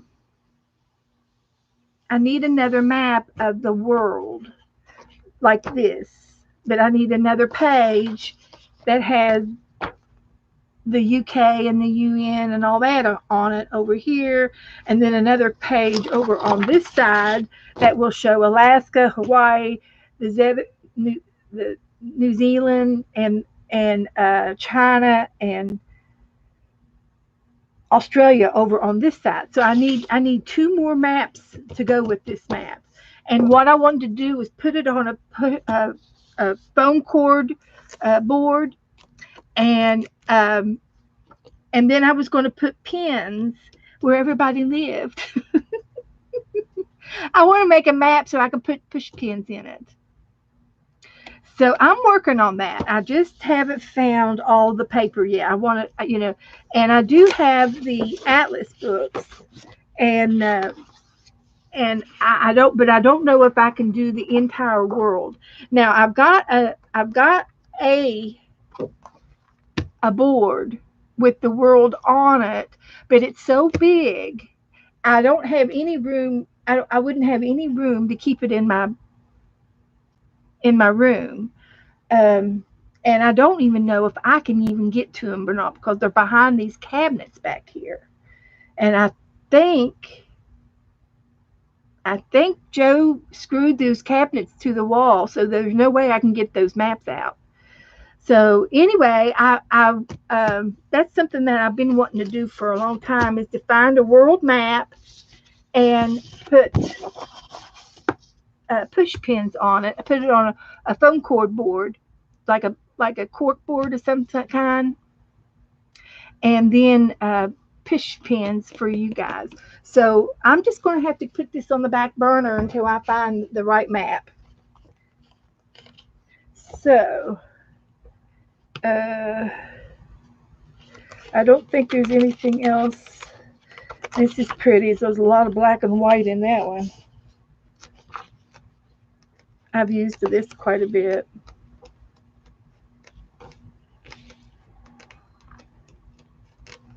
Pretty paper. So I got plenty of scrapbook paper. And some of the girls in the other streams have done black and white books before. I'd like to do a black and white one someday. Notebook in black and white. But this is good for now. So this is going to be the postcard book. Ooh, where is it? Where is it? And then these are going to be the pages in my new Happy Mail book. So let me go ahead and get my cutter out. Uh,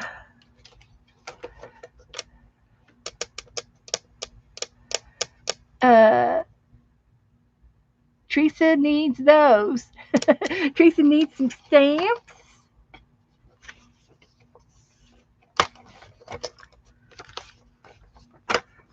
So I am going to cut these directly in half.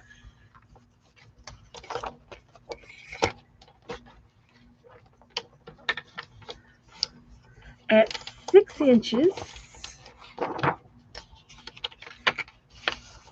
And I'm going to be able to use this paper.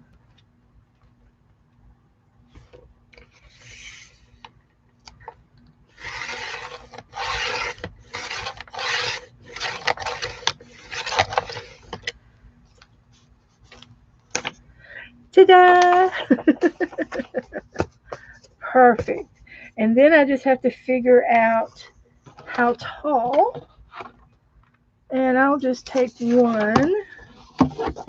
So this is going to be where it is. It's going to be in here. And the tallest will be to there.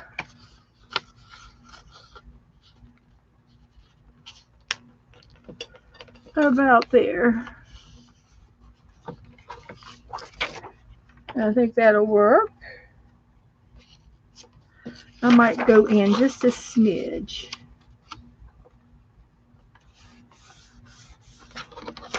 Okay. Oop, got the pin cushion. So this is going in. It's 9.5 is where I'm going to cut it.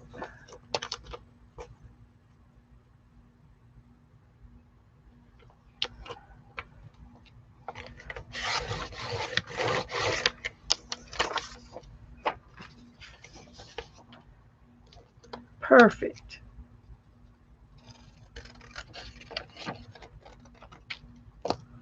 Six by 9.5.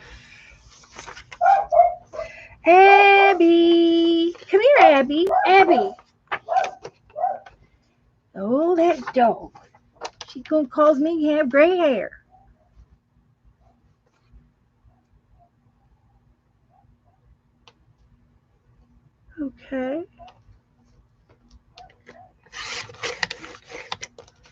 And then I got these little scrappy doos for something.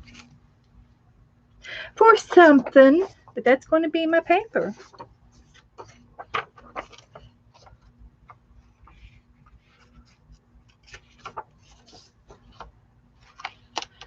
Nine and a half.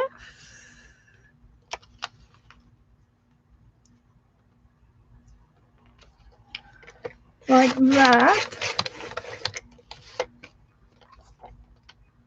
Good. Alrighty.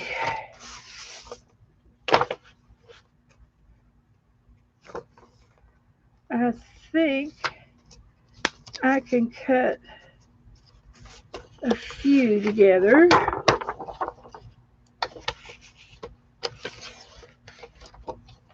I'm busy.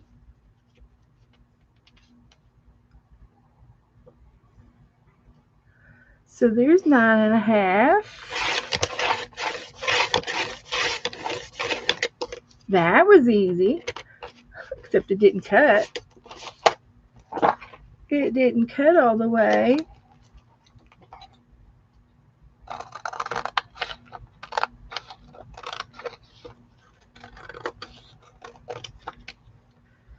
That's all right. We can fix it. And then this is going to be 6.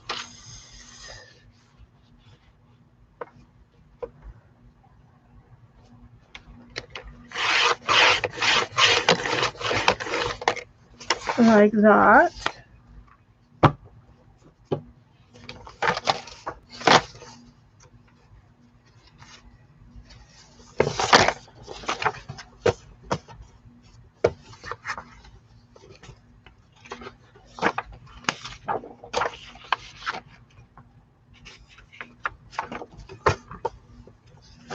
Okay.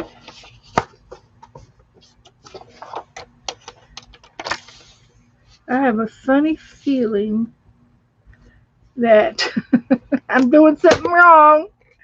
I don't know. We'll see.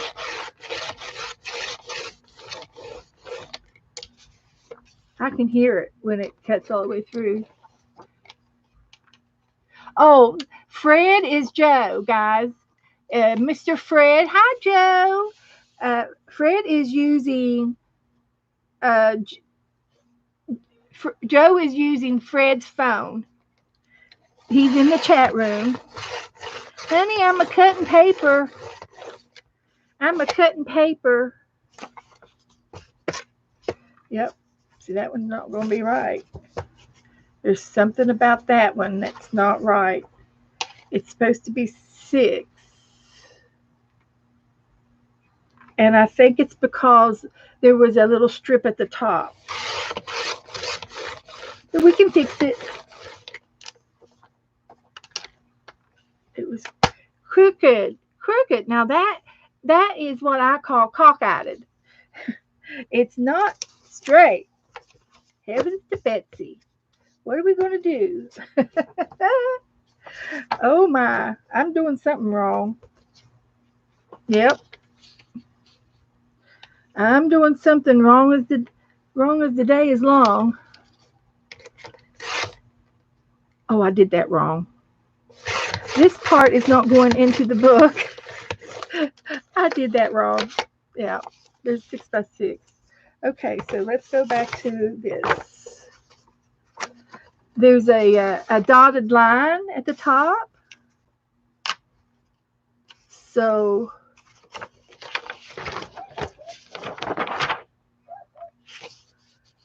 it's like a few inches bigger.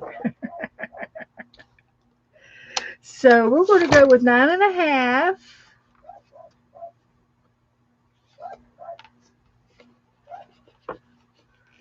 Abby barking like a dog. She's barking like a dog. So this is cutting off the correct part. And this should be 6 by 6. Like that. You know, you have to live and learn everything. So that should be equal. Yay. Let's see if I got it right now. I got a little bit of difference. I got some differences. We'll just have to trim them up as we go. This has a little piece right here that I can trim. And these need trimmed. This needs trimmed to 6.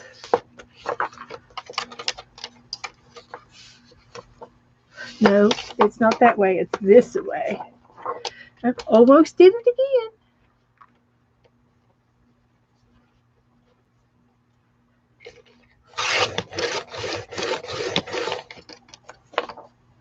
There we go. It was off. It was off a little bit, a tad.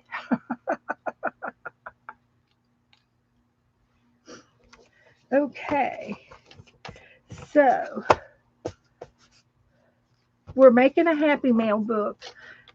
For those of you who just came in, we need a new book. This is off a smidgen.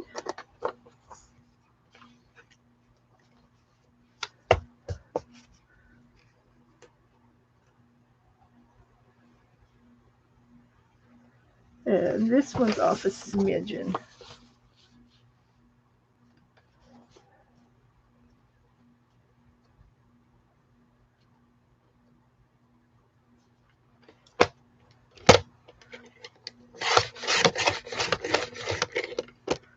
Okay.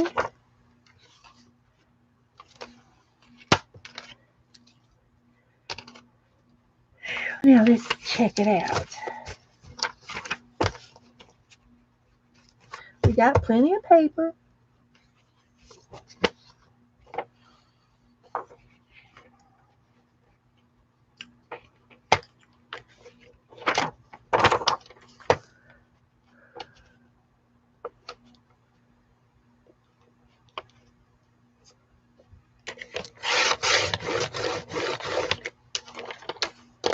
Okay. Now let's see what we got. Oh, it looks so much better. It looks so much better. There is just a little bit, but not enough to cry about.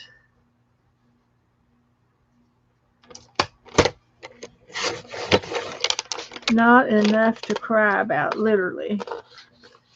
But we got it fixed. We got it fixed up. I think we can live with all of that. So now we just need to discover the hole punching area, how we're going to punch holes in it all.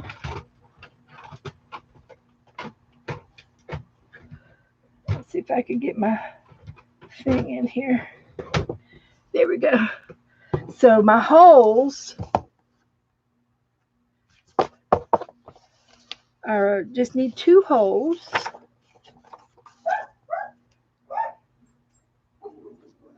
Oh, Abby. Abby. She's barking at the moon. So we want our holes to be like right here.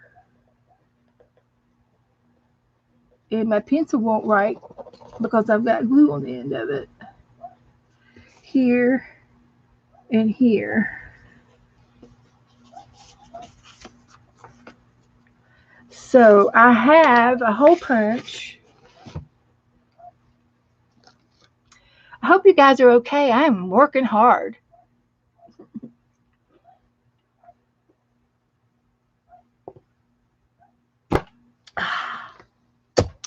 Oh, that's good. Good stuff.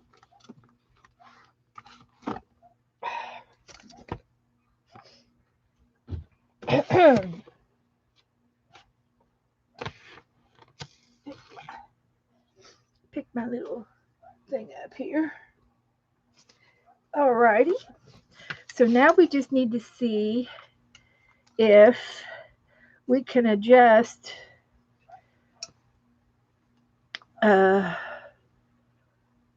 these hole punches. So these are scrappies that I think are big enough to keep. So I will hang on to these, and we will do something with them. I'll think it was, we'll save them for another craft project.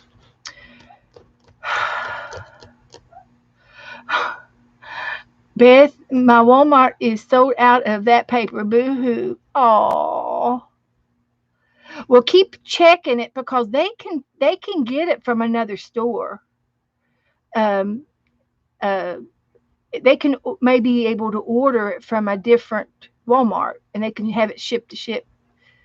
So I did that with my, all those little cases, the suitcase that had all the little uh, photo boxes in them. Mine was on back order for like 6 months, and I finally just got it. And what I did was I removed it. I added it to my shopping list, and then you take and remove it for later, and then it's in a little section right below when you order stuff. There's a little section there of what you've ordered before, and it was out. And then when I refreshed it, it was in. It still said out of stock, but when you select it again and put it in your cart again, it'll tell you how many's left if they've ordered more later. So yeah, she was talking about the pool paper, cool pool. So anyway, what I'm going to do is I am going to have to um, punch this hole on both ends by itself is what I'm going to have to do. So what I need to do on here is uh, mark where my paper ends should end.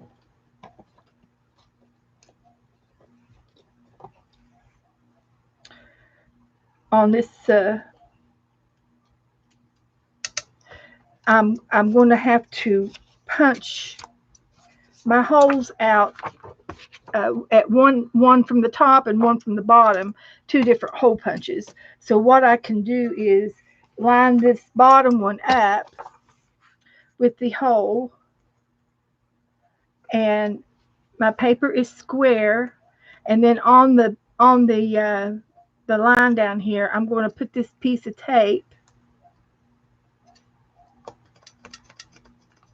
So when I put my paper in here, I just push it up to that line, and then I can go ahead and punch a hole, and all my holes will be right there. And that's all right. That's pretty close. And then I will do the same thing on this end and put my paper in up to that line and punch again, and I should be close to this one. So you can see I'm pretty close. And you can test it to see if it fits in your book.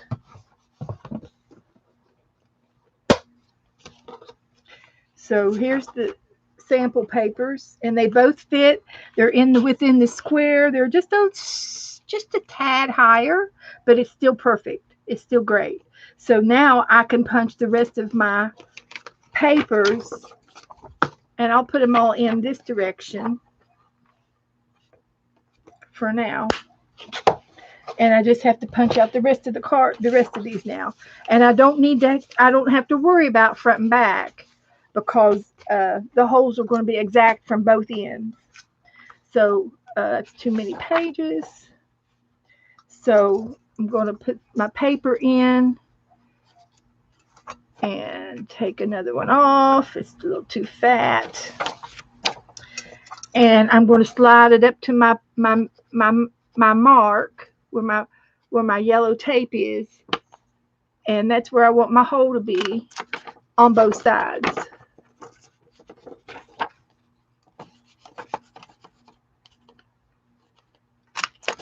like that. So that'll go in my book.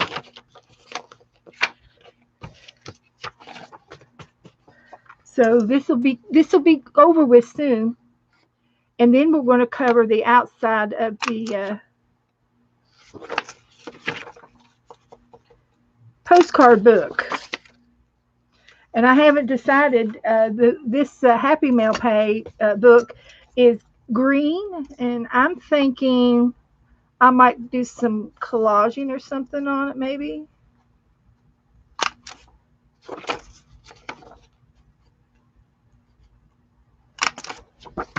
So I'm punching the holes in my paper. So, oh, he's having typing problems because he's got big hands, fat fingers, and he says he's hitting. We know Taiwanese, Joe. We know how to read Taiwanese. You know that. You know we do. We can figure it out. Yep, we have our own language.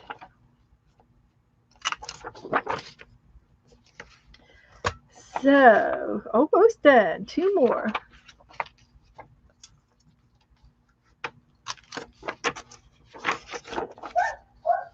There goes Abby again.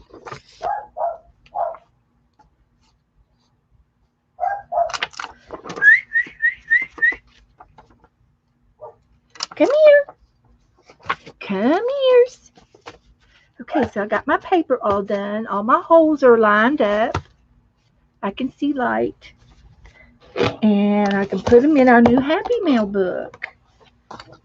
Then we can put our Happy Mail in. Now, we do have a decision to make. And I'm wondering if I want to put two pages together.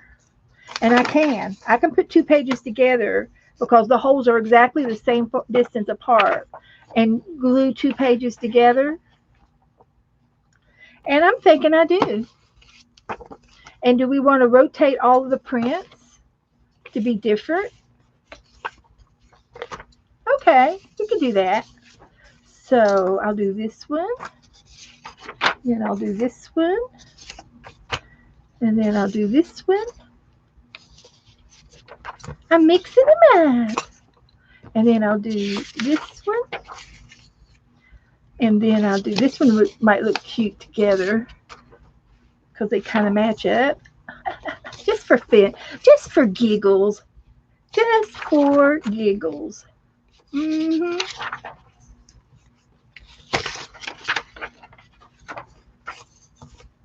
Really. I'm alternating the pages to where they look a little different every time.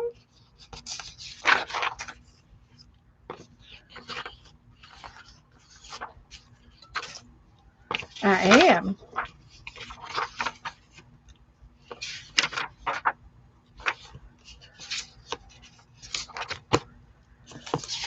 There's that one. And there's that one. And there's that one. And there's that one. And then there's this one. And then there's this one. And then there's this one. And then there's this one. And this one. And this one. And this one. This one. This one. This one. And exactly the right amount. And this one. So what I've done is I've got enough to glue two together. So I mixed up the papers, the prints. And I might have a little problem here, but no, it's not going to be a bad problem. So what you do is you get your pokey tool, like this here, and you kind of go in and you find all the holes and line them up. And they're right there. They're real close to each other. Yeah. They're close to each other. And then when you find all the holes, then you can line them up. Oh, there's a little bit more. Like that. And you can put them in here. So that was easy for the top one. Now for the bottom one, let's see if we can figure it out. We'll just put them on by hand. Just a little minor detail, no big deal. It's fixable, you know. Uh, it's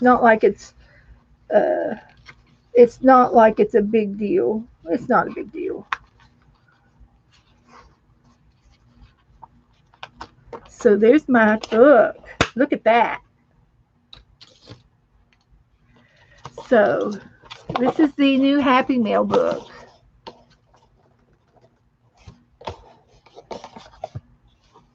So I'm just going to go ahead and maybe just tack down a couple of pages together. And this is a book that I do not have to worry about a background because I've got the background paper. So I glued those two together.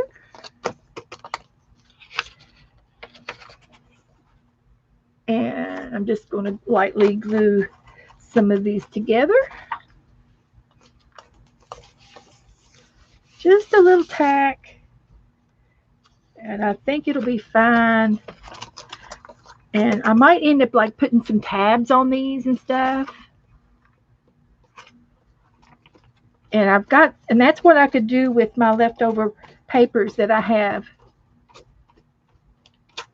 Oops. Now that one I tore out.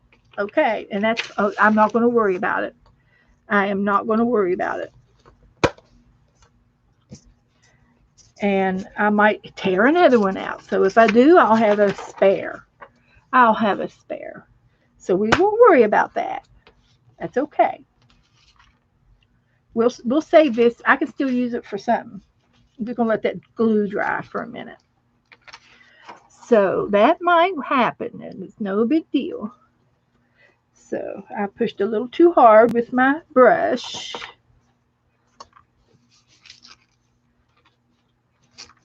So there's that. And I'm not going to glue all of these together right now. I'm just doing a few. Just a few to get us started. Okay, so that's enough of that. So I've got a few pages. And then I'm going to go back over here and get my Happy Mail that I had earlier.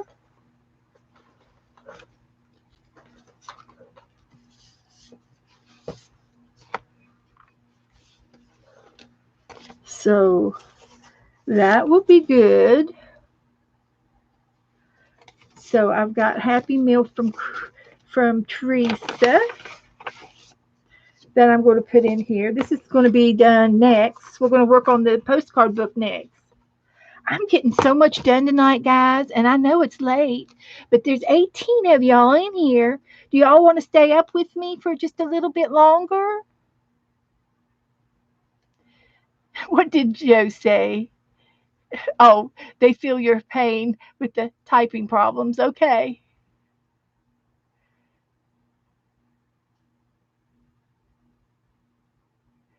We can read Taiwanese, Joe. That's right, Cheryl. I'm going to collage on these. Yes. So I'm going to put my Happy Mail in here. Like my birthday card. And I don't have to worry about the background. Oh, yes, ma'am. Yes. Yep, I'm up. Oh, Renee, thank you. Sherry, thank you. Colleen and Kathy. Okay. I think he did, Esther. He was with his mom for 4 whole days. And he slept at her house, with her. So they ate together and everything. And Zena, I know you're a night owl. You come on in the middle of the night. I love it. I watch you sometimes too. Sometimes I don't type if I'm in the bed, and I watch you. Zena, Oh, she's vacuuming. go, go, girl. That's what I need to do before Joe comes home. I need to vacuum. But I did sleep all day today, so I am up. So So anyway, I thought I would maybe make a pretty little page with the ephemera that I received in Happy Mail today. So that's what I'm a thinking. Let's see if I can get you all to see the bottom of that real quick here, right here. And this is so pretty. And you know what we need to do is, I have thought about this too. We ought to make another little book together and make a fall book because it's fall now. Summer is over. And these two items would look perfect in the fall book. So let's do that. And also, I promised somebody the other day in the chat room I was chatting with, that I would show you my Edgar Allan Poe book. Was it you, Zena? I think it was Zena. I promised to show her my Poe book. It's a Halloween book. And it was so fun to do. And I know exactly where it is. I think I can see it. Can I see it? I think I can. I know where it is. But I think it was the year before last that I made this. Well, I did. I thought I saw it. I didn't see it. Don't see it at all. Where is it? It can't be too far away. Come on. Don't fail me now, eyes. Here it is. Found it. While we're on rabbit trails, I made this book about 2 years ago now. It wasn't last year, it was the year before, I think. I have a date in here. So anyway, I am going to do this in just a second. But if we did a fall book, I would do it with that fall paper that I told you I liked. And it would last for 2 months. I could do it for 2 months through October all the way through the end of November. And I would use this cardstock if I did. And it's so pretty. It's such a pretty paper. And I've had it long enough. It's time to do some fall things with this paper. And it's thick. It's a cardboard. It's cardstock thick. So I'm going to leave this out for a project to do with these items from Teresa. And I'm going to put Teresa's card in my Happy Mail book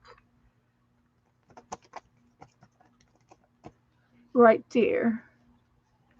And so this is my Happy Mail book. And I will also get some things out of here that Colleen gave me, and I will add those to this book too in just a few minutes. So now, Zena made a haunted house, and she's been making it. And if you haven't watched Zena, she does stream, so you can subscribe to her. If you're ever up in the middle of the night, subscribe to her, and her notifications will come up. And if you ever wake up and see a notification and you're already up, you can check her out because she does it in the middle of the night. And she's just a night owl, and I am too sometimes. So, but anyway, this is a book that I altered, and it was an encyclopedia book, and it was embossed on the front of it. So I put silver paint all over it. If I ever have another book like this, I'm going to leave it black. Black was really good too, but I had the silver paint, and I got it. I don't know. I got into it, Next thing I knew, I was smearing it all over the front of the book. But this is my Poe Nevermore book. And we did it at Halloween. And we were inspired. There was a bunch of girls that we did this together. I did a lot of it online. And it was with Colleen Kravis and Kathy Berg were the two main girls that did this with us together. And at that time, I was streaming a lot with other girls in some of the other rooms, and and I kind of branched off on my own, back on my own. So I'm back by myself right now. So, but anyway, in this book, this is kind of like those junk journals where you have lots of activity in it. And as you can see, I was still saving stuff. Um, Beetlejuice.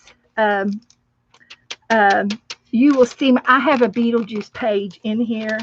So I saved this out of a magazine to put in my book. And in the front, I've got an altered envelope that is a standard. It's one of these big envelopes here. It was an envelope like this, and I put it in here, and I cut it off, and I left a little tab right there. There's a little closure there. You can close this but I used it as yeah, you can close it if you want. So it's decorated up. This book, I had so much fun doing this book. But there's a pocket here, and I've got some leftover tidbits of things that I used in throughout the book.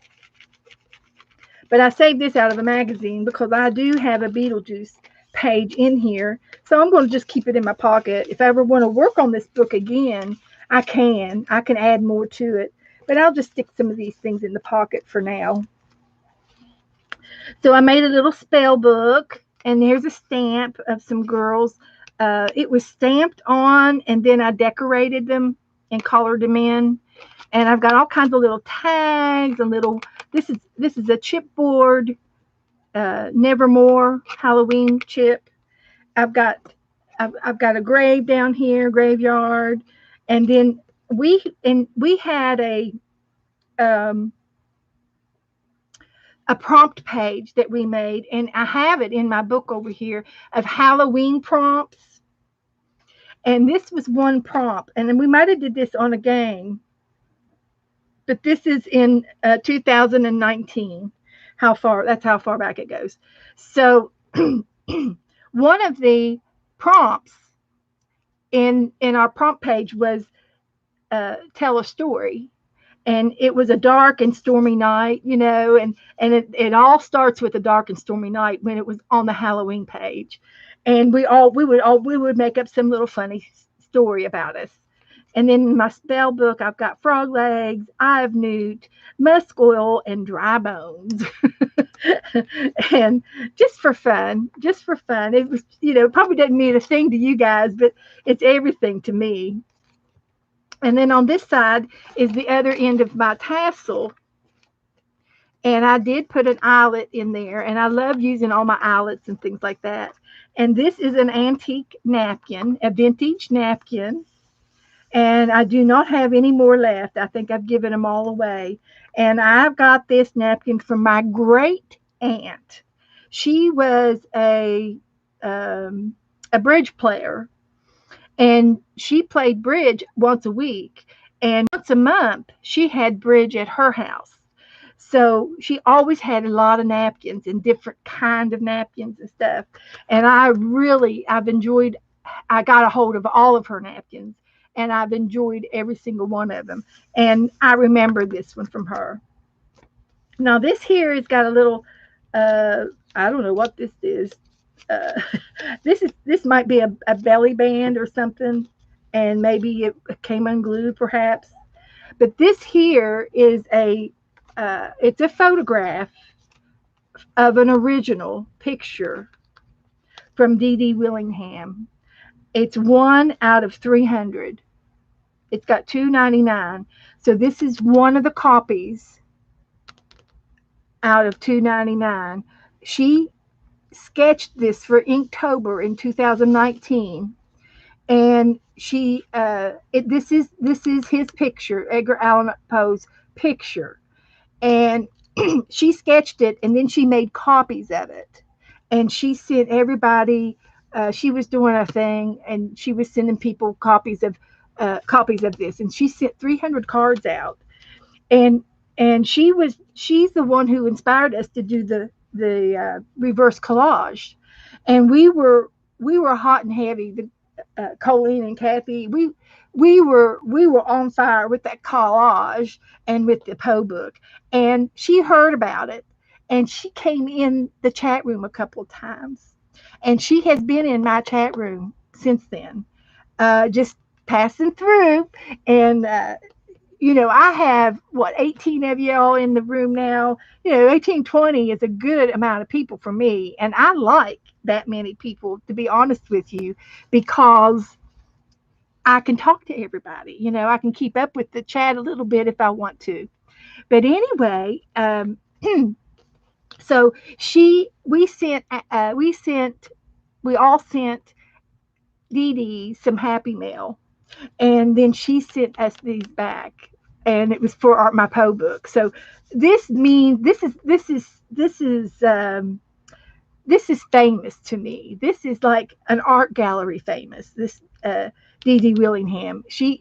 Uh, I know you all know who she is, and if you do not know who Dee Dee Willingham is, you should. She has been a YouTube streamer for many, many years, and from the beginning, and she is the one of the main ones that I watched when I found YouTube. When I found it was UStream at the time, and everything was uploaded to YouTube. And I did not know. I didn't know. I don't even know how I got clicked into it. I clicked into something on the internet and got into the YouTube thing and discovered it. And I found out by accident that there's another world out there, and you guys are in it. There is. Before YouTube, what did you do? What did you do before YouTube? Well, I know I didn't talk to anybody on the internet, didn't talk to very many people on the phone. you know, email was popular.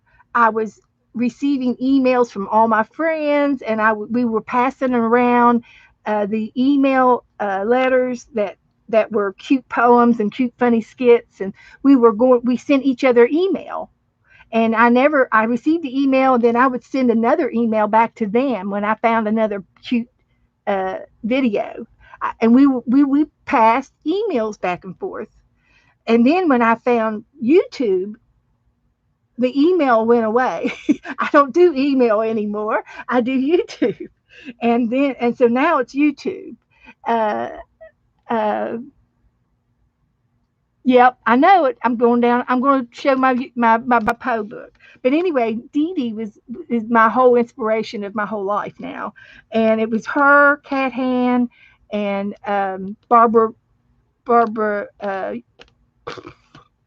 Owen, Barb Owen. Those were the three main girls. Is how I got into YouTube and how I discovered art on YouTube. So this was the Compton's Pictured Encyclopedia book, and I left that page because I liked it. And this is just some scrap paper in here that tucked in a belly band, just for fun. And here's my door, and I do have a book of doors, and in here is the Crow, Nevermore. This is a 1944 edition Compton book I took out all of the paper and I inserted my book. Whatever you are, there's an entry point, and these are quotes by different people, and I've got them all here. Here's one by Helen Keller, and so you can read. You can go through and read these. And these things most of this stuff was all given to me. Some of it was mine, and some of it was given to me. So, but you can feel all the stuff. It's very a touchy book, and this is the back. This is what's holding the book together. Is this fabric? There's a tag, and I got a haunted house on it. Remember the tale. And this was given to me by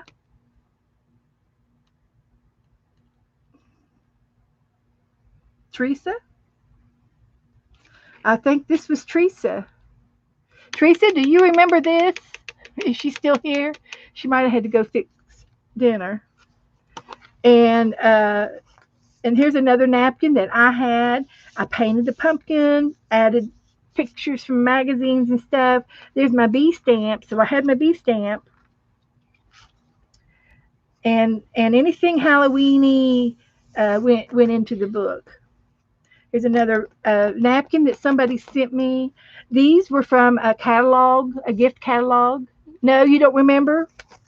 Okay, well, it says Teresa.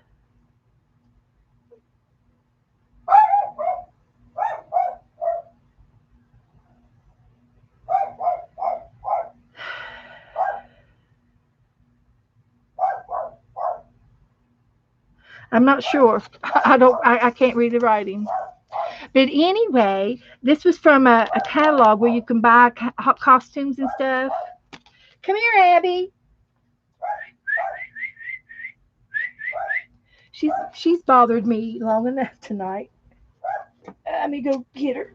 Shut the door. Come here, Abby. Come here, Abby. Come here. You stay here.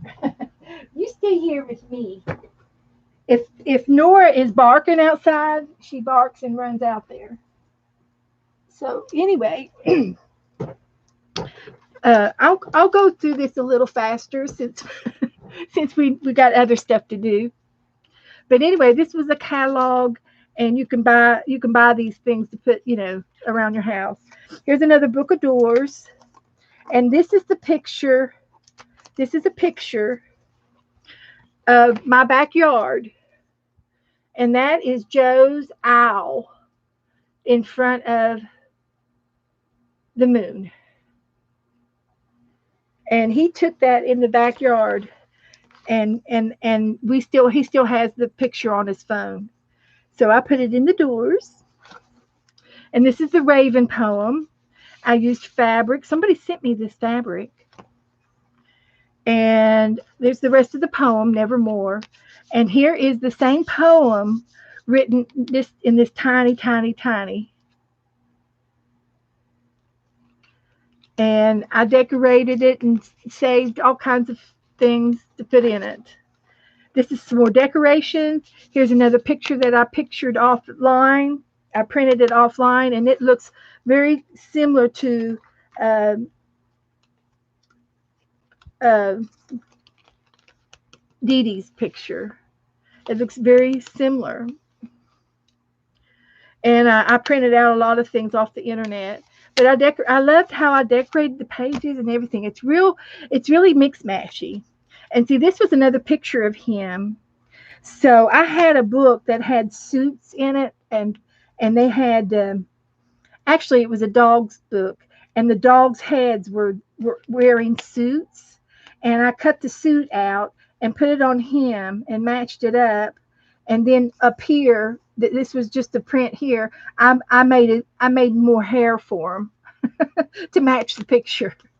So it's 3D looking. And this is just some more things that I got from Happy Mail and things that I printed out. Here's another poem, Creeping is Real. And I put some glitter glue on it. No, these must have been sent to me. I think they were sent to me. One of you girls sent them to me. And you all might remember some of these stuff. And here's my Beetlejuice page. I had this black and white stripe fabric, and I made a tree, and then I put a noose in it. And then I got this guy from it was one of those catalogs, and you lay it on the ground, and it looks like he's crawling up out of the grave.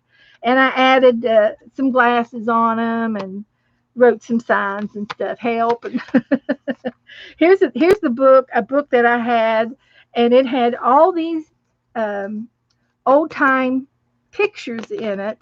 And it was, instead of the picture of them, it was a picture of their dog in their suit. So this was the dog that the owner owned. It's like, so here's some more of that copper. That's why I'm going to save all that for Halloween. So I'll make another fall book. So here they are again, and this is an encaustic card that I did with wax and a napkin. If you like encaustics, which is working with wax, I have a little bit of knowledge of that, and I could talk about that another time. And this was the Hunchback of Notre Dame, and that's what is in the picture. And I printed it out and cut it apart, and there's the space. But anyway, it was some kind of crazy art that I did. I made it up. I just made it up. Don't know how I learned it. Another napkin, some more painting. I painted these. They look those look like my pumpkins that I felt. And I got some marriage kit. I found this was in those Tim Holtz people, little people, tiny people, and I got the adults, and then I got the kids being married on Halloween. So, and here's another poem, and you can see how I just, I mean, there's everything in this book, all kinds of backward stuff in the background, and I used all kinds of decorations and just anything and everything that was orange and green and black. Here's some more of his poems, and another printout from the Google. And here's a nap. This is the napkin, and I put some string. This is some embroidery thread. It's just all kinds of stuff. I love how I did it all. I don't know. I made it all up. Here's some fall ACT cards. This is from Deborah Adams, and another one from Deborah Adams. And she did these from my bingos. Bingo from July 27th of 2019. So I stuck her ACT cards in here. This is another napkin and some paper. And somebody sent me all these guys. And I can't remember who did. But I had a whole bunch of those. So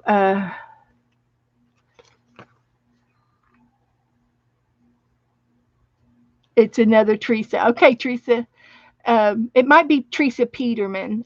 Um, I know Teresa Sassy Pants is another Teresa. I know several Teresas, so it probably was. This is a piece of fabric. This came from a bandana that I had. Uh, and I've got music paper in the background. This is another napkin, another piece of fabric, another piece of fabric on top of the owls or paper, the paper owls and the fabric cat. Here's some more of the fabric cat. Here's another one of those his Nevermore poems written in small type. And I loved it, so I printed it out again. And here's another one of his poems, and some more pictures and cards and things. Uh, that's it, poems. And then these are some more uh, grocery list papers that I had, and some poems, another tag. This tag was from Colleen Krebs. And another bat, another bird, bats and birds. And this is another encaustic that I made a card out of, and it's made with beeswax. And here we are at the very end of the book. I had to add a couple of pages. I had to add an extra page to add in the rest of my things, and that was fine. And I can still add some more back here. This is the original inside of the book, the encyclopedia book.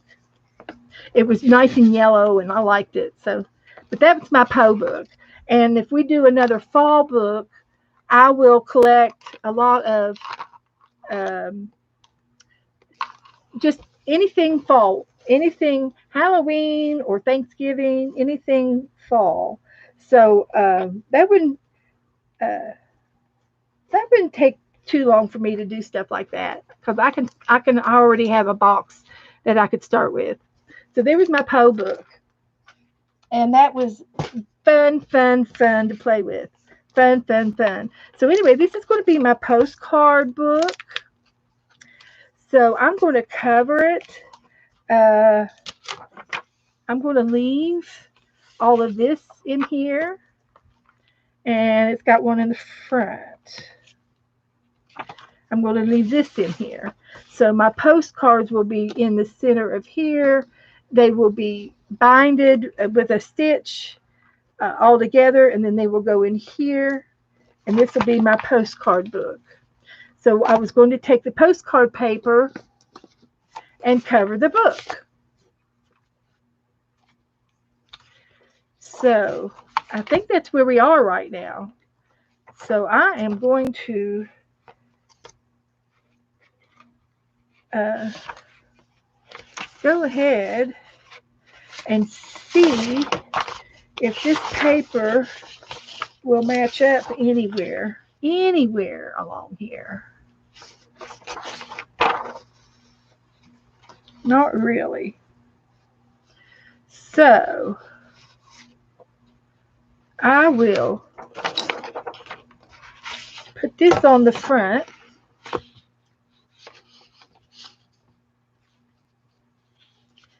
Like that. And I guess I could go ahead and do this over the front and the back. I could leave the red. So I want to leave the red and put this on the front and the back. And leave it outlined. I can leave it outlined, and then I can trim it with some kind of fabric or cordage or lace or something. So I can do that. So I'm going to go ahead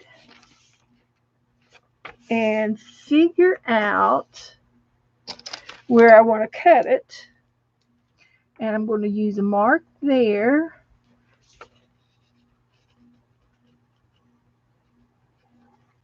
And that's where I want to cut it. And I will get my paper cutter out.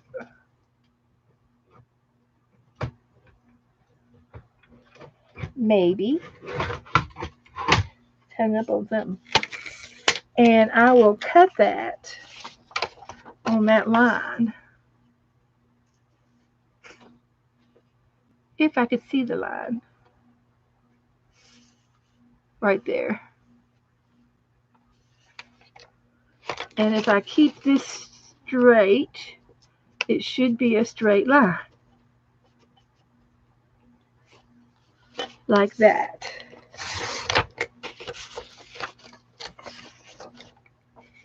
So that's going to go right there. That sounds easy enough.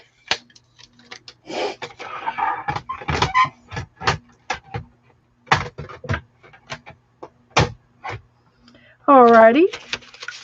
So I'm going to put this over here. Everybody doing okay?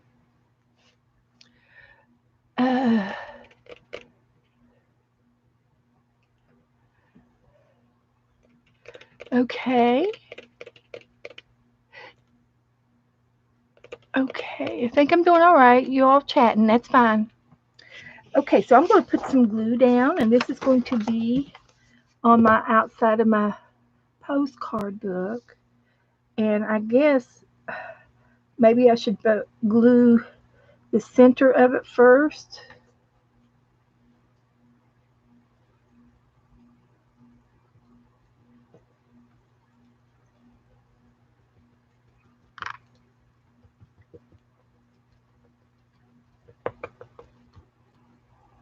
That's what I'm going to start with.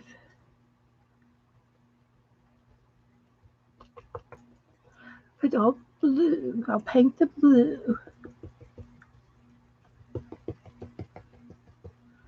Okay.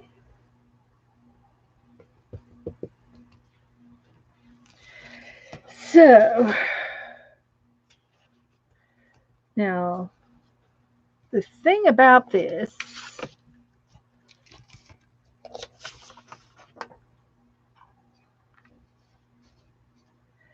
I was thinking I was going to have that ship on the front, but I'm not.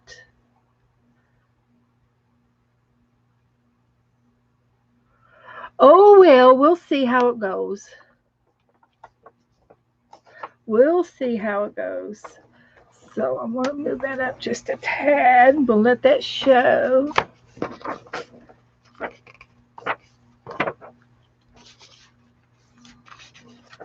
Like that.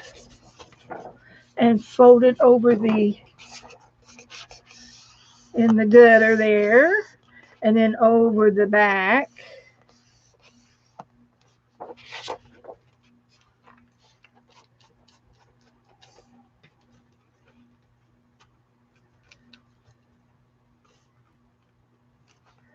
Like that.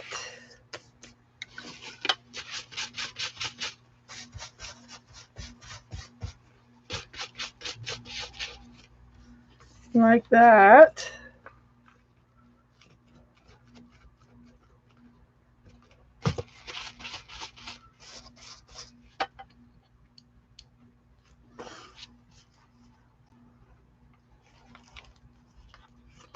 And I have some stamps.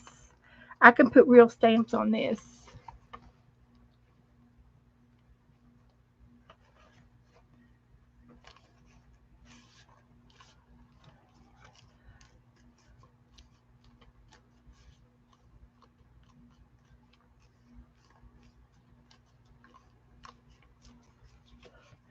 So anyway, that's the way it's going to look on the back side. So I can go ahead and glue this down now.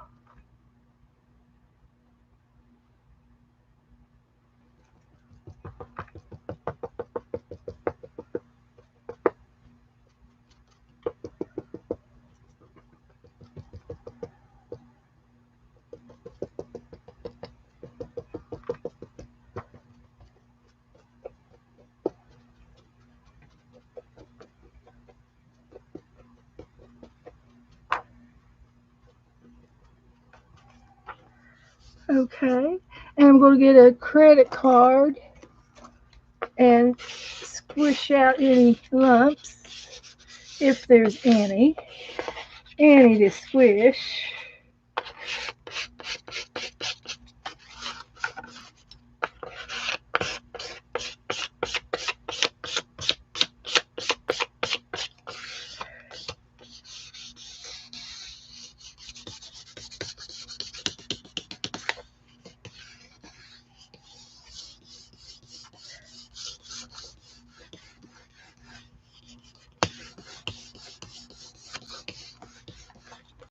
Okay, I like it. I'm liking it already. So let's get this side done.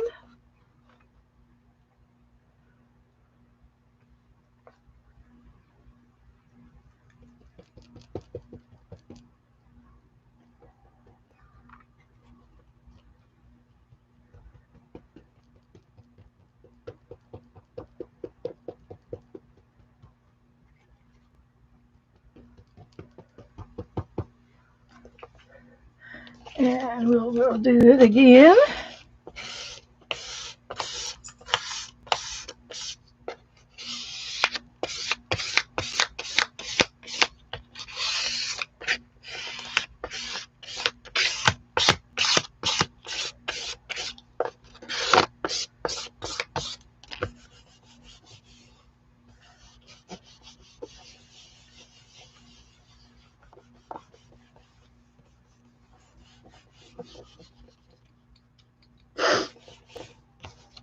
All right, there's my postcard book.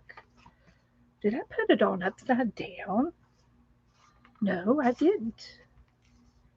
No, I did not. The postcard's upside down. Okay, that's all right. I'm going to put some stamps on it. Let's see if I have any here. I might have some stamps out already. Um, I've gotten some stamps and I have some stamps. So let's see what we've got in here. which is where I usually stick them all. Oh, Ricky here. Oh, I made these. These are homemade stamps um, um, that I made, and I used uh,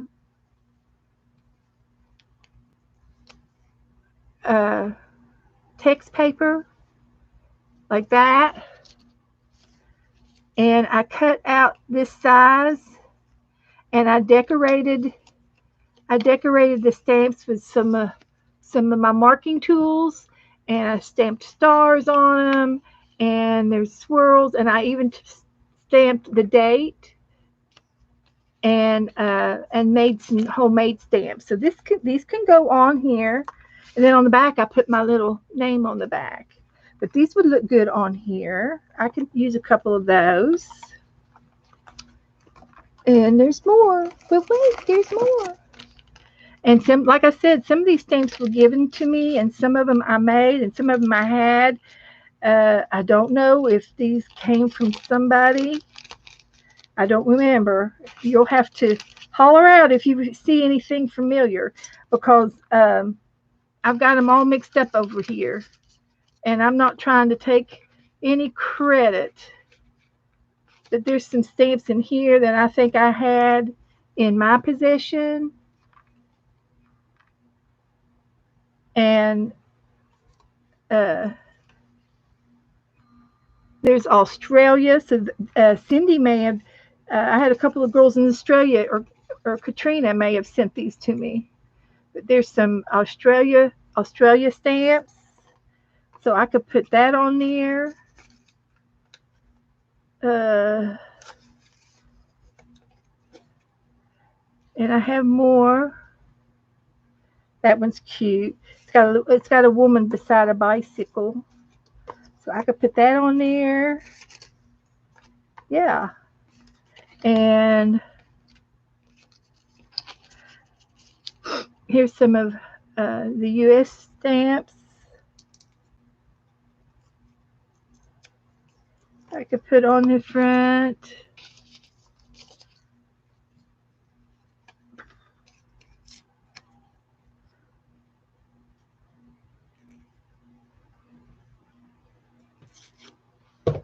Like that. Here's an old stamp. Romania. I had some of these stamps. I think some of these are mine.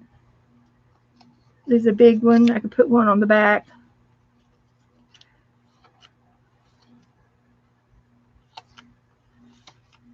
I used to collect stamps um,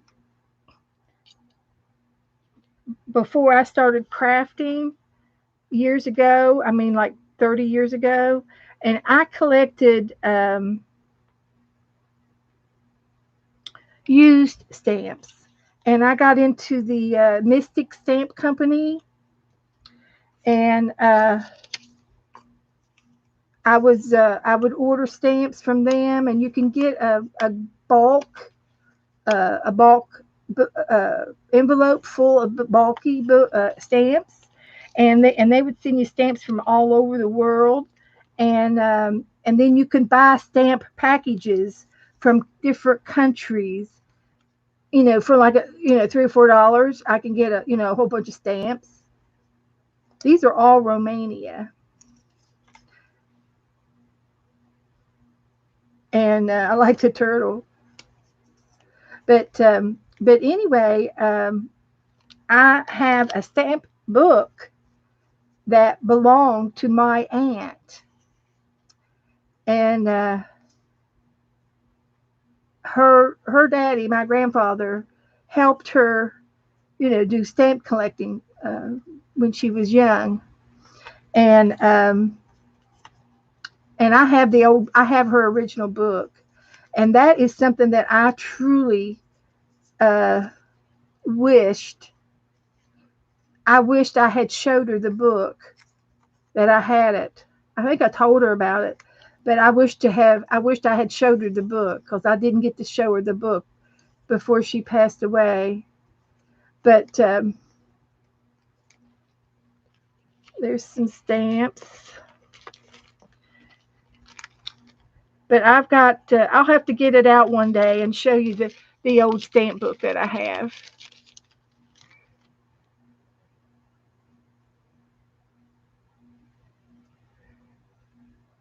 Hi, Willows.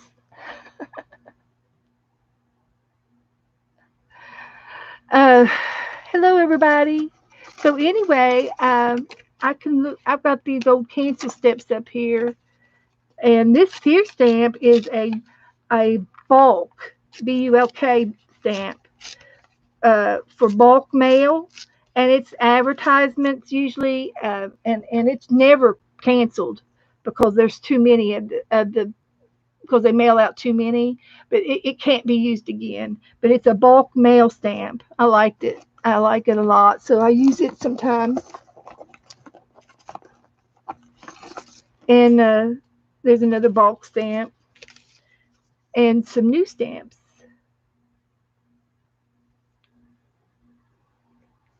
But anyway, I uh, I am going to put some of these stamps on my front of my book like that. And these stamps I will stick back up here for safekeeping. So that's what I'm going to do. Okay. So let's see how many stamps we can put on here. I want to put this one. And I think I got a little one. I'll put that one. See, there's a stamp right there. And I definitely want to put a flag on here. And I'm going to leave some of the paper on there because of the wave. So we don't need that one. And I'll use this one. And this one's cute because it's on red. And it'll match the red book, my red book. So I'm going to put that on there. And this is dot red on the outside of it. So that's good. This would be good on the front because it's red, the bulk USA. So that's good for the front. So let me glue some of these down.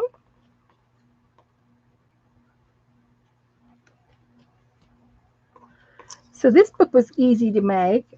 I left the original cover on of the book, and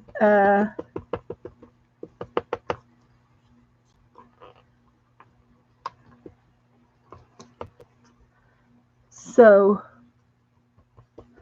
there,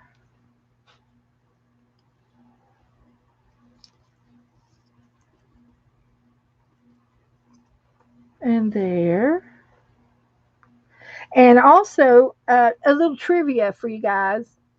If you ever uh, need to glue your stamp on your letter that you're getting ready to mail, if you're going to glue your stamp down, or you need to glue a stamp down for some reason, whatever the reason is, you cannot put tape over top of your stamp, and you cannot put a layer of glue over top of your stamp because um, people who have done that in the past, then they reuse it. They wipe the ink off and then they reuse the stamp. And the only time I ever use a stamp is when it does not have that postage mark on it. If there is absolutely no ink on it, then I will use the stamp again. But if it's got a marking on it or a little bit of a black, you can't use it. They can they can they can put it under a machine or something to see if there's ink on it. I'm not sure how they do it, but or maybe they just do it by the eye, uh, but I never use a stamp that's been canceled.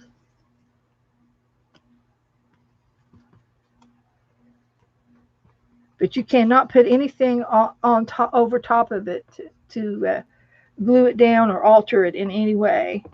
Uh,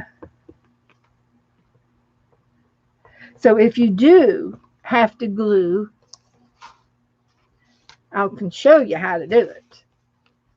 The best way to glue a stamp on, if you have to glue a stamp, and nowadays everything's sticky, so there's no need. But you put glue on the back of your stamp, and then you put glue down on your envelope, and then you lay your stamp down, and you get a napkin, and you start from the middle of the stamp, and you work your way out.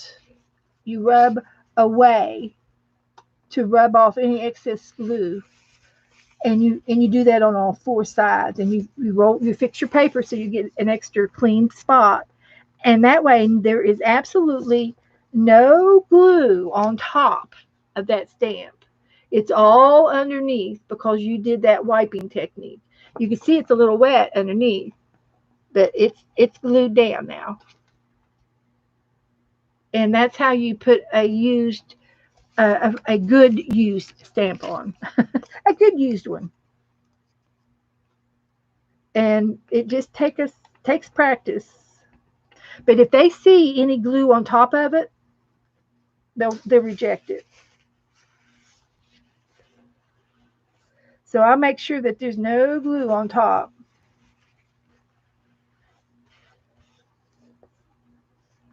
You rub away from the stamp,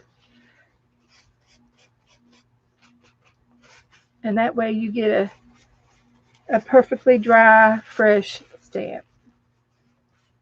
Of course, this one's got ink on it, but that's how you put it on without getting any glue on the top of it. And you can see that there is no glue. There's a little bit of glue right there on the edge, right there. You can see a little bit of glue right there. So the important thing is to make sure you rub it off. And that looks better. That looks much better. So that's a good way to glue a stamp on. So there, you've had your lesson.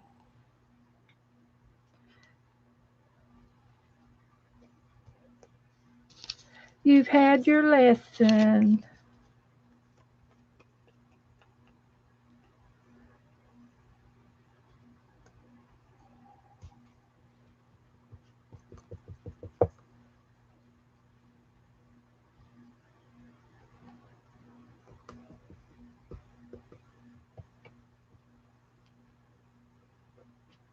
Alrighty. Just gluing a few stamps on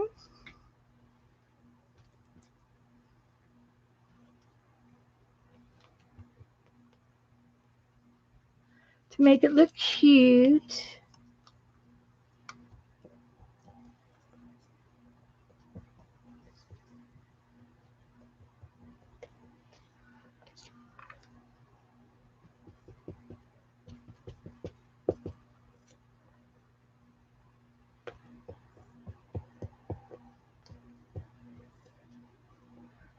Okay. So there's my postcard book. I'm gonna let it dry, and we will put the inside. Uh, the inside is going to be the book, and it's going to go right in there as soon as I get all my postcards. So we will do this. We will do this when after in a couple of weeks, as soon as I get all the postcards done up. So hi, Assie. Oh, you did? Okay. That's Frida. Frida sent me a message. Okay. She's calling me Betsy. I am in the zone.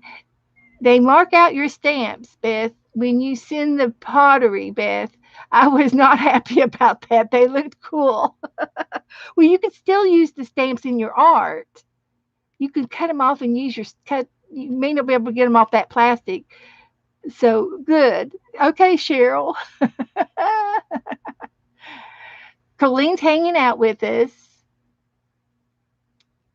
Cheryl's talking about a movie. Yes, me too, please. I don't know what you said.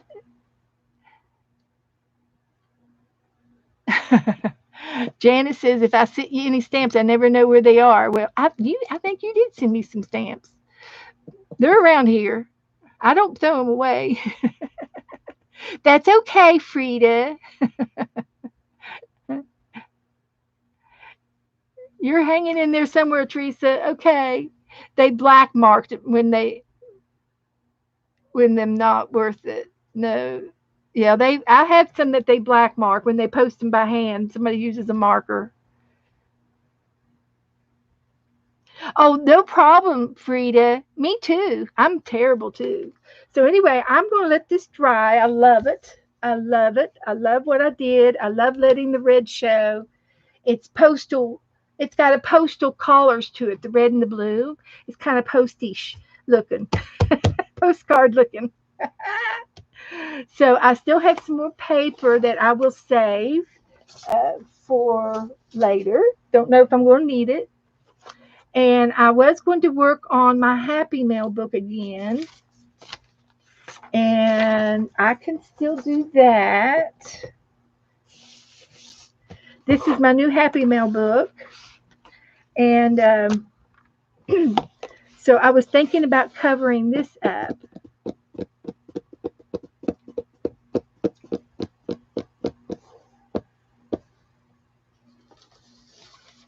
So I've got some of these.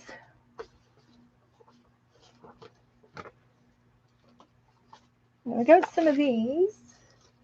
I think I can decoupage this green. I think I would like that better than having the green. And this is Colleen's Happy Mail, so I need to put it in the book. So I'll do another Happy Mail page with all her little goodies. And I'm going to keep this envelope and put it in the back and maybe make a pocket because it smells so good. So good. And I did write the name of that perfume on here. So this is my paper. And I can do it. I can do something over here with my paper. Oh, that would be cute. I could put music paper down here. Okay, if I do that, that means I'll take this other paper and wrap it around the edge. I can wrap it around the edge of the book, and then my music paper will hide the ends to that. So that would be a good idea. So we're going to hang on to this for the inside cover. And then she sent me a napkin and a happy thing. And I could put that on the music paper, and then I could put a little card over here, and I could put the napkin on the music paper. Oh, this is going to work out so good. And that little angel looks good right there. So these three things here will go on here. So let me glue this one down.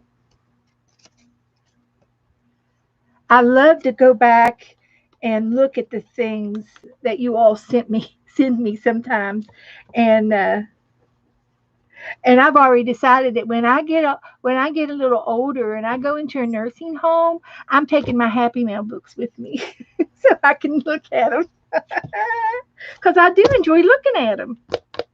And I can't wait because I'm going to save up my money so that whatever room I have, I'm going to make sure I have cable and I have YouTube, so I can watch. I'm going to watch all my videos on the TV. Didn't that sound like fun? I'm sorry, but that sounds like fun. So I'm going to start gluing down some random pictures here on the outside of my Happy Mail book.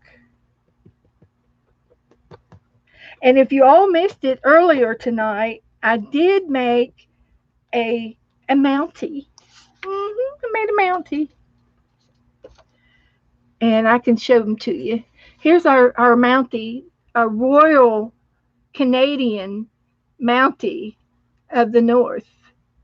This is our Royal Mountie. I'm thinking I'm going to put something right there on his hat. I got to work on his face. I'm letting the glue dry. I've got glitter glue, and it's probably dry right now, but I'm just still going. It looks puffy, like it might not be all the way dry, so I don't want to risk it. I don't want to mess them up. But I'm going to put, I've got some string, cordage.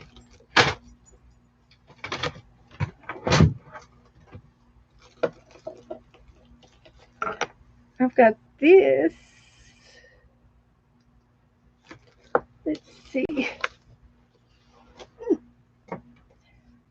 I'll think of something to put on his hat later. Okay. So anyway, let me glue this down. But we were working on a Canadian book earlier.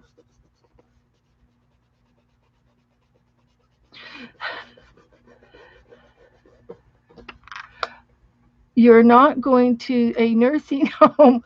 Well, well, listen. If I do, like I said, I'm saving my money. And if anything happens and I do have to go into a nursing home, I'm going to have cable set up and I'm going to take my camera with me. If I'm not saying, I'm not saying, I'm just saying, if anything would happen and I need to go to a nursing home, um, I have all of the ladies in my family on both sides of the family have longevity. And my mother was 86, and she was still driving and spry. She had her wits about her and everything. So if I do, do that, and you see, I don't have any kids. Nobody's going to want me to move in with them unless one of you all guys want to take me.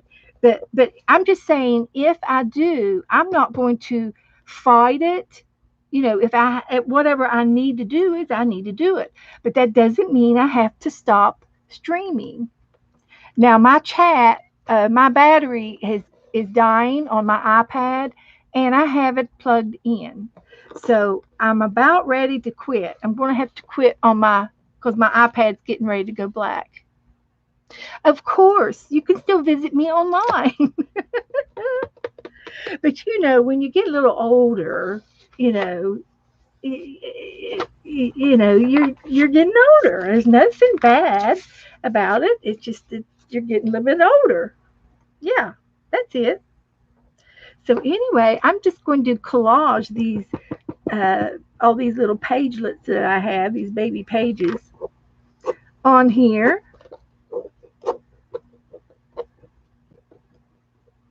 for fun. But I'm not going to. I don't. I hope I'm not going to be a burden to anybody. I don't think I will, because uh, of my nature. I know not to be like my grandmother. She was mean. She was kind of mean. She was grumpy. That's all. She was old and tired, and she did not want to be in a nursing home. And her vision of a nursing home was an old house where there was a bed in every corner, of a real house. It wasn't set up for like it is today. And today, with the assisted livings, it's like a condo. You have your own doors. You've got your back door, your screen doors. You can go out on the patio. You can have a flower pot. Bye, Zena. Okay, Jen's going to be on. Okay, honey, no problem. Thanks. I'll see you. I'm not going to stay on. I'm getting off here soon. I'm going to get off here soon because my battery's going to kick out. But anyway, um, but it's not going to be bad if I go to the nursing home. It's not going to be bad. It's not a bad thing. They have a lot of fun, and they do have. They will have a craft section. They have craft days. When my grandmother was in the nursing home, she was in an assisted living, and it was a 5-star assisted living. I want you to know, 5-star. We knew the owners and everything. And but mother went to school with the lady that owned the nursing home. She went to school with both of them, her husband and her. But anyway, uh, she took my grandmother, uh, and I do believe that she had a waiting list for my grandmother. So as soon as she had a room available for her, she gave it to my mom, for my grandmother to use. So she was in line for quite a while before she got her room, and it was beautiful room. She was able to take her wardrobe. She was able to take her. I think she had a hospital bed, so they let the bed. But she was able to take her chair. She was able to take a refrigerator, a mini box, and she was able to take her dining room chair and table for two.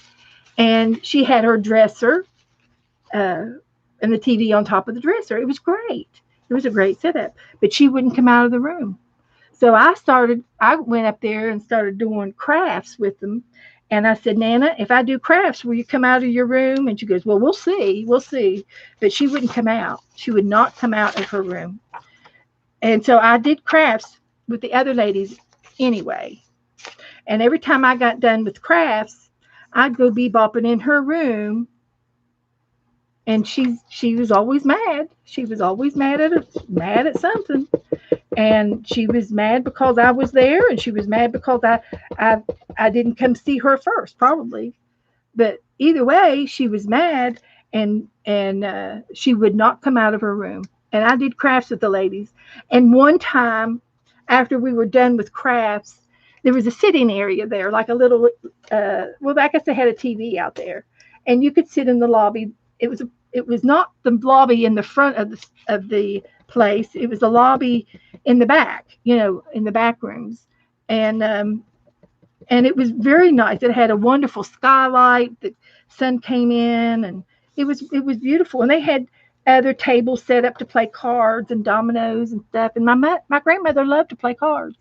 She loved to play cards, and so so we were sitting in there, and were sitting around in the couches, and I said, hey guys, I said, tell me something. Do you all remember having a tree when you were kids? Did y'all ever have a tree? And every single one of them girls that were sitting there talking to me had a little story to tell. Yes, I remember sitting under the tree, and it was an apple tree, And then another girl said, "Yes, I had a tree, and it had a swing in it." And they all had stories to tell about a tree. And I thought, "Oh man, this was just such a blessing to be able to hear these women talk and reminisce about things." And it just made their day. They don't know what to talk about. They don't have any clue how to keep entertainment going and stuff. And it was just really really cool. And I would take my crafts basket bag, and I'd go into my grandmother's room when I was done.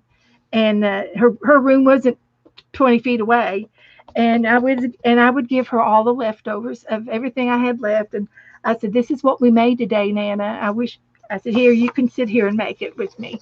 And I'd show her and make it for her and help her to make stuff. And I would give her jobs to do. And I say, "I need some of these cards made up for to put in placemats at church." And I'd say, "I need this sticker put on this card." And she would take the stickers off and put it on the card. And I'd give her hundreds of them to do. And and of course I had nothing. I didn't have an event for the cards, but I lied. I lied to her like I did. And I don't think that I'm going to be held accountable for that lie. I don't think I will. I'd do it. I'd do it in a heartbeat. I'd lie again if it would help her to do something with her time, uh, give her a purpose of something. And but I did. I lied to her, and she would crochet these little blankets for the Annie's attic in the hospital for newborn baby blankets. And she would give me all these Afghans that she made, and I took them home and unraveled them all because I did not have any more money to buy yarn with, you know. And if I, of course, if I found any yarn at a yard sale, I would hit the jackpot. But I was buying yarn every week, you know. And I said, I just can't do it anymore because I didn't have a great big income at the time. And I was, you know, it was something. It was something. But I don't regret it a bit. Everything I did for her was for a good reason. So anyway, these after this dries, I'm going to fold these in to the inside, and then I will put the music paper here, over here. Oh, let me show you. I will fold these over and trim them. I will trim them, but I'm going to let this dry first. It'll be easier if I let it dry. So that's it, guys. That's all. And I'm going to continue to put the blue on the other side too for my happy mail, and we can still work on Dudley, Dudley, Dudley do right, and we'll work on this next time too. Cheryl says I got to meet my grandmother twice. Oh, Cheryl, wow. Hi, thank you, Sharon. Yeah, he's cute. He is great. He is.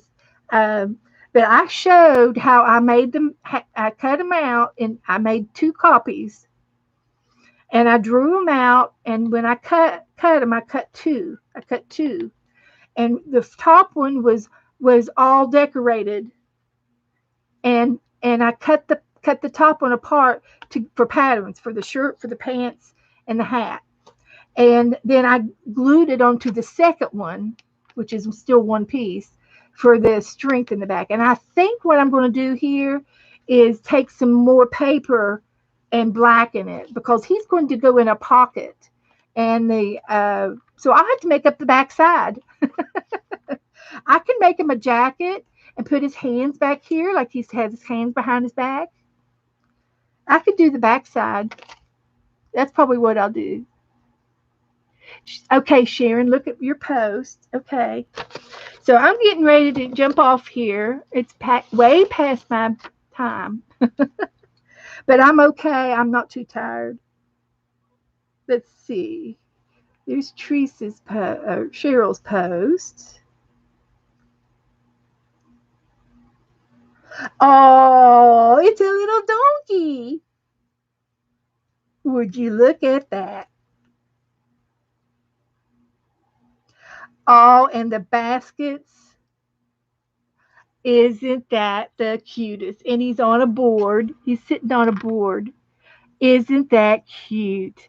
And the little baskets, those are the little burrow baskets they put on his back. That would have been cute too, to make him a little saddle with the baskets on each side.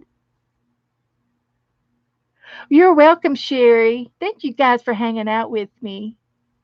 But Sharon Lombard is our feltist. She's a professional feltist now. She has done advanced. I did work on a pumpkin tonight. I guess I need to take some pictures of stuff that I did tonight because I'm doing the new Happy Mail book, and here's my postcard book. He is absolutely cute as pie. And Sharon, she buys the eyes. She buys those eyes. You'll have to tell me where you get your eyes at, Sharon. Um, but you can buy little eyes for your uh, creations. Dudley, do right.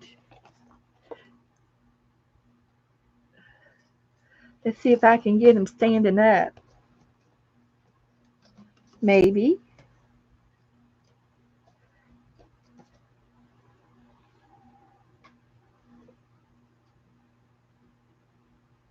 Okay, I got him. And here's the the the blue pumpkin, the aqua pumpkin. So I did this tonight, and I used thread for his um, creases for the creases in the pumpkin. I used thread this time. This one I just needled it. So that was a lot of fun. Worked on the Canada book. We had a really good night tonight. Well, I was just wondering where you bought them or where you found your eyes at, Sharon. Um, I do want to. Um, I want to do the lion,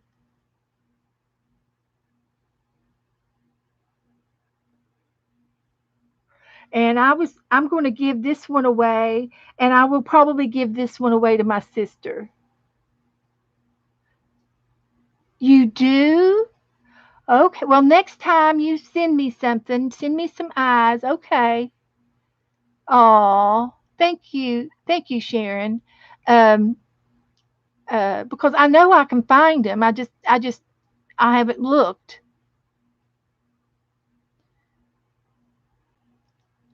Um, not in any hurry. I'm not in any hurry because I want to do my pumpkins, and then maybe after the pumpkins, I'll continue to felt through over the holidays and work on my lion because I think you all like to watch me do it, at least a little bit of it. So okay, and I'm thinking. I'm thinking that that's all I'm going to do tonight. Uh, we had a really good time. So if you want to see me working on the pumpkin or working on Dudley, you can go back and watch the reruns, the rewind.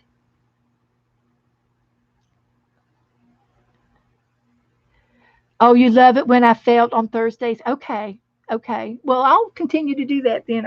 I've never had anybody complain. And there's a new girl in the group now. Um, uh, Mindy, is that her name? Um, Not Mindy, Mitzi. There's a new girl, and she just bought a felting kit.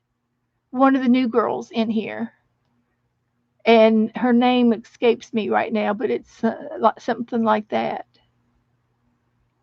She's new, and so I love talking about my felting and working it. So yeah, Marty. Yeah, it was Marty. Thank you, Teresa. So I've told her, I encouraged her to start with cookie cutters. And so okay guys, we've had a really good night, and had a lot of fun. So I am going to get off here. I'm hoarse. I'm getting hoarse.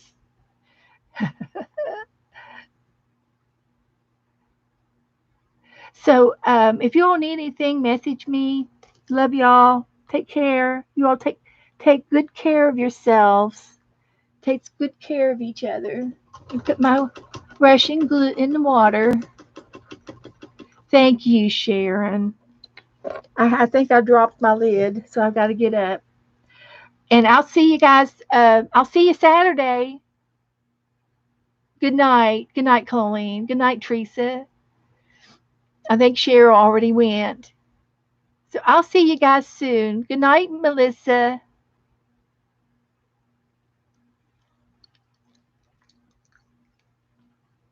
Good night, everyone. Dudley Do Right. Okay. Oh,